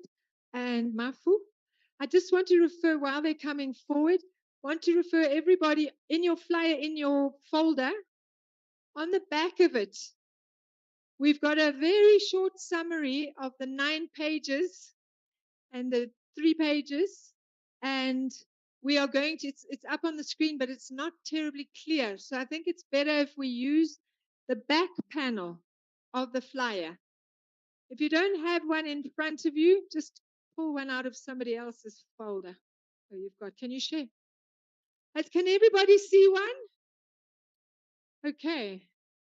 So what we're going to do is we each going to read a paragraph of this. And then you see the pink bit at the end. I think for that we will all stand up and we will say it together. But this is our prayer. And we've already started in almost all of our meetings and our online gatherings. We always end with this, just to remind us, this is why we are doing what we are doing. All right, thank you. Aisha, will you start? And then will you go to paragraph 2, 3, and then I'll do 4. Thank you. Gender-based violence is unacceptable, inexcusable, and intolerable in all its manifestations. Yet we confess that we have sometimes chosen not to see or tolerated gender-based violence. We have been collaborators and conspirators against the very essence of creation. From our platform within local communities, people of faith potentially play a vital role in raising awareness, advocating for survivors' rights, and against impunity, holding perpetrators accountable, and challenging harmful gender norms and gender injustices without fear or favor. Yet we confess that we've sometimes been complicit by our silence, our inaction, our misuse of sacred texts, and our rigid structures that silence or exclude diversity. Thus, we have undermined God's image in all people. Let's stand up and together declare boldly as we leave the room. Therefore, we commit to standing up, speaking out, and taking decisive action, and to being accountable to survivors, to each other, and to God. Here we go. Thank you. Thank you, and God bless you and strengthen you. We wish you salam, shalom, peace, shanti, as we all go Togozani, as we go in our different directions, but we are one.